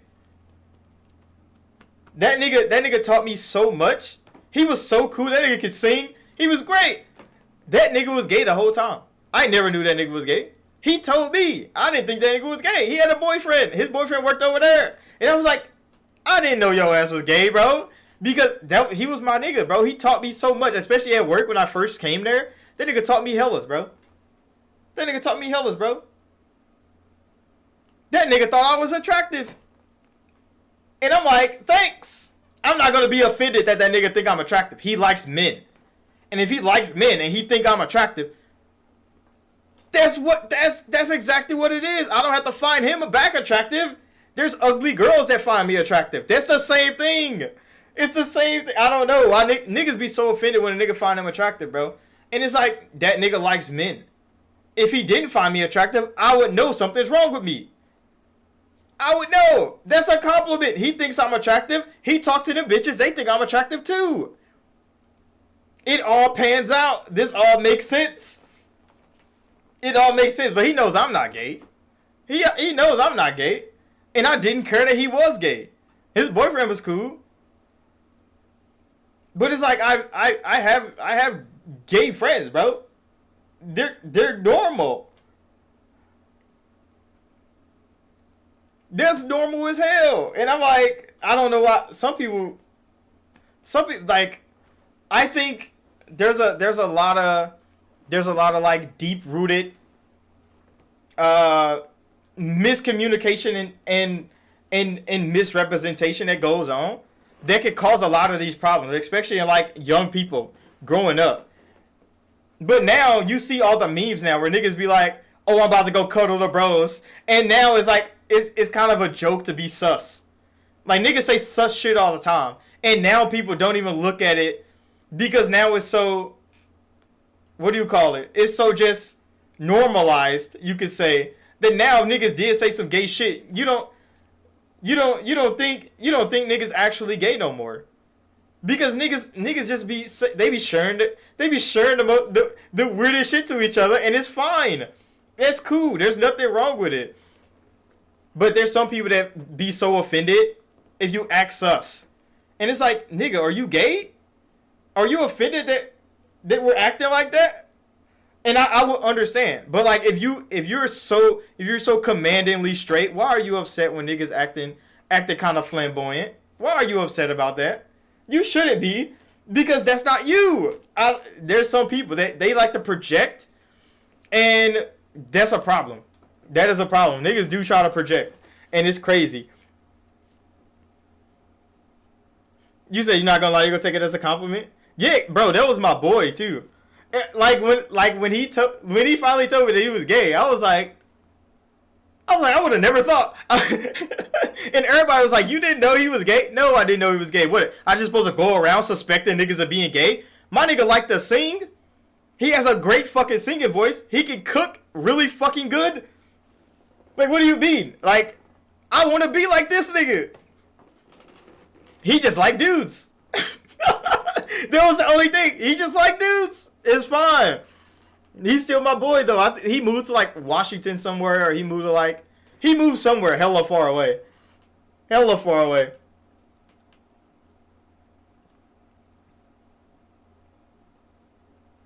You said when it comes to trans people, they got to start telling people when they only date.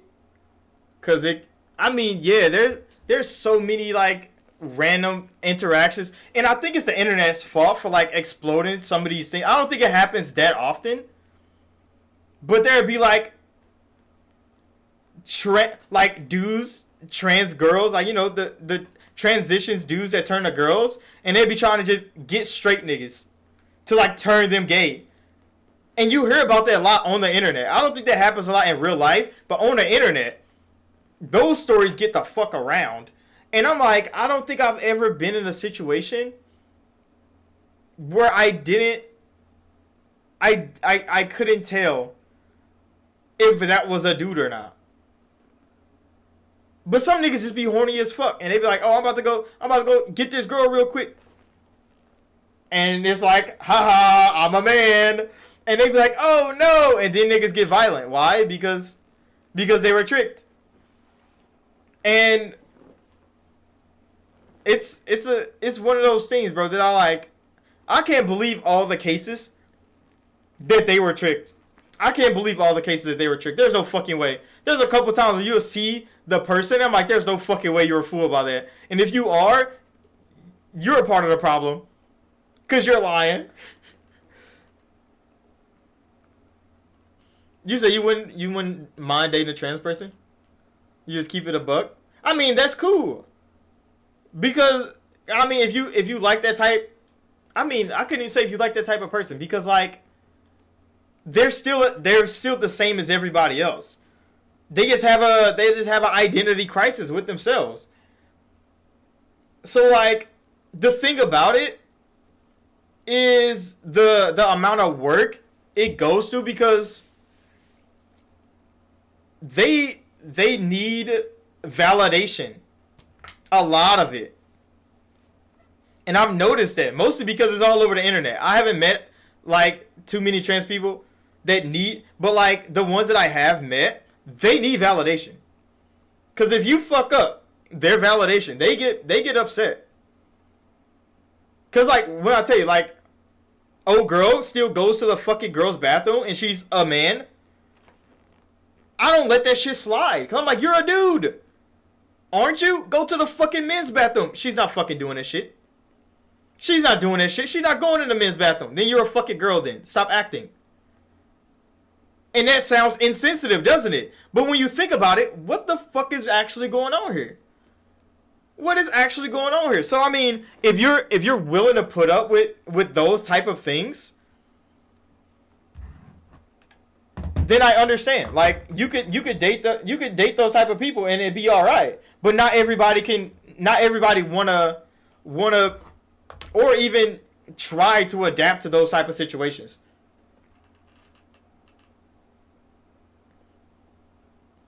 Oh, you just mean like, okay, like if they is trans and they try to date you, it's like, okay, it's fine. So yeah, it would be the attitude then that kind of, because yeah, if they're just one of those people, if they're actually a person that transitions over and they work hard to be transitioned over, and they go live their life as a transition self, and you attract them, and y'all mutually enjoy each other, that's fine. But there's some people that kind of impose transism. And if you don't like it, then you're the problem. And it's like, no, that's not how it goes. Because I'm a nigga. I like women. You might be able to turn into a girl. You might be able to look like a girl in every way possible. But, like, when I'm 30, I'm going to have kids. I'm going to have some kids when I'm 30. So I'm going to go have some kids. So, like, if we found out tomorrow that my girlfriend couldn't have kids, that should be tragic. That should be tragic. It'll be real tragic. Because in 2 years, I do want to have kids of my own. We would have to talk about that. How are we going to go about that? Because if she can't have kids on her own, I still do want to have kids. So do I go out somewhere and go have some kids and then come back? Do I drop, like, that'll be a conversation we're going to have. Because that's the thing that I want to do. So, like, I can't just go date a trans person, and I'm like, nah, nigga, because I'm gonna say I have to leave in 2 years to go start my motherfucking family. I don't just want to adopt some kids. I want to make some. I want to make some kids. I'm a genetic marvel. Of course I want to create some kids. So I'm kind of just cut and dry like that. And some people don't like that you're cut and dry like that. They're like, oh, you want to be a traditional standard human male that likes human female. And it's like, yes, it's fine. There's people for you out there. You don't have to like me. But some people, again, they want to be liked by everybody. You said that's what you're talking about?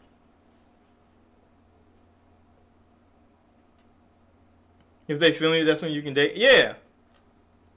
So as long as they're not the imposing type, I mean, I guess I understand. And especially if it fits into the lifestyle you choose anyway, then of course it makes perfect sense. It makes complete and perfect sense. But like for me, it doesn't, because like I'm a want to have some kids. I told my girlfriend too, like I'd be a single dad. Like you don't understand. Like we could have kids today, and we could break up tomorrow. I'm keeping the kids. I told her yesterday, I'm keeping my kids. They're mine. I'm keeping them. You can go somewhere else. She knows that. So like, it's one of those things. It depends on the lifestyle you choose to live. Because like, if you're one of those dudes that don't want to have kids, like if you don't see yourself being a parent, having kids, you wanna live a cool life. You want somebody to be there with you. Why not date a trans woman? Like a dude that turned into a girl. You don't want to have kids anyway. You don't want to have kids anyway, and that's the easiest way to not have no kids. I mean, you want to date a girl. What if that girl want to have kids? You gonna go let her have some kids? Because that'd be kind of weird. You say you don't really care for having kids. If I had a kid, I'd baby the fuck out of them. And yeah, like, you gonna live in a cabin in a while it snows? And yeah, like that I understand. And as a dude like that, like you could date a trans woman because you don't care for the fact that you're gonna have kids or not anyway. So if it's just the intimate attraction that you're looking for anyway, and y'all have that connection, fine. Nothing's wrong with that. There's never gonna be a thing wrong with that. That's actually a logical conclusion to come to. It's actually a logical thing to come to. But a lot of people don't want to see it like that. Because if you're a girl and you don't want to have kids, you shouldn't be with a nigga that want to have kids. And even if you like him or not, if you know deep down you don't want to have any children, and you know this nigga wants to have a family eventually, and you just stay with this nigga and not let him have the family because you like him so much, you're a problem. Like you can go find another intimate relationship, and he could go have a family. And I don't know why people selfishly think like that. Because I wouldn't be holding my girlfriend in a relationship. I would never be doing that. Not a damn. No, we'd break up so fast. If she wanted something different from what I wanted, we wouldn't be together. And since we are together, it's because we collectively came to the agreement that this is what we want. This is what we want. And we do that shit together. Cohesively. As a unit. As a group. And that's how strong family bonds are created. Some motherfuckers don't understand that though. And I'm like, you should definitely go date somebody that don't want kids. But they like the thought that this person is like bending their will for them. And I think it's a power play situation. It's one of those, is a whole lot that goes into that. It's a whole lot that goes in. What time is it? I've been streaming for like 4 hours. That's kind of crazy. I've been having a good old time.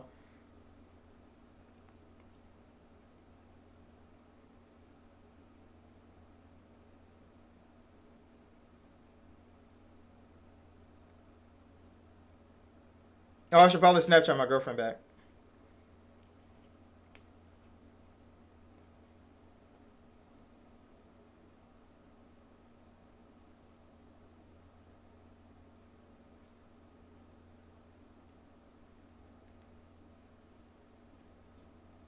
I got some YouTube comments too. What video did... What YouTube video did I upload today?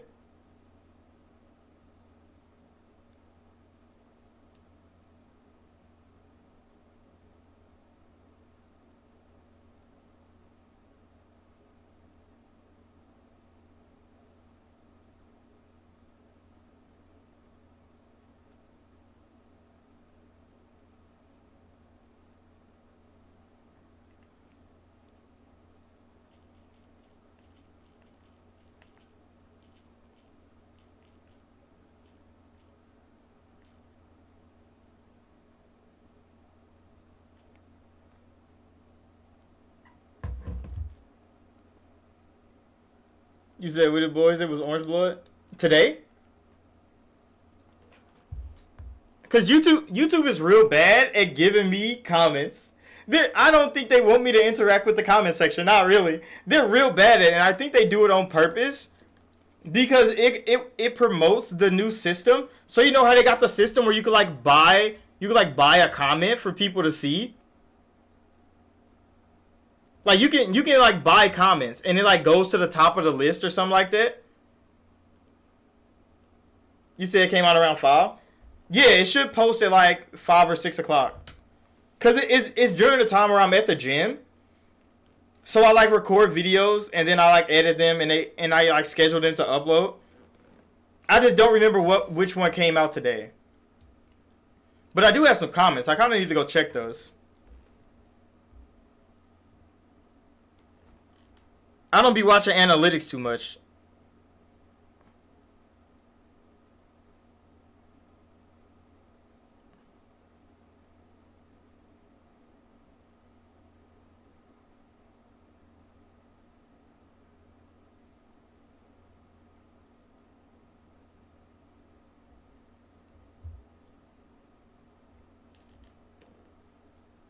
You said 2 orange blood videos?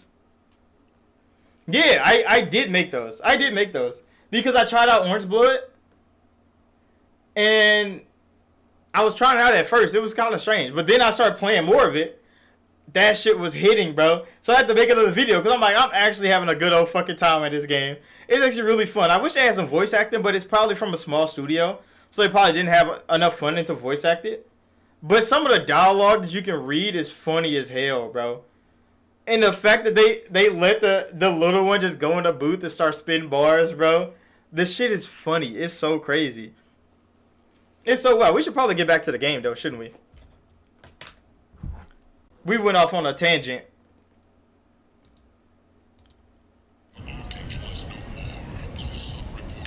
Alright, we back in it. Because we just finished that. We gotta go back to... We gotta go back to the Normandy. The last time I was on Omega, I couldn't find work. You wouldn't think an assassin could go hungry in a place like this. Seems locals handle that kind of thing themselves, and those who can't aren't the kind of people you want to work with. A council inquiry has concluded that a combat You say you about to go to sleep? You got work later? Alright, bro. Thanks for coming through.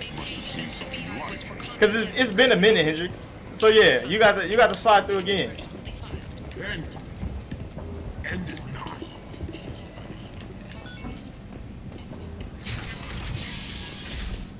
I should high key go get some food. Maybe I'm gonna probably go do 1 or 2 more missions. And then I'm gonna probably call the stream. Cause I mean it's gonna be 5 hours. I've been up since 3 a.m. Cause I was at the gym.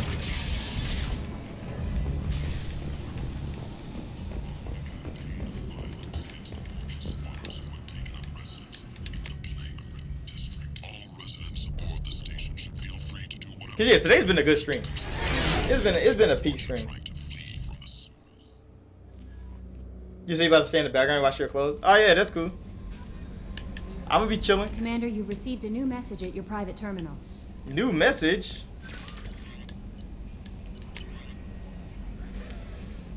Consultant on the Citadel, Protein Technology on Ilos.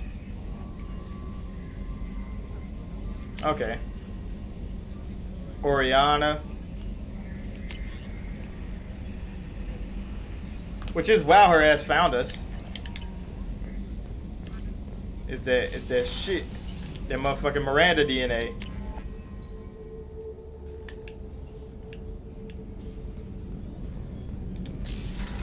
Samora. Morinth haunted my dreams and waking hours equally. For the first time in 400 years, I am free.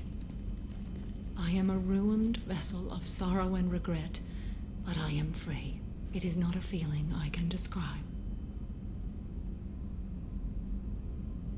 You did your duty. What about your feelings? One of my daughters is dead. My hopes, my dreams were all bound up in my children. Still, my feelings have always come after my duty. The same is true of you. Was it worth it? It was never a question of worth, but of need. I had to take the action I did, as did she. This was never a story that would have a happy outcome. I mean, that is facts. You said that Morinth was a monster, but she was still your daughter. She was the strongest and smartest. She would not accept the injustice thrust upon her. She fought to the end. I am so proud of her, Shepard.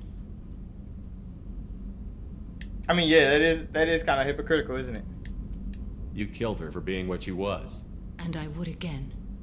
But I also know what it means to leave everything behind and fight. Do you realize that she went on the run at the age of 40? I do not know human years well, but it is very young for Asari. I mean, yeah, that is true. What will you do now that Morinth is gone? Assuming I survive your mission, I am a Justicar. Injustice still exists, and perhaps even other Ardat Yakshi.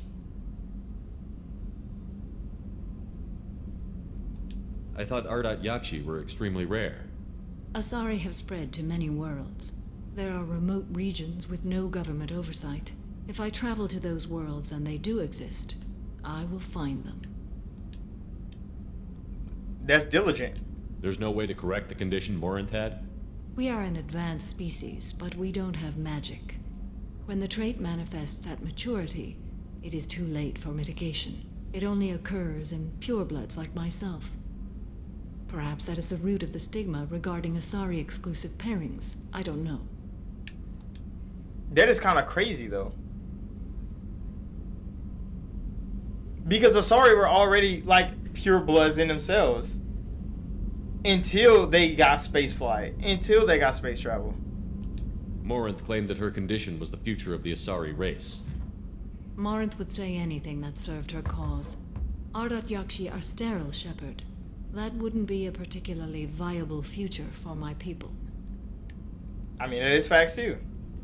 You don't want to settle down? I did. I returned to my homeworld and tried to start a family. I will fight and struggle all my life. That is my fate. When I die, it will not be in bed. I am at peace with that. You still control the direction of your life. I have chosen this path. I truly am at peace, due in no small part to you. Ah, she's great. Peak woman. Where, oh where do we go next? No messages for you, Commander. Thanks, Kelly. How may I help you, Commander?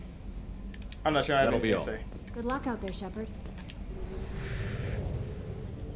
We gotta go to the motherfucking Citadel, don't we? I like how the Omega 4 is right next to fucking Omega.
Black Suit Samara.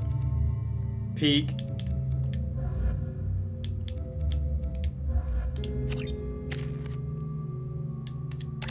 Get heavy overload. Then we gotta get you armor piercing ammo.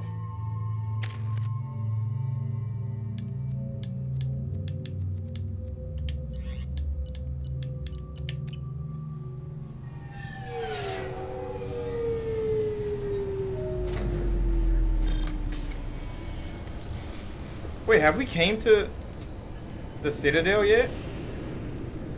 Commander Shepard, enter the password and receive a free gift. Freaking Kasumi. Got problems with collectors? Try Kasumi's credit services. Kasumi. Please tell me your password, Commander Shepard.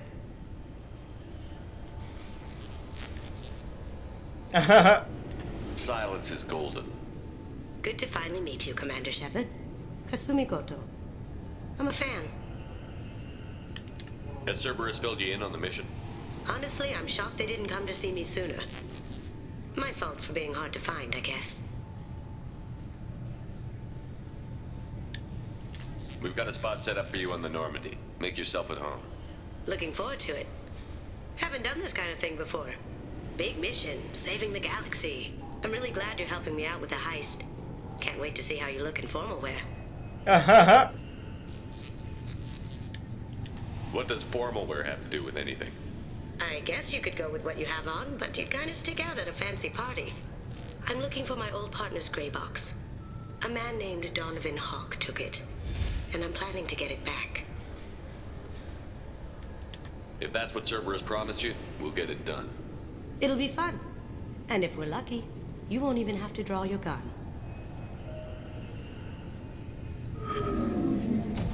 We should probably wrap this up.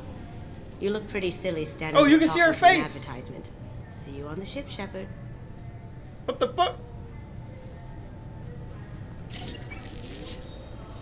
You usually couldn't see her face before.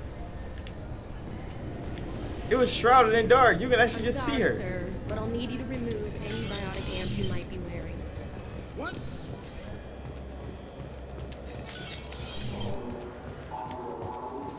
Freaking Bailey. Oh yeah, where the hell are we going for?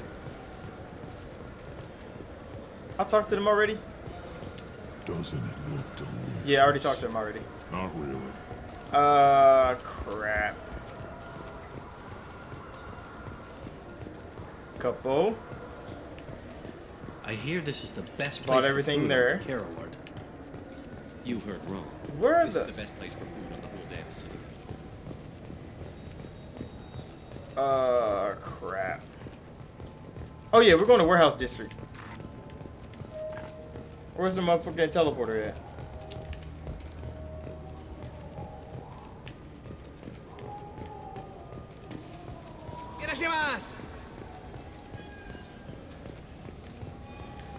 This looks like the place. I just got a refund and exchange, and I was told to pick up a new Omni Gel converter here. I don't think you have the right place.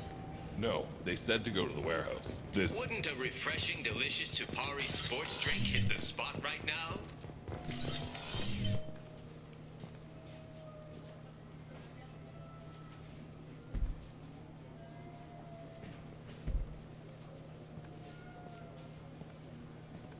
Motherfucking Volus.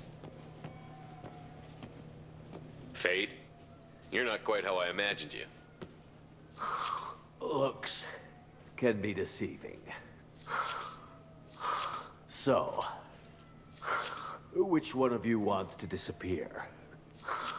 I'd rather see you make someone reappear.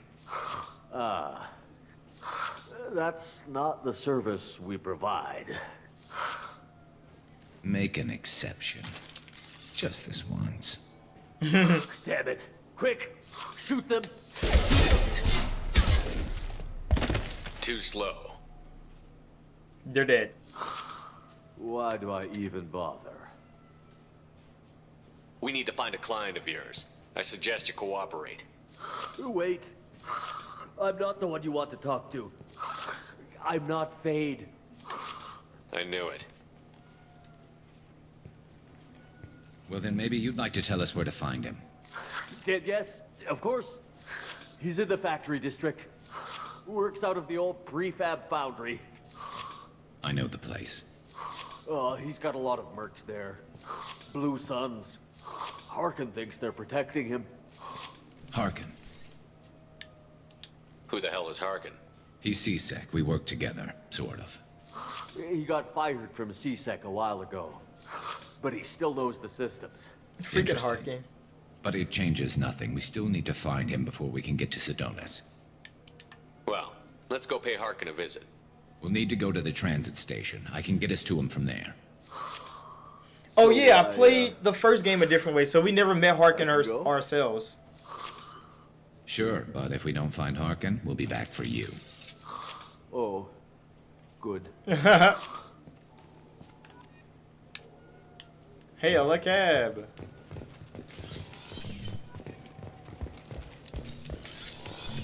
Look, it took me a long time to get this refund. It's a decision on Joker. He said there'd be one waiting for me. Factory. Do you have a service order? No, I got the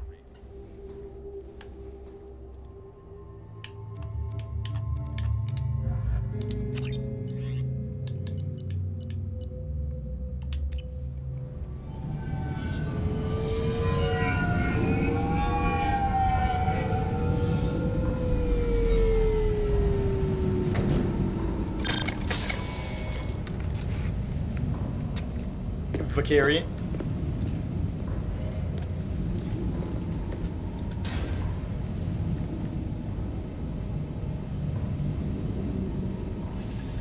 There he is. Shepard?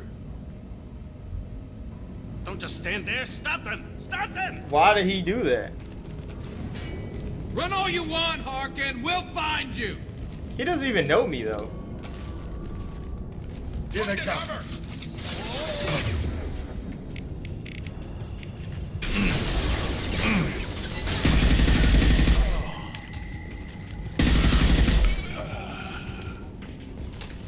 Having a motherfucking shootout in the warehouse district.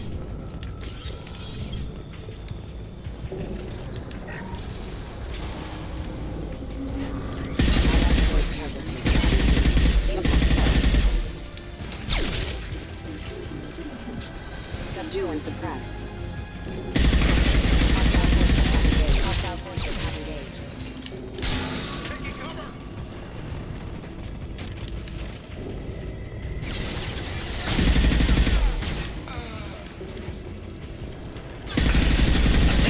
Oh shit. My bad. Gotcha. Ah. God damn it.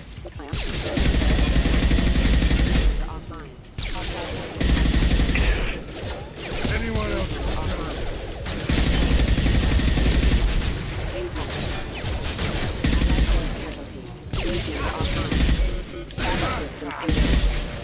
Oh yeah, we cooking the fuck up.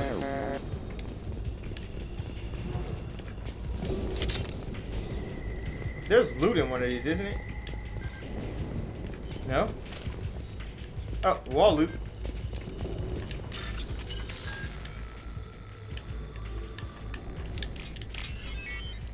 Oh fuck. I fucked up. My bad.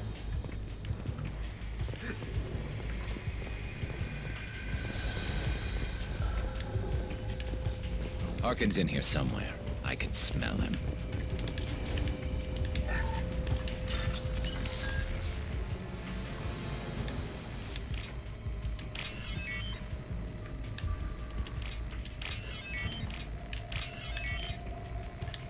Got it. Welcome back. We chasing down that man Harkin. What are y'all doing? Come here, buddy. Oh my goodness, he's doing a lot of damage. I was kind of stunned.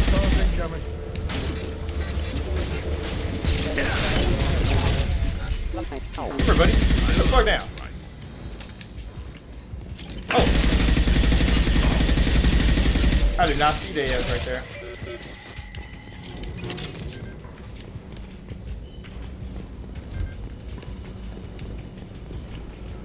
This has to be one of my favorite loyalty missions.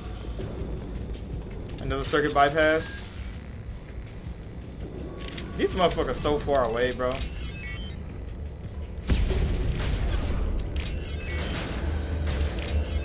Can y'all stop shooting at each other?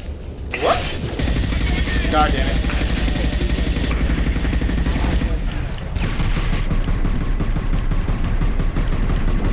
Die, buddy. Get the fuck out of here. You made me mess up my fucking hack. Fuck out of here. I was just about to finish that shit too.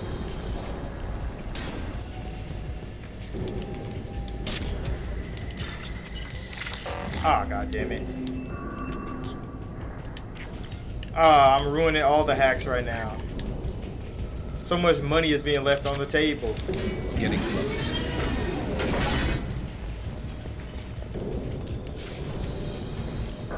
The Citadel is this fucking big that he can take over this part of it and nobody notices.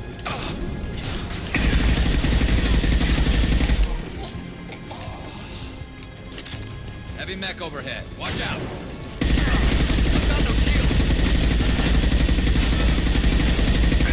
Yeah, put buddy down. Oh no! Oh no! I'll light him up.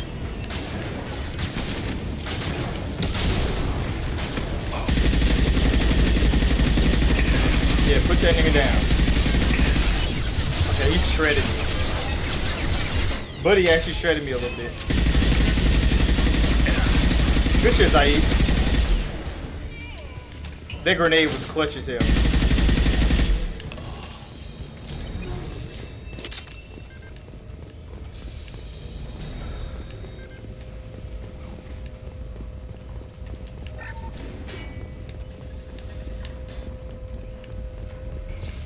There's another circuit board.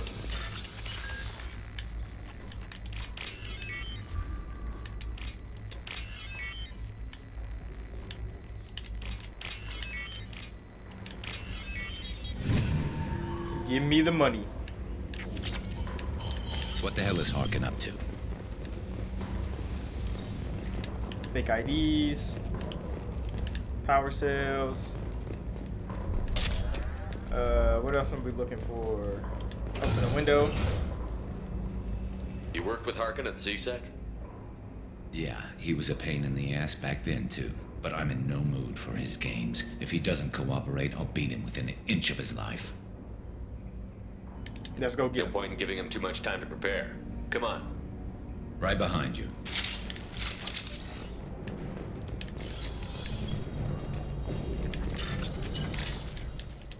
God damn it. Come on. Give me what I need.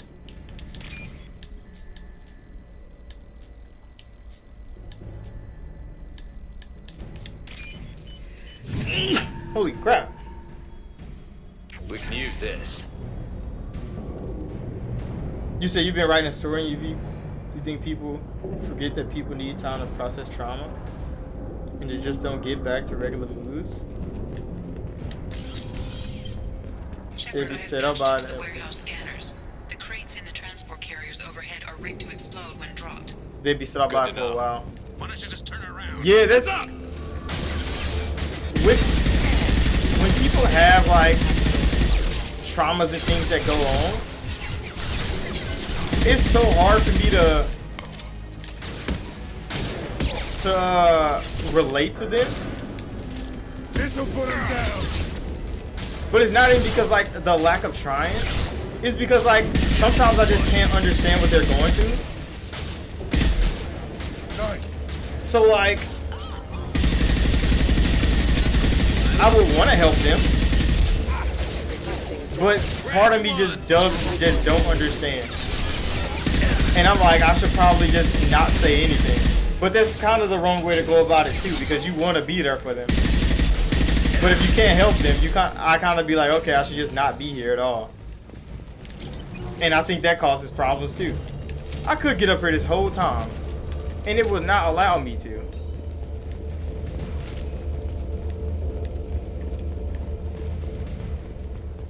You're never getting in here, Garrus. Get up there. There you go. Harkin's going to regret this.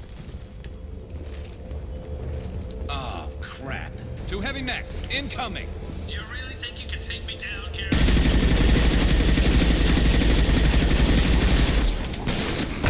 Oh my goodness, bro. What was that? That was glitchy as hell. Yeah, let's go. What? Why do they keep glitching like that?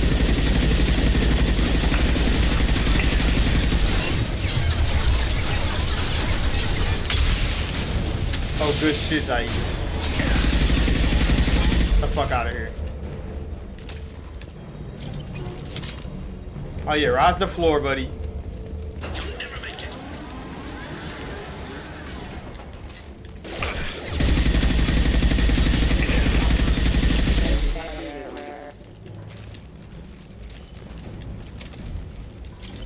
Rerouting power. Rerouting power. Hell of a shot.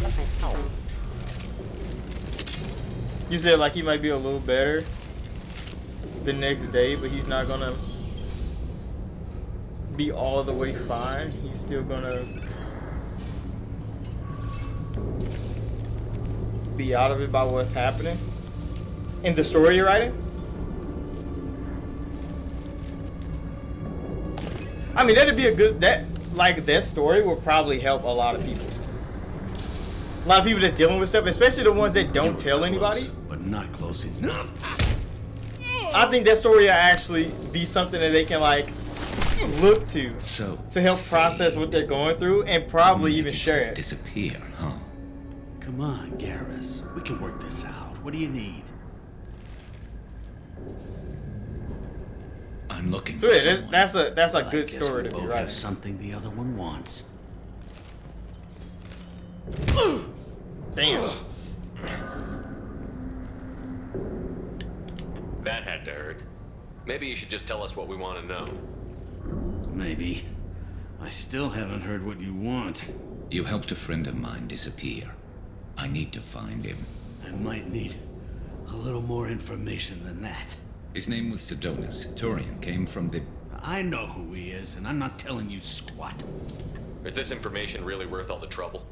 I don't give out client information. It's bad for business. You know what else is bad for business? A broken neck. All right. Get off me! Terminus really changed you, huh, Garrett? No, but Sidonus opened my eyes. Now arrange a meeting.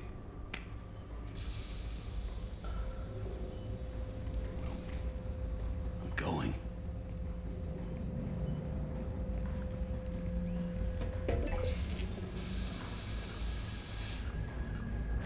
That little weird ass Yeah, thing it's was the me. phone. There's a chance your identity may be compromised. That's why I'm calling. I'm sending an agent. Where do you want to meet? All right, he'll be there. Don't worry, I got it covered.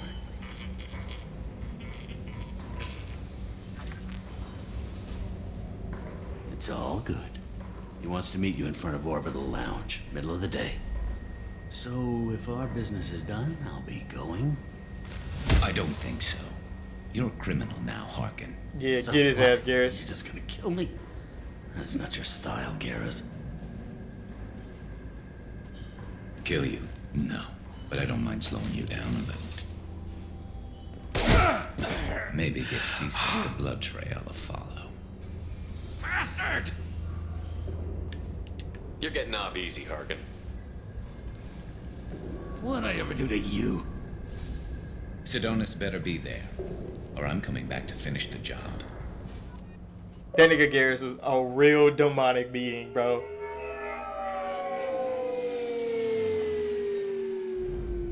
Gain the loyalty of Archangel. I already had the loyalty Harkin's of a bloody Archangel. menace. We shouldn't have just let him go. He deserved to be punished. Don't waste your time on him. Let CSEC deal with him now.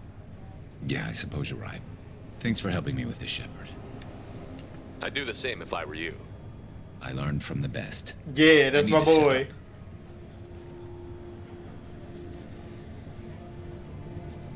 I can get a clear shot from over there.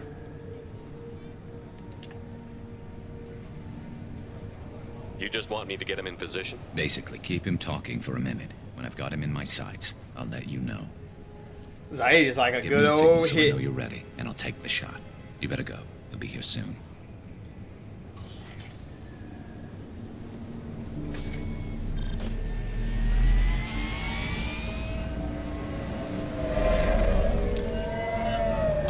Pull out that motherfucking sniper.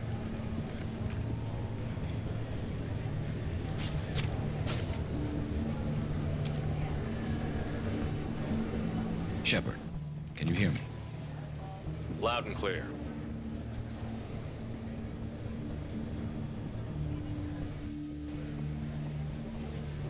All right. You said people be acting like a speech will make it better. Keep him talking. Or what you've been through, or just a talk would just magically make it better.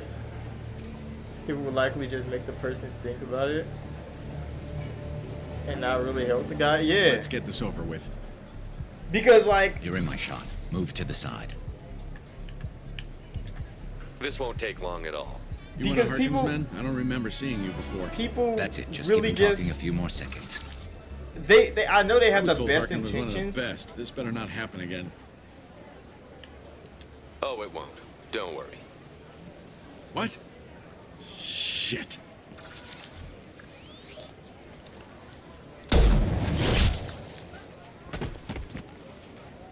Betrayal repaid, Sidonis. People be they be trying to help in the only way that they can. That's why I said like I don't really like when people go through shit and I can't relate to it and I can't help them.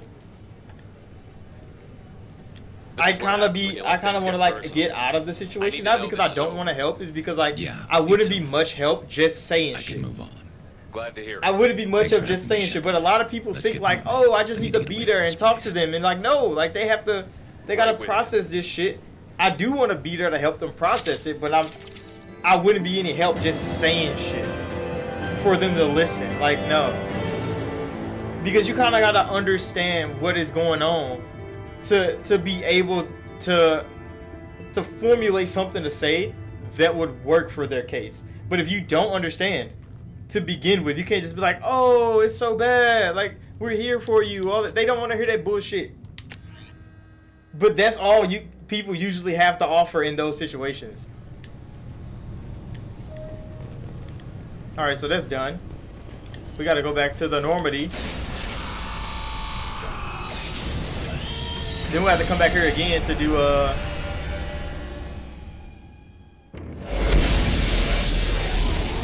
do what's his name's quest.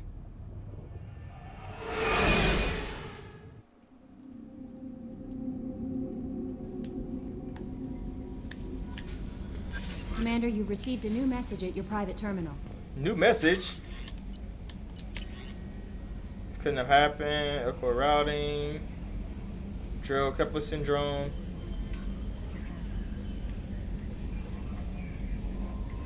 Accident kindlers. Who sent this?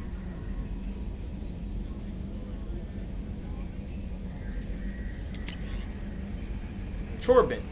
Hey, my boy.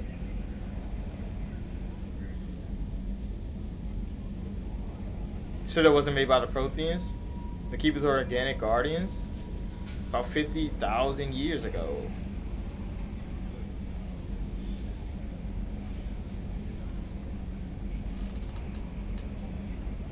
You said so you threw your character into something else?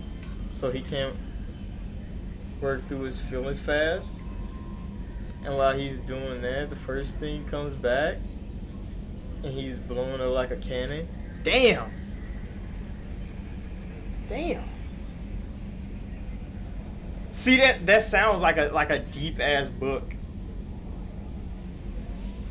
That sounds like a deep ass because like if he's going through something else and then the first thing just reoccurs and he's just like fuck, now you gotta deal with all this shit at the same time. The overwhelming nature of things like that are like grounded in reality. Those are things that actually happen. Not a lot of people talk about those things actually happening. The commander has put together an impressive But those team. things I've actually never worked happen. with so many aliens before. They're a small army. We might just pull this mission off.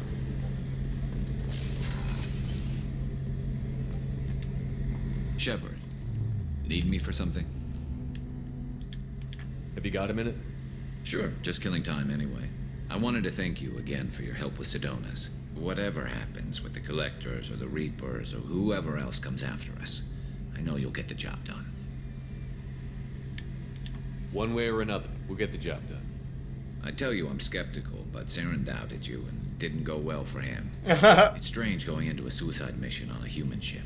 Your people don't prepare for high-risk operations the way Turians do. I thought you'd be used to high-risk operations on human ships. I mean, think about tracking Saren to Ilos. Sure, but that was quick. We raced out, landed, blew up some Geth, and saved the galaxy. This time we've got Miranda and Cerberus and that AI all telling us what we're up against. I think I preferred blind optimism. That was hella good. Just blind optimism. How do Turian crews get ready for high-risk missions? With violence, usually. Turian ships have more operational discipline than your alliance, but fewer personal restrictions. Our commanders run us tight, and they know we need to blow off steam. Turian ships have training rooms for exercise, combat sims, even full-contact sparring. Whatever lets people work off stress. You mean Turian ships have crewmen fighting each other before a mission? It's supervised, of course. Nobody's going to risk an injury that interferes with the mission, and it's a good way to settle grudges amicably.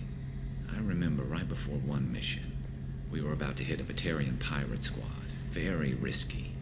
This recon scout and I had been at each other's throats. Nerves, mostly.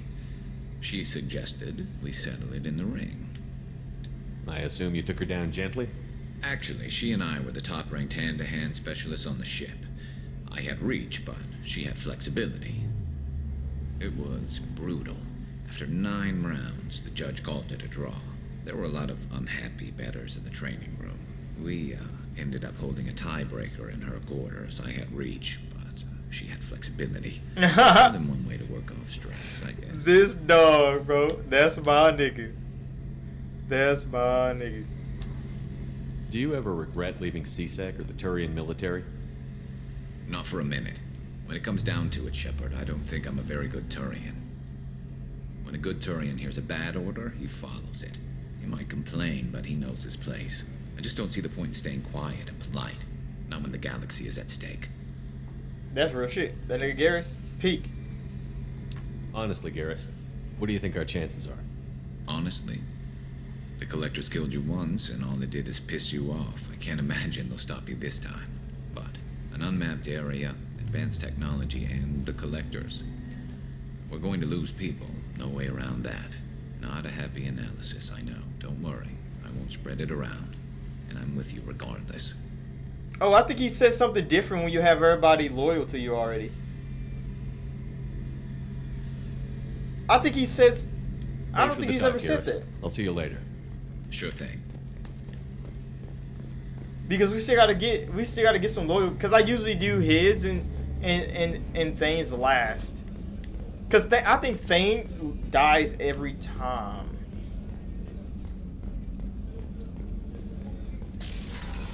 Unless like you try your hardest to protect him. I think he usually dies every time. What was I doing? I said I was gonna do one more mission and then cut the stream, didn't I? Oh, we gotta talk to Kasumi ass first. Hold on. We can talk to Kasumi ass first and then we can cut the stream. That Kasumi is an interesting addition to the crew. I can see why she's good at her work. She never reveals anything meaningful about herself. It's all on the surface. It'll be a challenge getting to know who she really is. Anyway, what's up? Is there anything I should know? Nothing right now. Anything else, Commander? That'll be all. I'll be here if you... Oh yeah, let's go talk to Kasumi. I just had to see what Kelly Chambers said about her. She's in the port side deck. Just chilling. Oh yeah, she got all this shit. I forgot her room was like fire as hell. That's my favorite piece, painted for me by a child prodigy from Elysium. She was the cutest thing. She was kidnapped by slavers who hoped to sell her on Omega. I wasn't about to let that happen. I set up an idea as a buyer's rep to get a special tour of the slaver's vessel. Once aboard, I freed the girl and smuggled her off the ship. She painted that for me on the way home. I'll never forget how it felt to watch her work. Don't laugh, I like those books. Romance novels, crime novels, the classics. There's something about the feel of actual paper in your hands. Their musty smell. You said he has a female character. It's relaxing. KJ used to Who find doesn't books try to for me push while on the him job. to say anything. Some of these are more valuable But he than tries the to eat objects lunch he's for hired him. to steal.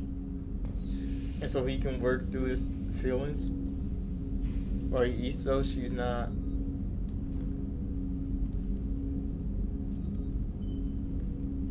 She might not do much, but she tries. I mean, some support is always good as long as she's not pressing. Because once you start like pressing on people, that's when people start like drawing a line. Wait, they have 2 types of alcohol in this hoe? The red one.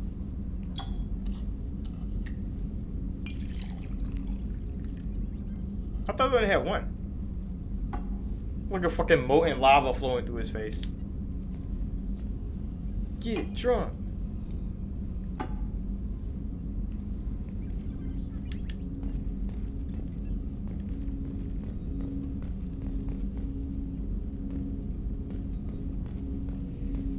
It's just she's not pressing. I mean, yeah, that's good. The red rose. That used to be my calling card when I first started out. In place of whatever I took, I left a single red rose. It wasn't until I met KG that I realized how silly it was. He had a way of making you realize when you were just being sentimental. I stole that on a dare, believe it or not. There was a big museum show coming to Ilium. Artifacts from Earth going on tour. Very high security. KG dared me to steal this. So I broke in, hacked the security, put a few guards to sleep, and replaced the piece with a worthless duplicate. They never knew the difference. My first museum job. Nowhere near the last. Nowhere near the last. Kasumi, your ass likes stealing shit, don't you? What's the blue one?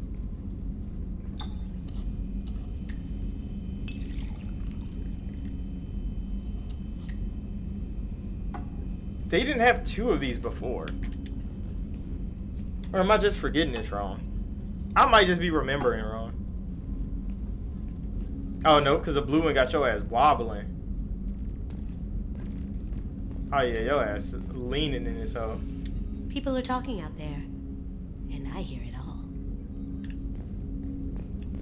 Oh yeah, you can't talk to her, can you? That painting has a special place in my heart. An art collector hired me to steal it. When I got there, the painting was gone. On the way out, I saw it being hauled off by another thief. I chased him down, tackled him, and took the painting. That's how KG and I met. We never did turn it into our employers. That's kind of wild. Her ass kept that shit for herself. What the hell was this pod thing? We never got to interact with it, so I don't know.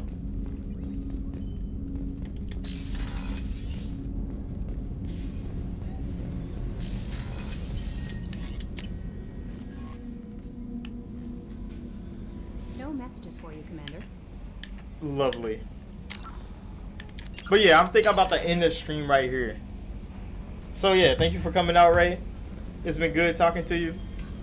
I know Hendrix is already gone. He left about 30 minutes ago, but I mean, it was good talking to Hendrix too, because I ain't talked to him in a minute. We talked a little bit on Discord, here and there, back and forth. But yeah, I gotta go fix my audio and stuff, because I had to switch audio inputs to get the stream back working because it broke earlier. It was so weird. It's so crazy. But yeah, I'm about to end the stream. So make sure to like button, subscribe if you haven't already, and I'll see you on the next one. No, I don't got my own server. Not yet, anyway. Sometimes I think about making one, and I never get around to it. But I mean, once I start doing the upgrades and stuff that I need to do, I'ma definitely get a Discord server. So I mean, I definitely post it when I do. I don't have one right now. They just like message me, like DM, like private chat. But yeah, hey, I'll catch you.